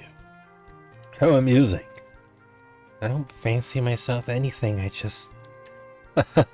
You'll think differently once you see the strength of a true hunter prince in action. Now let us be off. What's this guy's deal? It's not like I claim to be stronger than him or anything. I don't really care which of us is stronger, at least not as much as he does.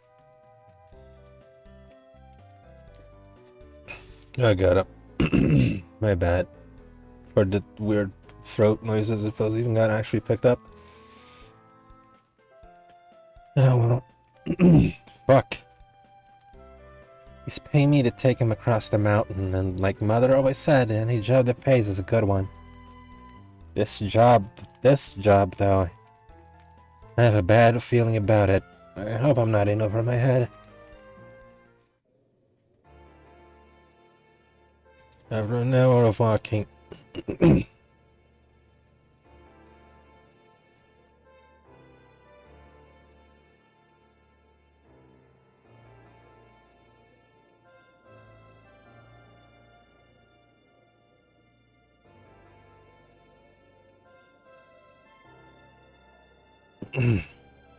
walking through the mountain, yeah, that's what you do. No caravan, nope.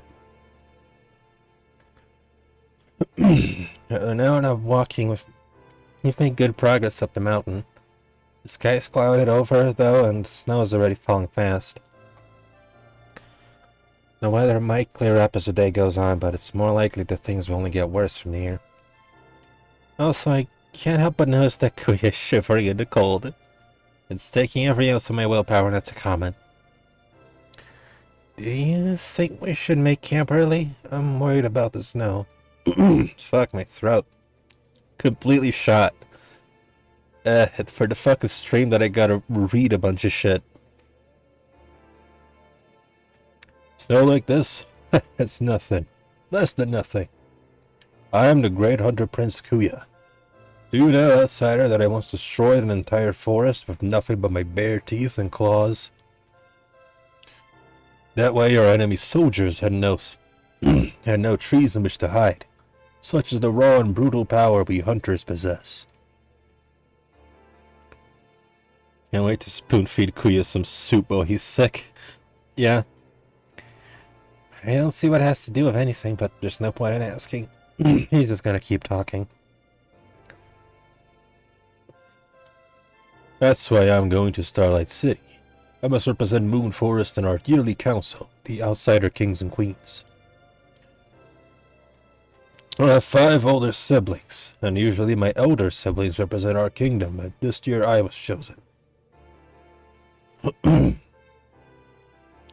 They may be older than I am, but only I am a great hunter prince. I actually heard stories about the great hunters in Moon Forest, though I don't remember any details. Hearing about them might be interesting, much as I hate to admit it. Not just anyone can become a hunter, you know. You're specifically chosen to join the great hunt.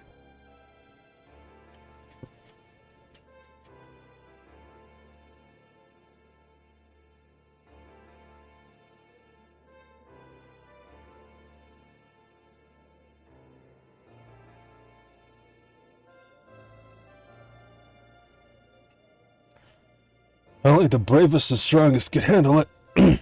Fuck. My older siblings weren't worth it, but I succeeded where they failed. The Great Hunter's secret. Every year, in the season of dusk, we ride through the forest of 13 nights. Hunters don't stop to eat, to sleep, eat, or even to rest. We focus on our quarry.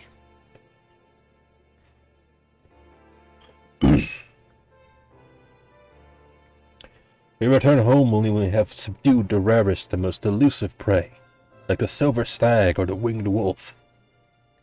Riding home with their pelts around our shoulders, we are treated like kings. No, better than kings.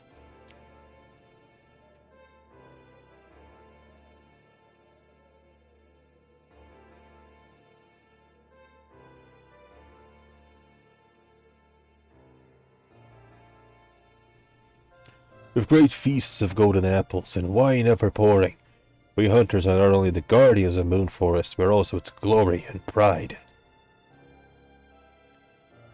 That sounds great, Your Magnificence. It is the highest honor, more wonderful and wild than your puny mind could imagine. Ah. I bet you wouldn't last an hour into the first evening of the great hunt.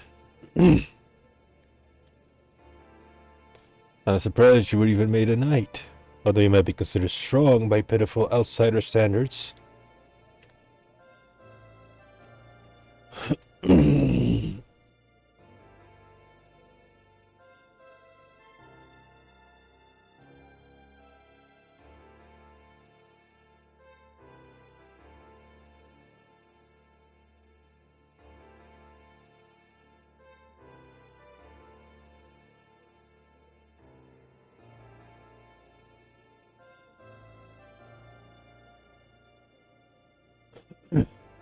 Holy shit, am I glad that was muted.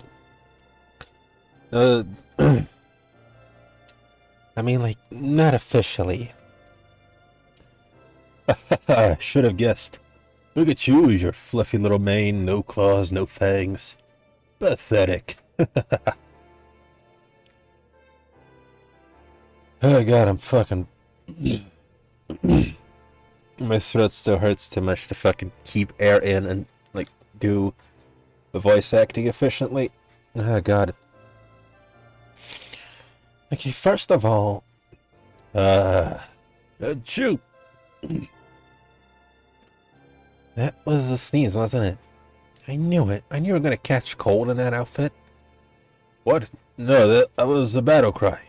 Red hunters don't sneeze, so yeah. Achoo. Whatever you say, Your Magnificence. I grab my pack and pull out a small piece of bread wrapped in leaves. Here, eat this. Why? Is this some kind of trick? No, silly, it's a snack. If you eat more, your body will have more energy to keep itself warm. Fuck. I know it's not much, but it might help. Uh, No, he still looks a bit suspicious. Kuya takes the bread from me and gives it a tiny nibble. Hate to admit it, but it's awfully cute. This is delicious. His smile and optimism returned.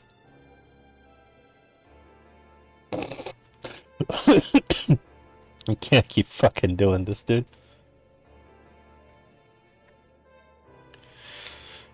Good. Does that help? Do you feel warmer? Won't you feel better? Isn't that better?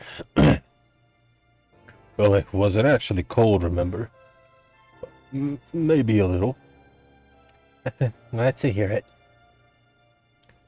Why are you being so nice to me? I'm not sure, you don't really deserve it. You haven't been very nice to me so far. I'm only behaving as a proud hunter should. No shame, no mercy. Yeah, okay. But mighty hunters must also be noble, so thank you for your help, Rosemary.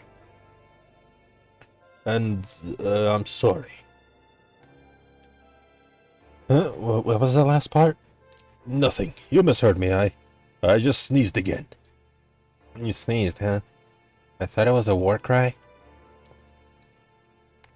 It was a war sneeze. Extremely terrifying. Whatever you say, buddy. And you're welcome.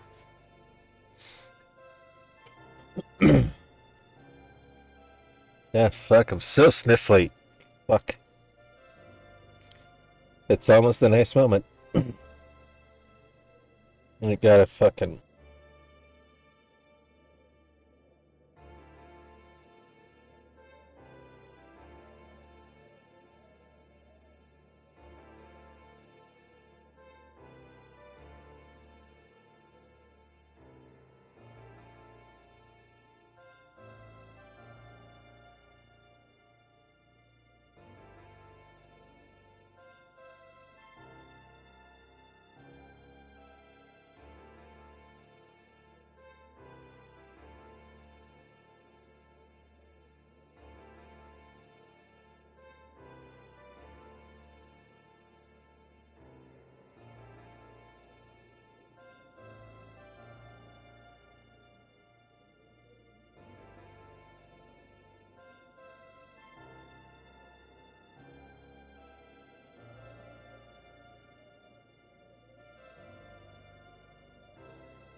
I had to go blow my nose so I stand a chance of doing Rosemary's voice again. Oh my fucking god. Yeah, whatever. It's almost a nice moment. Unfortunately, it doesn't last. As soon as we start walking, he starts going on about his adventures again. It feels like he's been talking non-stop for hours. I know Mount Needle was bad, but I didn't think the journey would be this painful. Kuya joins the party as much as you don't want him to. And so, everyone thought I was done for, but really I was only playing dead to fool the dire bear. At the very last moment, I roared back to life and sliced the bear's head off, with just one of my claws. Everyone cheered and thanked me for saving the village. But really, I don't do it for thanks. Fuck, that was awful. But really, I don't do it for thanks. I do it because it is my honor as son of Moon Forest and a hunter prince. He grins at me, trying to gauge how much I enjoy the story. I smile back at him, hoping he looks sincere. And then I think about it, this might be a chance to connect with him. I have plenty of stories like that from my own travels. Maybe if we become better friends, he'll be more fun to talk to. I think my voice is coming back to me. You know, I came across a dire bear on my travels too. Sounds like mine wasn't as big as yours, but it was pretty hefty. It had been wandering around the edge of town, and it was scaring this one guy's ghost, so he hired me to... Rosemary, please, does this story have a point? I just thought you might want to hear about some of my stories too. Do you really think your little errands can compare with the tales of a great prince of Moon Forest? Well, it's true that the ghost story wasn't that exciting. It's a you had to be there thing. But I swear, if I have to hear the words "the Great Prince of Moon Forest" one more time, I'm going to explode. No job is worth putting up with this.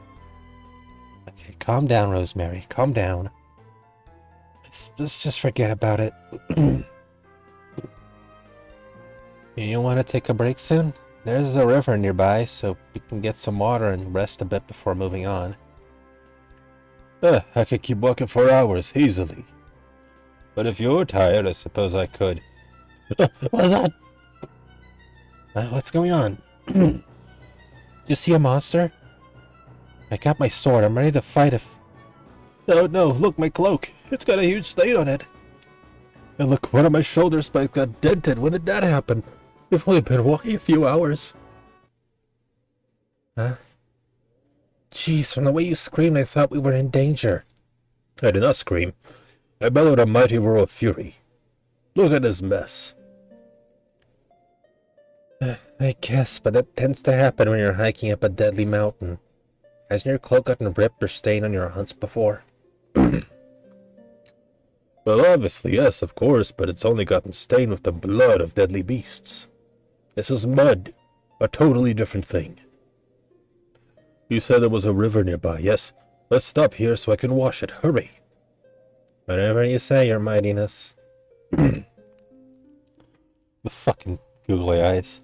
Fuck this shit. And so we stopped for a rest. There's a small cave nearby that we dug in to get out of the snow. Fuck my life. I get some food out of my pack, ready to offer to Kuya, but he's too busy worrying about his dumb cloak. Look at this, practically ruined. And I paid so much for it too. I thought you earned it from heroically slaying monsters and stuff like that. Yes, exactly. I paid for it with my heroic slayings. You outsiders are so thick-headed. Do I have to explain everything to you? I think this is salvageable. I'm going to go out to the river to see if I can clean it off. Stay right here and don't touch anything. It's a cave. Why would I be touching stuff? I'll let him throw his tantrum, I guess. Strange to see such a big, tough warrior guy get so upset over a little stain on his cloak and a scratch on his armor. And again, I shouldn't be so quick to judge. I already upset him once by making light of what he's wearing. It's obviously really important to him. It's my own fault if I don't get it. I settle down, glad for a moment of silence and solitude. It's nice to catch my breath and not be yelled at for a little while. Ugh, fuck.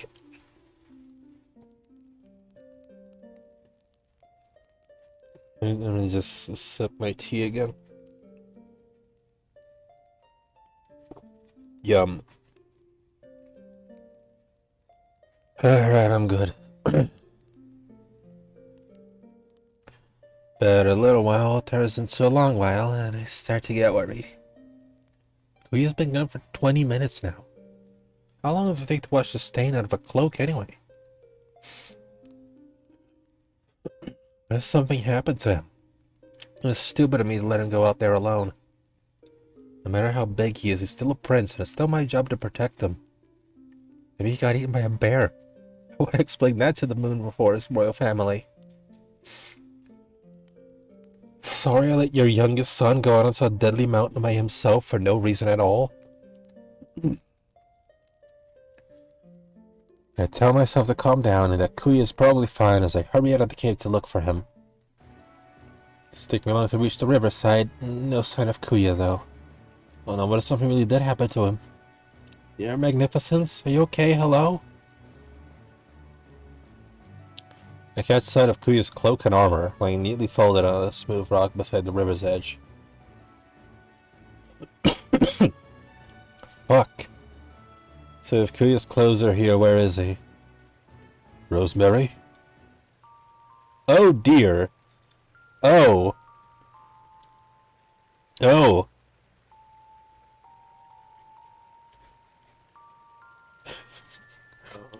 I mean, you think you would when he's literally ass naked in the fucking frozen mountain river. But apparently not. I'm speechless. I knew Kuya was a big, muscular guy, but suddenly I'm seeing his actual body, and I'm overwhelmed.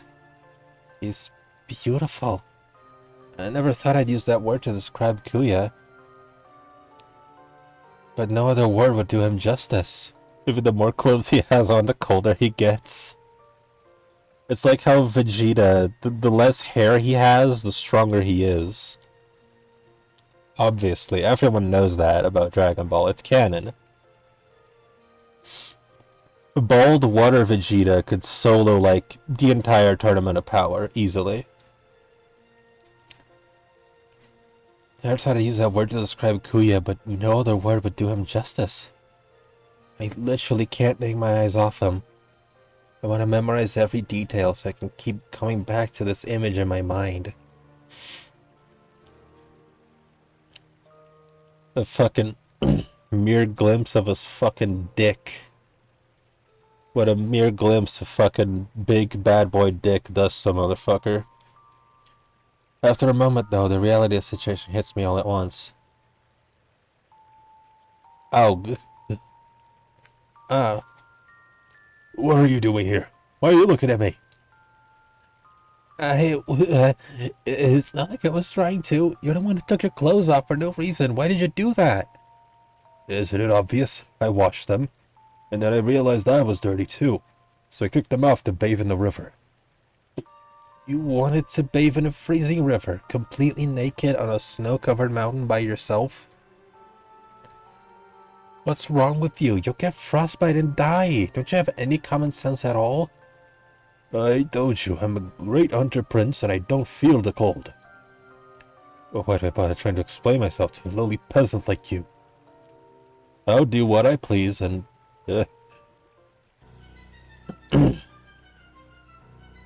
Oh no. He's pulling his cock out.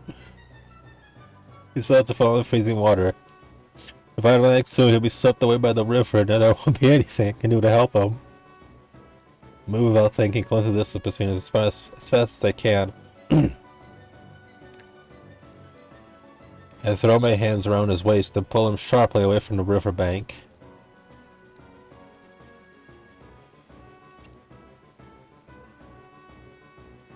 I shouldn't keep fucking doing this. I shouldn't keep doing this after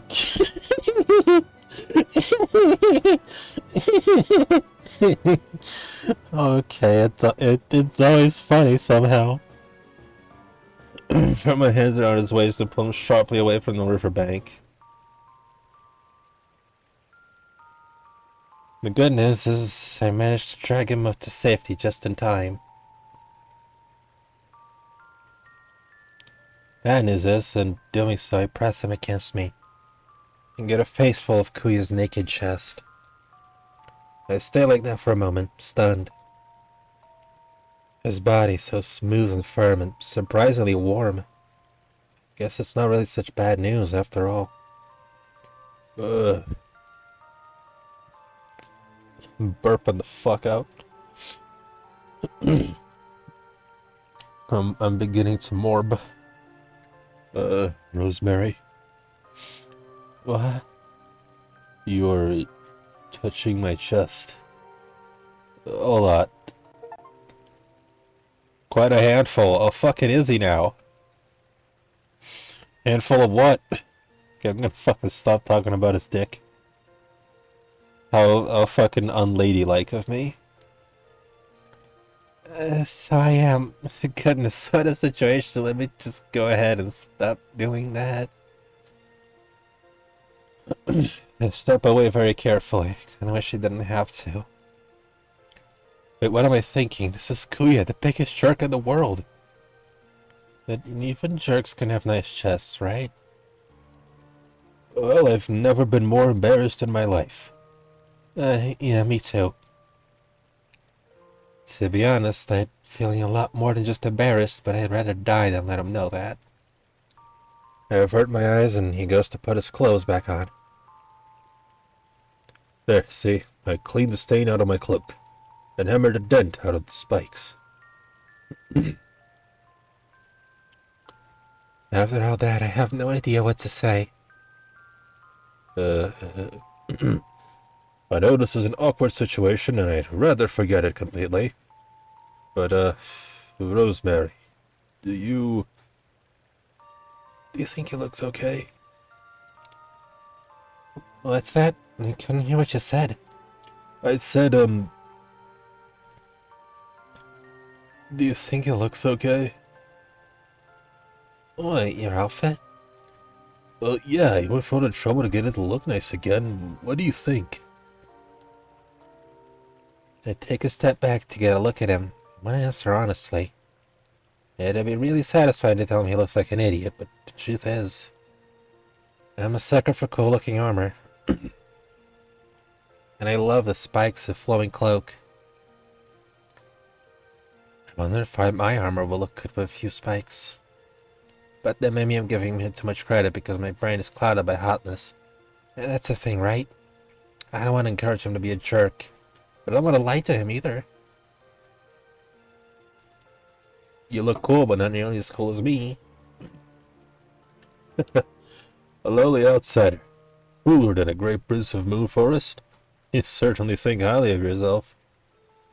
Hey now, one of us almost just froze to death naked, and one of us saved the other with her incredibly quick thinking and sweet moves. Should I remind you which is which? I always slipped because you startled me. Yeah, well, I didn't slip, and I had a way bigger reason to be startled than you. Way bigger, you say? I'm sorry. Were not for low-hanging fruit, I would have gone extinct long ago. I told you I was trying to take a bath and... Never mind. Thank you for saving me, Rosemary. Huh? Oh, I was only teasing. I'm just doing my job after all. No, you were right. It was very, very cool of you. Not cooler to me, though. We'll see about that. And so we gather our supplies and keep walking. I'm glad we're moving again because it gives me something to think about besides Kuya without any clothes on. Oh, my kitty, I can't stop thinking about it. I don't even want to stop thinking about it. But I have to. It's Kuya. I don't care how hot he is, he's a big, mean, blowhard jerk. Okay, I care a little about how hot he is. And if he's totally awful, why do I feel so conflicted about it? Why can't I just enjoy his hotness and move on? I guess it's because in a few small moments he's shown me something different. When he's vulnerable, he's kind of nice to me. Or at least I get a glimpse of something more underneath all that bluster. If you were like that more often, maybe... there's no use in wishing for something that's never gonna happen. I gotta forget Kuya's hot body. Kucha tsundere root. I know you meant to type Kuya, but now I'm just imagining Kuja from Final Fantasy IX. And honestly, his Tsundere route is just the entire story of that game. Though it's nice to distract myself with those memories while the real Kuya is ranting at me. And anyway, you outsiders don't even have any horns. I thought they might just be really small and under your hair, but no. No horns at all. Have any idea how ridiculous you look? I almost feel sorry for you. How do you strike fear into the very souls of your enemies? Are you gonna be like this the whole way? Why, are you so intimidated by my greatness? No. You're so full of yourself. I can't believe I thought I saw something deeper in you for even like one tiny second. At least now I know for sure that looks aren't everything. Wait, what? You saw something in me? Oh, I really don't want to get into this.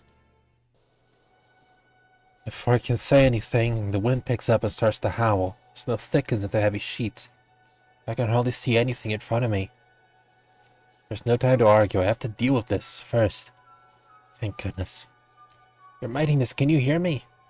I know we've only been walking again for a little while, but we need to stop and find shelter for tonight. How are you so easily defeated by a little wind and cold? It's still light out, and we just took a break. But if you're tired again already, I'd be happy to carry you the rest of the way. For goodness sake, can you stop? If we keep going in this weather, we'll both get lost or catch our death of cold. Trust me, I've crossed mountains before. The smartest things to do is... I've crossed mountains too. Do you really think you know better than me? Don't make me laugh. Honestly, I've had just about enough of this guy. It takes a lot to push me over the edge, but I want to get this over with and get out of the stinging cold. Prince Kuya, shut up! It's like you can't even open your stupid mouth without saying something mean to me. And for what? All I'm doing is trying to help you. You're acting like a bratty child, and I'm sick of it. Look, you hired me to be your guide across this mountain, not as some servant you can push around. I clicked out the window. But you still won't take any of my advice or listen to a word I say. Yeah, let's kill him. Why did you even hire a guide at all if you think you're so superior? You may not think so, but I actually know what I'm doing, okay? Probably more than you do. But if you're not gonna listen to me, I should just leave you to die alone on this mountain, for real this time. There's a thick veil of snow around Kuya, blurring his features. He doesn't answer me at first, but comes closer to me, moving with strong and purposeful strides. I almost forgot how large he is. He towers over me easily. Now that he's closer, I can see his face more clearly. He looks angrier than I've ever seen him. The sight of it shocks me into silence. If I weren't trembling with anger myself, I'd wonder if I'd gone too far. When he finally speaks, his voice has a hard edge to it. A vicious growl that seems to shake the earth, even through the layers of snow. How dare you? How dare you? You speak to me as you would a child. I am not a child. You truly believe that I need you? You, a lowly outsider, weak and pathetic like an infant? What possible use could I have for you? If you knew what I was, you'd beg to serve me. I am the great Kuya, who once tore the throat out of a wolf drake with my bare hands. I was only a baby. It was my first kill, the one that marked me for losing my fucking voice again. The one that marked me for greatness, for life. I laugh to think of what your first kill must have been, if you ever even had one. Yeah, it's probably the time a mouse got into the kitchen when father was making breakfast and I hit it with a frying pan. Kill him to mark yourself for greatness. But now doesn't seem like a right time for that story. Koya's shouting now. He's lost all sense of what's around him. His fangs and claws bared in fury. I face his rage head on without flinching.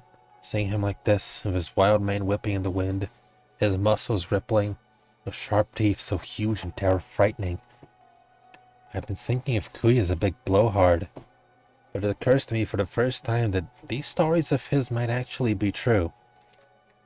He really does look like a barbarian prince, one who could rip the throat out of a wolf drake or level a forest with his bare claws.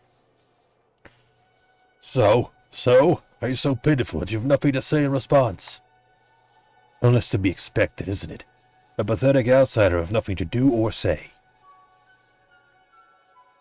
Why did you even bring me along if you hate me so much? Oh? I hate you? But I don't. In the next instant, our argument comes to an end. We both realize there's a bigger problem in front of us. A great and terrifying beast emerging from the swirling snow. A tremendous boar, covered with dense black hair. Ugh, fuck. As sharp and thick as nails, with a set of cruel tusks as long as my arm. A mount-needled razorback. I remember reading about them in one of my old books. My blood turns cold at the sight of it. Our new shelter. I guess. I don't know if you mean we're getting eaten by this thing, or we're gonna like taunt on it. Just like cut it open and sleep in its guts. These beasts don't normally attack humans unprovoked, but loud sounds can trigger them into a rampage. This one must have heard Kuya and I when we were shouting at each other. The razorback saunters towards us, its tusks lowered in attack position. I grab Kuya's arm and speak in a low whisper. Your mightiness, I've read about these things, and they're very dangerous. Even if we both try to fight it, we might not make it alive. If we back away slowly, we can escape and find shelter without provoking it to charge. Rosemary, do not insult me. I am a hunter prince. I can handle this foul beast myself. Kuya's voice shakes violently, with fear or with cold, I can't tell. All I know is we'd be idiots to fight this thing, and the longer we go without running, the less chance we have of escaping. I remember reading something about it having one very odd, surprising weakness. But it was just a footnote in a book, and I can't for the life of me think of it now. Please, if you've ever listened to me, listen to me now. This isn't about how strong you are. That thing has hide like steel, and its dust could rip through you in less than a second. Even the strongest person in the world couldn't fight it. Let me handle this. I know I can do it. Please trust me. It's not crazy to think that Kuya might be a match for that thing, but I can't shake the feeling that he's in over his head. I don't know what to do, but it's too late anyway. The razorback lurches forward to charge right at us. I have to make a decision now or we'll both be dead.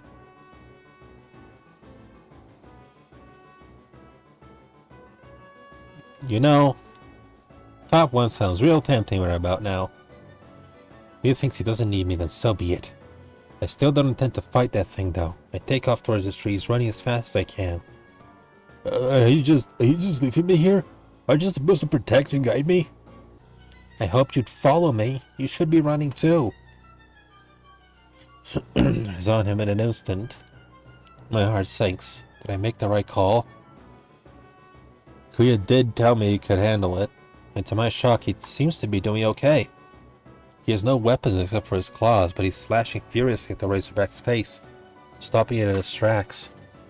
Urgh! His roar sounds wild, feral. The sound effects makes the hair stand up on the back of my neck. He really is a great hunter, isn't he? But it's like I said, it doesn't matter how strong you are, that razorback is bad news. One vicious swipe of its sharp tusk and Kuya goes flying backwards, landing hard on the snow. Razorback advances on him slowly, ready to finish him off. The razorback can't stand loud noises. Sure enough, the beast forgets Kuya and comes charging at me instead. I have to think fast. I put some distance between us, but the Razorback can move fast even in heavy snow. This tusk will be on me soon. To the left of me is a huge tree, as thick around as the Razorback is large. I strike out with my sword and chop it down with a clean swipe. Just as I planned, the tree comes thundering down. The huge crash startles the Razorback into stopping for a moment. Kuya's on one side of the tree, the Razorback and I on the other. I can be sure the Razorback will only charge at me. Rosemary, what are you doing? You can't take that thing on by yourself. Wasn't that what you were trying to do? Don't worry, I'm not as dumb as you. The Razorback has gotten over its shock and is ready to charge again. All the shouting and crashes and loud noise of it whipped into a frenzy. Really wish I could remember that secret weakness it has, but I can't. I'll definitely improvise. I have an idea of how to escape. The chances of actually pulling it off are slim, but I don't have any other options. The beast thunders at me like a battering ram, and I jump as high as I can. The fallen tree is larger than the Razorback. I don't think I've ever jumped that high before. But to my amazement, maybe because of the adrenaline rush, I managed to leap clear over it. I went gracefully next to Kuya, leaving the Razorback on the other side. Rosemary, that was an incredible jump. You're amazing. Ah, shucks. I was surprised I was able to... There's a loud crunch behind us. The Razorback, in its fury, has charged clear through the fallen tree, sending a shower of splinters into the snow and wind. There's nothing left to do but run. Kuya's still hurt, though. I'm now thinking I take him into my arms. He's heavy, but not as heavy as I expected. Rosemary, have you considered joining a volleyball or basketball team? Maybe she has, I don't know. What are you... Sorry, I have to. Let's go. Fucking awesome sprite. If Kuya's to carry my arms, I tear through the snow. I can hear the crashing hoofbeats of the Razorback chasing us, but something's wrong. When I risk a glance over my shoulder, I see that the Razorback didn't bust through that tree unscathed. A huge chunk of jagged, splintery wood is caught in its eye. It's angry enough to chase us through anything, but it's half blind and losing blood. It doesn't take long for the Razorback to slow down and lose focus. Eventually, we lose it completely. When we come to a small clearing, I feel safe enough to finally stop running. I set Kuya down gingerly and double over to catch my breath. Rosemary, you really were amazing. Never seen anything like that. Even in the Great Hunt. Oh, you want to go back and finish the battle? It's not like I had a choice. Even in the Great Hunt. Goodness. Thanks, but we only barely made it out of there. I hardly knew what I was doing, and if it wasn't for that lucky break with the splinter, I'd probably be secured on those tusks right now. No, it wasn't just luck. It was you. You saved me after I dropped like a rock. For just one hit. To tell the truth, I'm ashamed. Hey now. I would have gone down pretty quick too if I'd have been hit. And hey, if I was, I don't know if I'd be able to stay conscious like you did. That's hardcore. You're really holding your own for a while there. Really? You really think so? Why is Rosemary actually superhuman? She just built different, bro. He seems a lot more excited about my price than I expected. I mean, since when does he care about what a pathetic outsider thinks? Yeah, I really mean it. We decided to... She wasn't the only one laying dragons. We decided to make camp in a cave nearby, since we're both pretty wiped out. For once in his life, Kuya's pretty quiet. God, fuck. He seems eager to help us set up, too. It's weird, but not unwelcome. I settled down for dinner by the fire. I have some hard bread and jerky in my pack. Kuya doesn't have anything. You must be hungry. Your Magnificence, you can have some of my food if you want. The Grey Hunters of Moon Forest said the only proper way to feast is to kill the strongest animal you can find, and devour its flesh right then and there. If the blood is still hot, it joins with yours, and you can feel the very heart of the beast pound in your veins. I'm pretty sure that's not how eating works, but if those are his ways, who am I to argue? I shrug and settle down to eat. Can't help but notice Kuya staring at my meal, though. I can even hear his stomach grumble. Although I suppose you outsiders consider it rude to refuse to share meals? That's why you're looking at me like that, isn't it? I'm not looking at you. I wonder if Kuya's just bullshitting over Moon Forest just has no agriculture. I feel like there is some degree to which he is bullshitting. Like, definitely. If you insist, I suppose I could break tradition, just this once. Grabs a piece of hard bread from my pack and devours it. You could have just said he wanted to share. Whatever you say, your mightiness. You know, Rosemary, I've been thinking. I don't think you should have to call me by these titles anymore. I mean, it's silly, isn't it? Oh, really? Why the sudden change of heart? It's not a change of heart, it's just... In Moon Forest, when two hunters slay a beast together, they become... brothers. That's the rule. It's not proper for one brother to consider themselves superior to another. And since we slayed a beast together, you are my brother now. Or sister. Anyway, we're equals.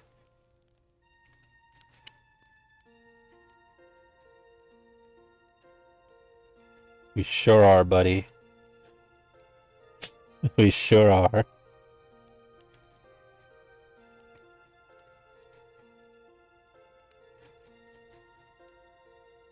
We sure are.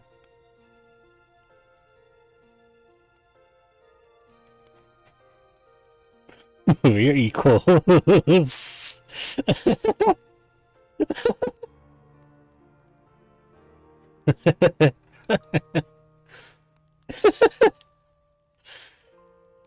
I can't fucking blow up my lungs in a laughing fit again. Alright, that's enough googly eyes. That's enough googly eyes. I think your definition of slaying a beast must be pretty liberal. But, okay, that works for me. Shall I call you Prince Kuya now? Clicked off the window again. Dummy. No, just Kuya. I mean, if you don't mind. Okay, Kuya. Finishes his bread in silence, not even looking at me. It's like he's ignoring me, though. More like he's suddenly shy. But why would he be so timid all of a sudden? I just can't figure this guy out.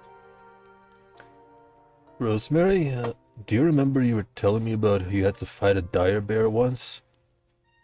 I'd like to hear the rest of that story, if you don't mind. Really? I mean, I guess I could, but... Why would you want to know that? You're right, it's not a very interesting story. I never even fought the dire bear. Please, tell me anyway. Okay, let's see. And there was this dire bear, but you know that already. It was hanging around the edge of a small village and scaring this one guy's herd of goats. Because I hadn't actually done anything, we thought it was a shame to kill it. Instead, the goat herder's wife made me this hat that made me look like I had goat horns. It was pretty silly. I went into the woods and started making these goat noises, you know, bleating, and the dire bear followed the sound into the woods. Managed to lead it far enough away that it never bothered the goats again. And the goat herder and his wife thought it was hilarious. They laughed and laughed at me, calling me stuff like Lady Bleats a lot. But they gave me plenty of cheese to take with me when I left, so I guess they were alright. When I finished the story, I cringe a little. Definitely you had to be their thing. But to my surprise, It is absolutely without a doubt the funniest story I've ever heard. Rosemary, you're incredible. Great fighter and a marvelous storyteller. Is there anything you can't do?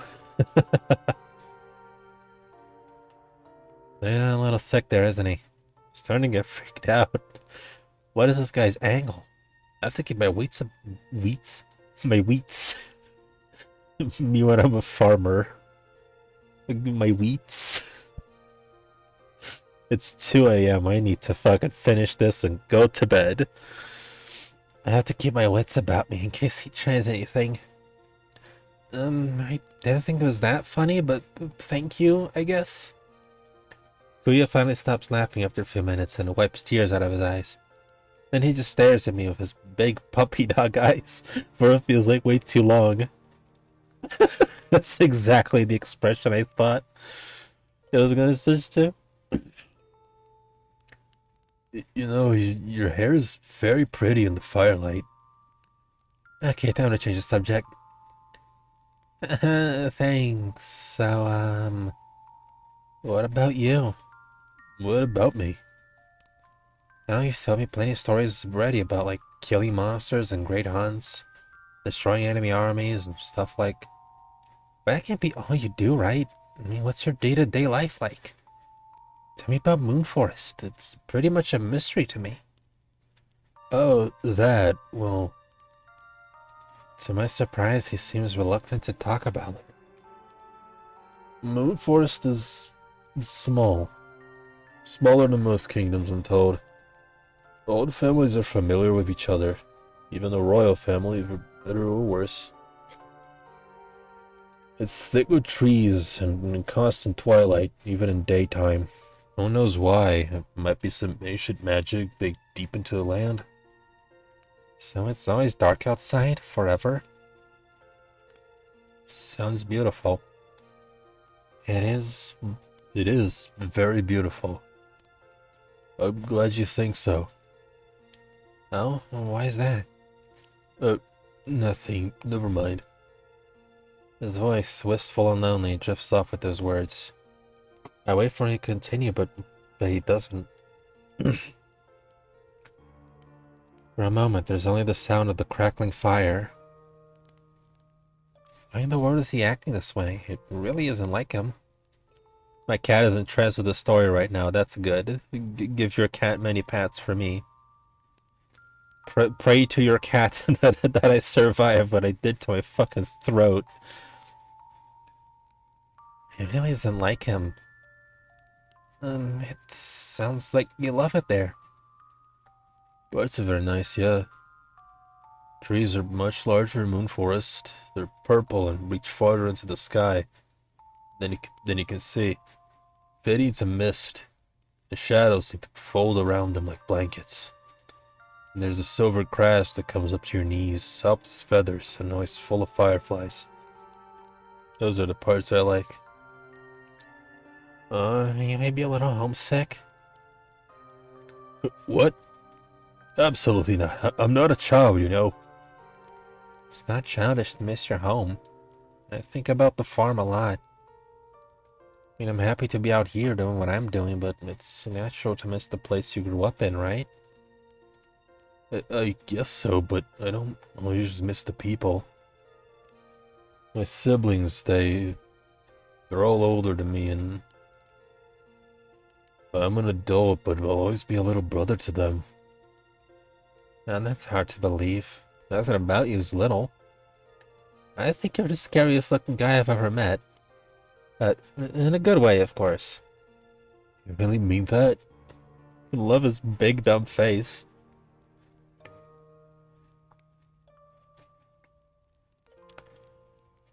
Yeah, totally. And you're a legendary hunter prince anyway. If you start to get down on yourself, just remember all your awesome heroic feats and stuff. Right, my heroic feats. Rosemary, can I ask you something? Something personal? His voice is slow, soft, barely audible. No, it's not. It's my Susie Deltarune voice. Never had him talk like this before. Sure, Kuya. Anything, I guess. Do you, have a boyfriend? Wow. Wow. What? Where did that come from? Nothing. Never mind. Forget it. I didn't say anything. Kuya. Wait, I didn't. You just caught me off guard is all. No, shut up. That's enough. We're not talking about this. Kuya, are you crying a little? Great Under Prince of Moon Forest doesn't cry. How dare you even ask me that? Who do you think you are? At least he's straightforward. Yeah. I'm pretty sure I saw tears in his eyes now. You're just a lowly outsider. You know nothing. Nothing at all. Calm down. I didn't mean to. Enough. Go to sleep. That's in order. We've got a long day ahead of us tomorrow, but I won't have you keeping me awake with any more nonsense. Good night. With that, Kuya flops down dramatically and pulls his blanket up over his head. Within seconds, he's snoring away too loud for it to be real. To be honest, I have no idea what to think. He's obviously not going to say anything more tonight. I lie down, but I'm too surprised and bewildered to fall asleep right away. I stare at Kuya as he sleeps beside me, wondering what exactly is going on in his head. If he just let me answer him, I'd have told him I don't have a boyfriend. I guess that means he doesn't have anyone either. In spite of myself, I can't help but think of how good he looked today. I'd be crazy to think about Kuya that way, right? Even if he wasn't so annoying, he'd still be from a totally different world. And again, when I saw how hot he was, I wished he'd be nicer to me too. After he fought the Razorback, he was nicer for a little while. Isn't that exactly what I've been hoping for? I do eventually drift off to sleep. And when I wake up the next morning, I feel strangely cheerful. Maybe now that we both had time to sleep on it, he's calmed down. I roll over to ask him if he was really serious about the boyfriend thing. But his blanket lies flat on the hard earth. Kui's gone. Maybe he got up to get breakfast, or try to do something stupid like take an ice bath again. But right away it feels wrong to me. I stand up, suddenly wide awake, and grab my sword. Outside of camp, there's signs of a struggle, and my heart grows cold. Claw marks on the trees, scuffled footprints in the snow. Looks like Kuya was dragged away. But Kuya is a huge and powerful hunter prince, right? Naked Kuya again? Who knows? What could possibly be strong enough to have done this to him? That doesn't make much sense when my first thought is of the Razorback, but that can't be. How could a giant halfling board have found us and dragged Kuya away, all without waking me up? What else could it have been, though? There's some monster in this mountain that we don't even know about? Something powerful and crafty that neither of us could have seen coming? Doesn't matter now. No matter what horrible creature did this, my job is still the same. I've got to save Kuya. I head out, not bothering to back up our camp. Luckily, the monster and Kuya left a pretty clear trail. Werewolf Kuya? I don't know. Maybe not. It's hard to keep track. I follow the gashes in the trees and the signs of struggle. I do my best to stay positive despite the sinking feeling in my stomach. It's good there's a trail at all, right? And no blood, so far. I keep walking for about an hour without finding anything. I'm getting really worried, until suddenly far ahead, I see a very familiar figure shrouded in a morning mist. Broad shoulders, horns, flowing hair. It's Kuya. It has to be. My heart leaps. I run as fast as I can towards the figure. I'd give anything to hear Kuya's voice again, even if he was just calling me inferior. As I draw closer, I realize it's not Kuya. Now I'm more confused than ever. This person's still a moon forester for sure, but who is this? What's going on? Oh, hello there. You must be Rosemary, yeah?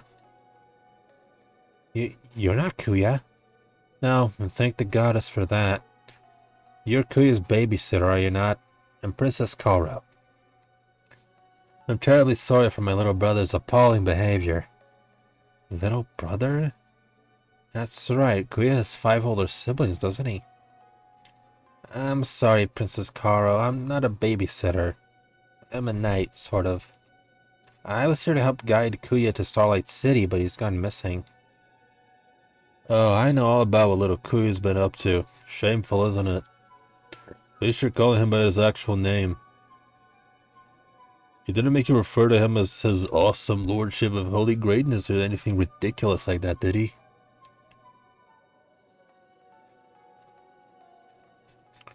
Oh, that's a relief. He's the youngest, but really my patience only extends so far. He's an adult. It's really about time he stopped these childish games. Games? What exactly do you mean? Oh, you know, play acting, posturing. I'm sure you had quite enough of it having spent just one day with him. And I know it gets all the worse when you're trying to impress a pretty lady.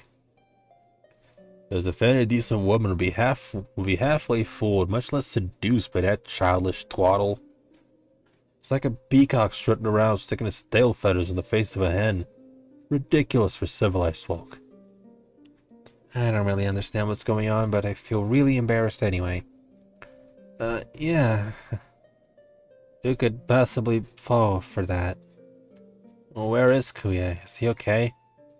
Oh, he's fine. As soon as I found out he had left for Mount Needle, I went off to bring him back. He's really not suited to a place like this. Did you say you would take him to Starlight City for the council? Well, that makes sense. He's always been jealous that I get to serve as Moon Forest representative and not him. There's a reason he's never chosen for that task. He just isn't ready for responsibility. And really, this little escapade proves that. Did he honestly believe the council would accept him as an ambassador of Moon Forest? Simply because he was the first one to get there? What a ridiculous notion. Really, he might have died if you weren't here to protect him. I must thank him for keeping our dear little Kuya safe. Wait, so is Kuya really a great hunter, or... Great hunter? Oh, that's amazing. Oh, you poor thing. He told you nothing of the truth, did he? Let me bring you up to speed. Where do we even start? It must be obvious that our dear Kuya has some real delusions of grandeur. The great hunt and the sacred hunters, all that's part of a legend, passed down among moon foresters for generations. It's a story for children. An exciting story, certainly, but that's all it is. Great hunters may be based on real historical figures, but even so, such barbaric animal slaughter, with no regard for the balance of nature, has long been a thing of the past. We moon foresters have moved far beyond that now. I suppose it's our own fault, being so secretive of our ways, that outsiders don't know how we really are. I don't at all blame you for believing Kuya's tall tales of mystical ruffians. We're a pacifist kingdom now. The laws focus on a coexistence with the forest that is ethical as well as spiritual, with a mind for conservation. We choose to stay isolated in order to keep the forest a closed and balanced system, with no outside influences to muck things up. We've managed to bring several native moonforest species back from the brink of extinction, you know. I just stand there letting the flood of words wash over me. I like to say none of it makes sense, but sadly it makes more sense than anything Kuya's told me. Carlos seems to notice I'm staring at her blankly and flashes me an apologetic smile. Oh, I do hope I haven't been prattling on. God, I'm sorry for that. Get so excited when I think about Moon Forest achievements. Wish outsiders knew more about us. Maybe I'll bring it up at the council this year. All in all, you should know that Kuya's behavior does not represent us. He's really told you all kinds of stories of his violent deeds. He said that he tore the throat out of a wolf drake for his first kill when he was a baby, and that he leveled an entire forest of trees with his bare claws. First kill, preposterous. We haven't celebrated such things in Moon Forest for hundreds of years. The bit about leveling the trees. As from the tale of Moonbeam, a children's fable, not being a moon forester you wouldn't have heard of it, but most of us grow up with it. Kuya was always especially enthralled with childish tales of heroism. It's rather sad, actually. He's modeled himself after these fictional heroes because he wants to feel big and powerful, I suppose. He was always the runt of the family and was never given much to do around the palace. It isn't that I don't sympathize, mind you, but enough is enough, wouldn't you agree? Can't believe he was wearing that ridiculous warrior getup out here on a freezing mountain. It's bad enough when he wears it to family dinners, but at least there it's only embarrassing. Here he's likely to catch a cold. How do... How do I know you're telling the truth? You really look like someone kidnapped him. Maybe you're just telling me all this so I stop trying to find him. Where is he now anyway? Fuck. My dear, Kuya didn't know when to leave your side, but I really didn't want to humor him any longer. He fought me tooth and claw, but I was determined to release you from his burden. Of course, he isn't strong enough to stand a chance against me, so his struggling was rather pointless. If it isn't painfully clear by now, little Kuya couldn't slay a fly. Eventually, I did have to bind his wrists, but because he kept clawing at the poor trees, trying to get away. Do you know how bad that is for the environment? He did manage to slip away and run off into the woods a moment ago, but I can't imagine he's gotten far. I was about to go looking for him, but then I ran into you.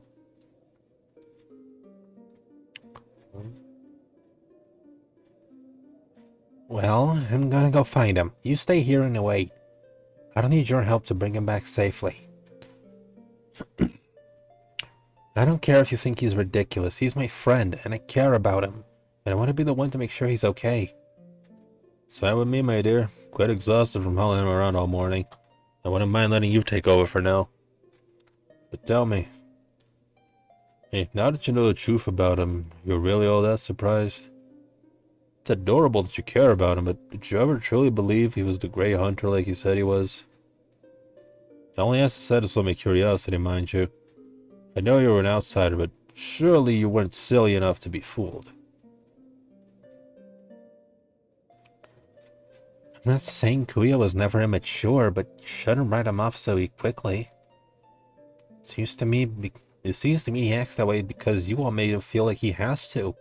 That's the only way you'd ever think he was worth anything. Kuya's not just a runt. He's brave and imaginative and sweet in his own strange way. If you just give him a little attention, you'd see that. Hey now, that's uncalled for. You know nothing of what it's like in our family home. For all you know, we lavish attention and love on Kuya and he still acts like a brat. Maybe that's true, but you can't deny that Kuya acts that way because he just wants someone to believe in him for once. I don't care if Kuya is a great hunter or not. I believe in him anyway. It's only when I say this out loud that I realize I really do believe in Kuya, in spite of it all. I turn away and stride into the forest, without giving Karo a chance to respond. It's up to me to find Kuya and bring him back safe.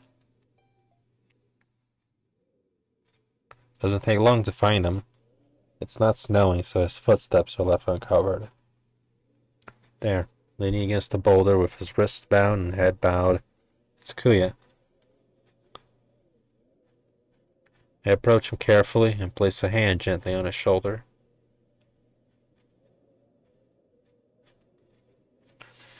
Instead, he looks up at me and tears in his eyes. He doesn't bother to try and hide them now. I guess you talked to my sister, huh? She told you everything? Yeah, she did. Is that all true? It is, all of it. I'm so sorry I lied to you. It just... I wanted you to think I was somebody. I wanted everyone to think that, even though I'm not. I'm just a runt of the family that no one wanted. I read those stories about Moon Forest in the olden days, and I thought there would be nothing better than being a great hunter like that. But if I went on a hunt, I'd probably get killed on the first night. Good thing it's not real then, huh? Yeah.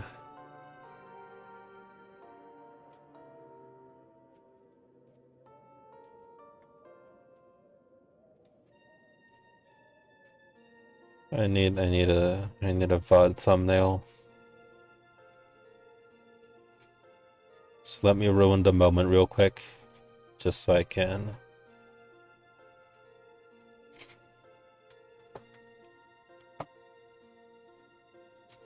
Perfect. Alright, I got my VOD thumbnail.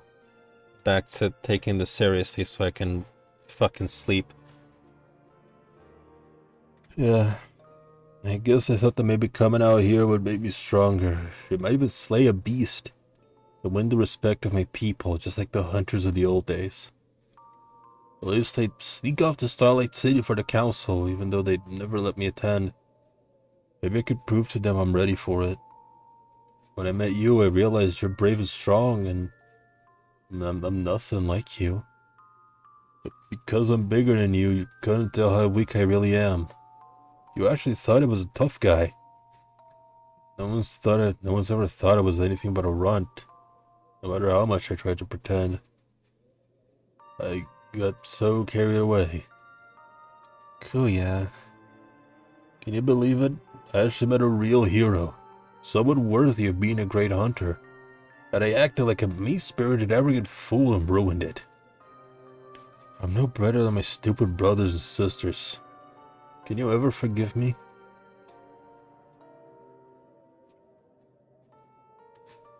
You really shouldn't have been so mean to me, you know. I mean, haven't you had enough of your brothers and sisters treating you badly?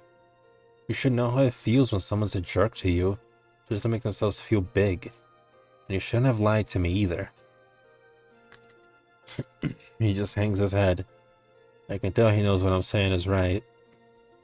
I know. I'm sorry, I'm such a fool. I wanted to impress you this whole time. Ever since I saw you fight that Razorback, I've been head over heels for you. Really? And that's why you were acting so different last night? Yeah, but I messed everything up like I always do. Hold on, you haven't messed everything up. You can still make it up to me. Huh? I can? Of course. You just have to do better next time. I know you can do it. I believe in you. And hey, I give you pointers if you mess up, since I'm so awesome and all. You will? Does that mean we can keep hanging out? Hanging out? Is that what we've been doing?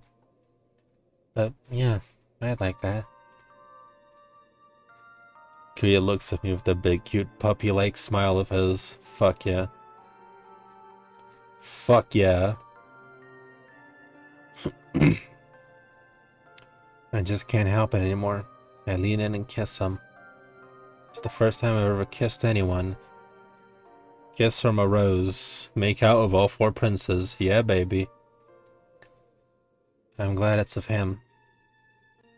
The snow swirling around us, he's an oasis of warmth.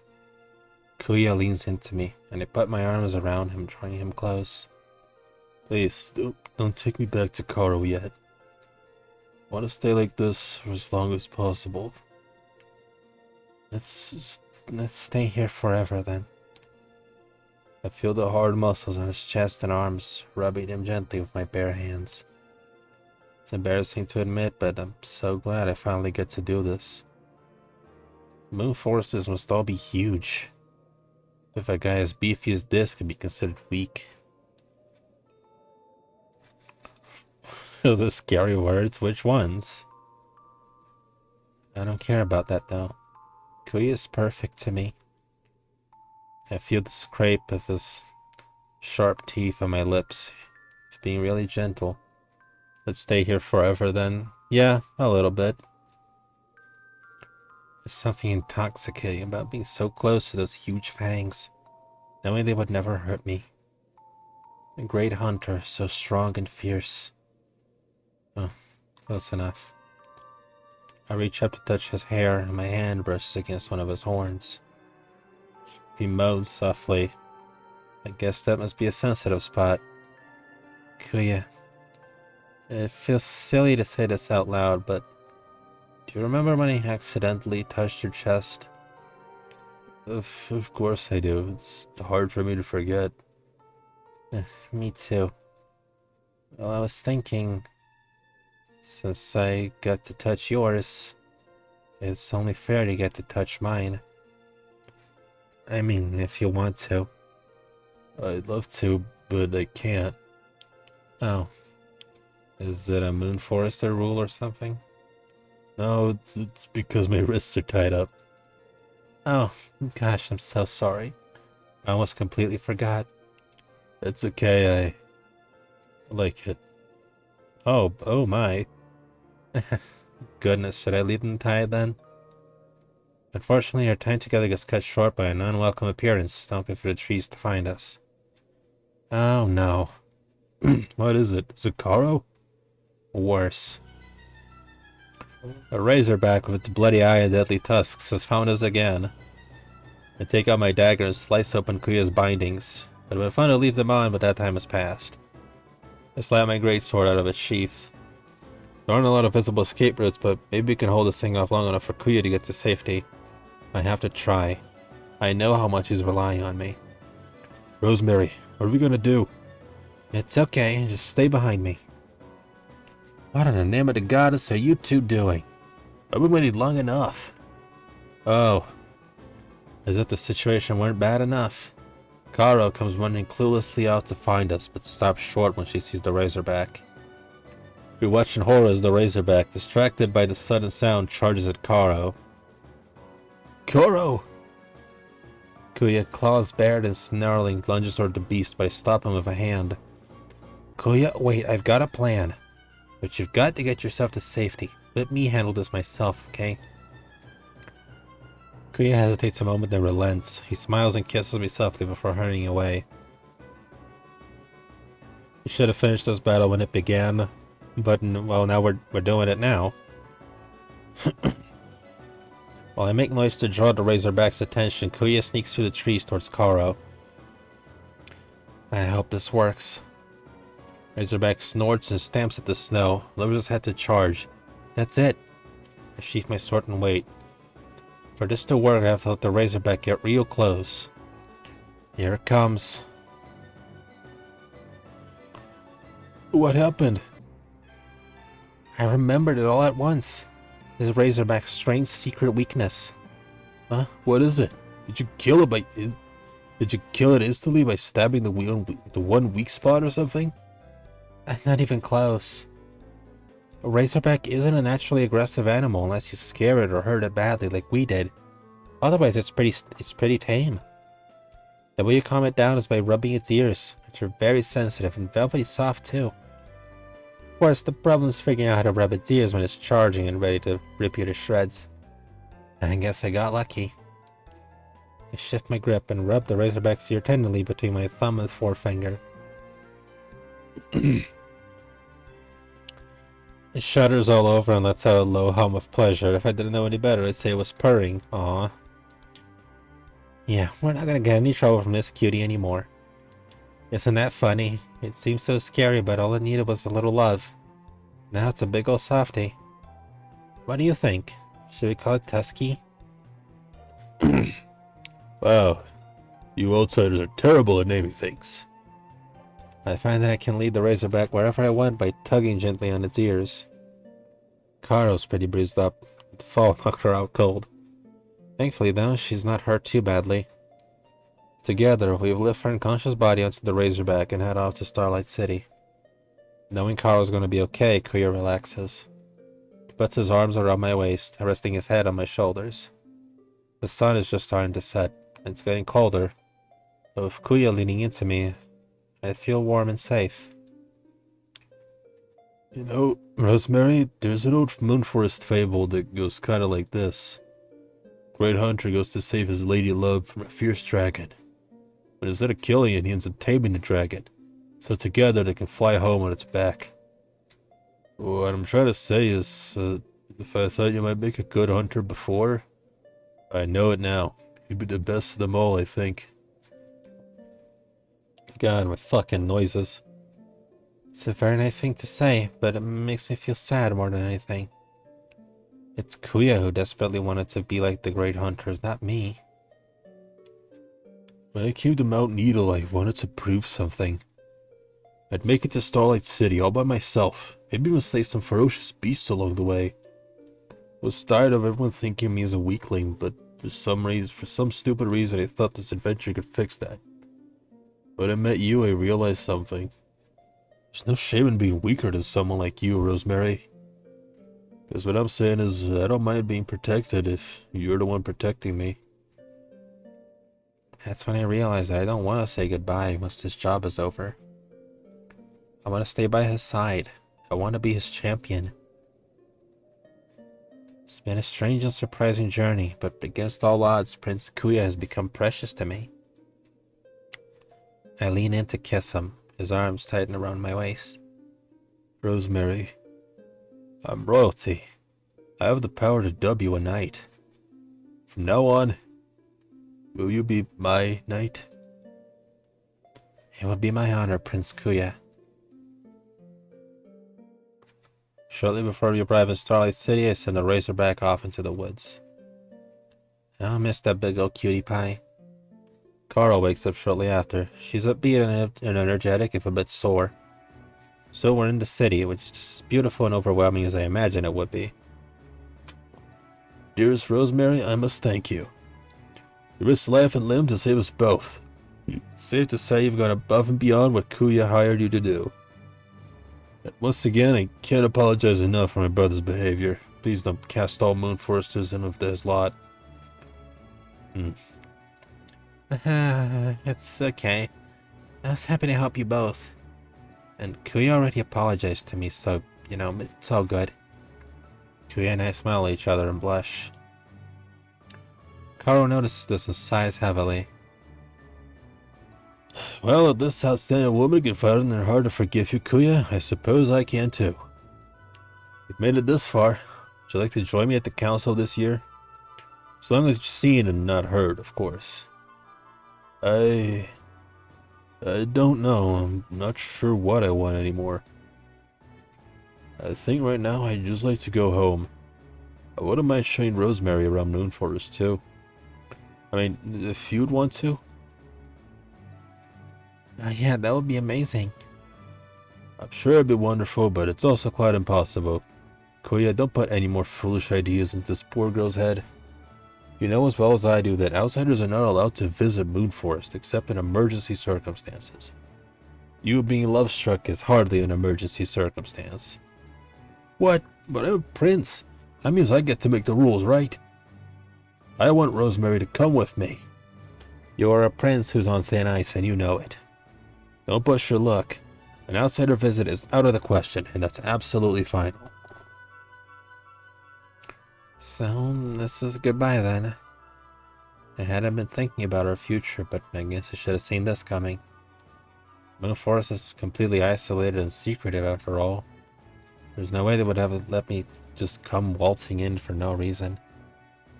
If Rosemary can't come home with me, then I'm not coming home. What?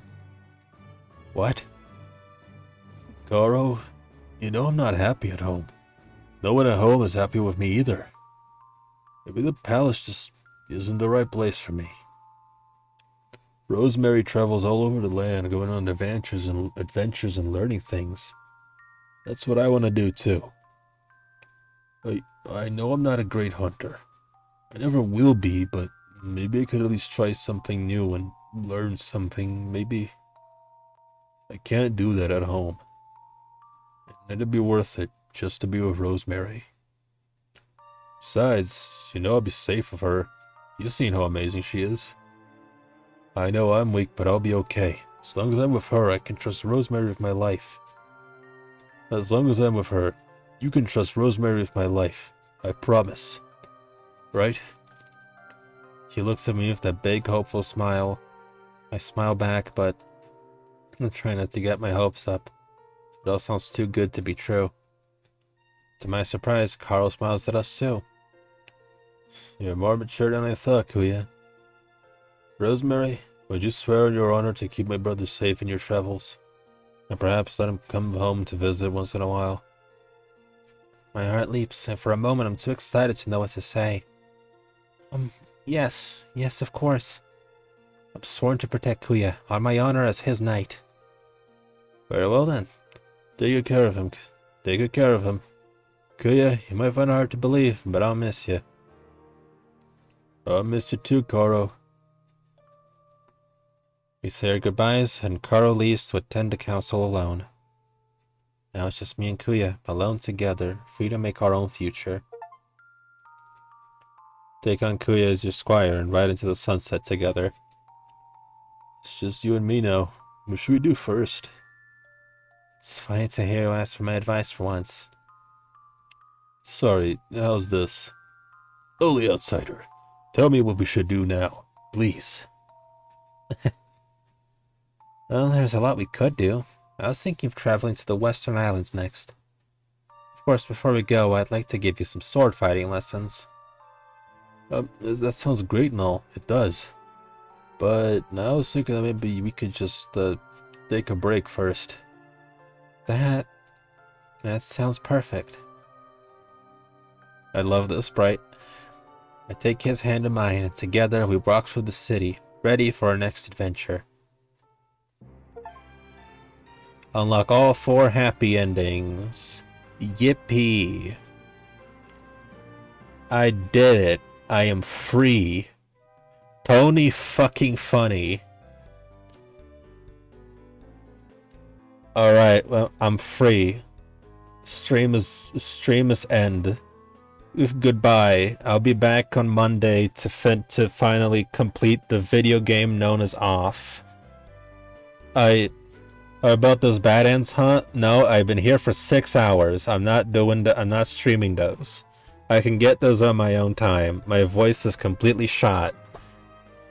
And alright, yeah. See you next week for us to complete the Belgian video game known as Off. I'm not saying the thing. Goodbye.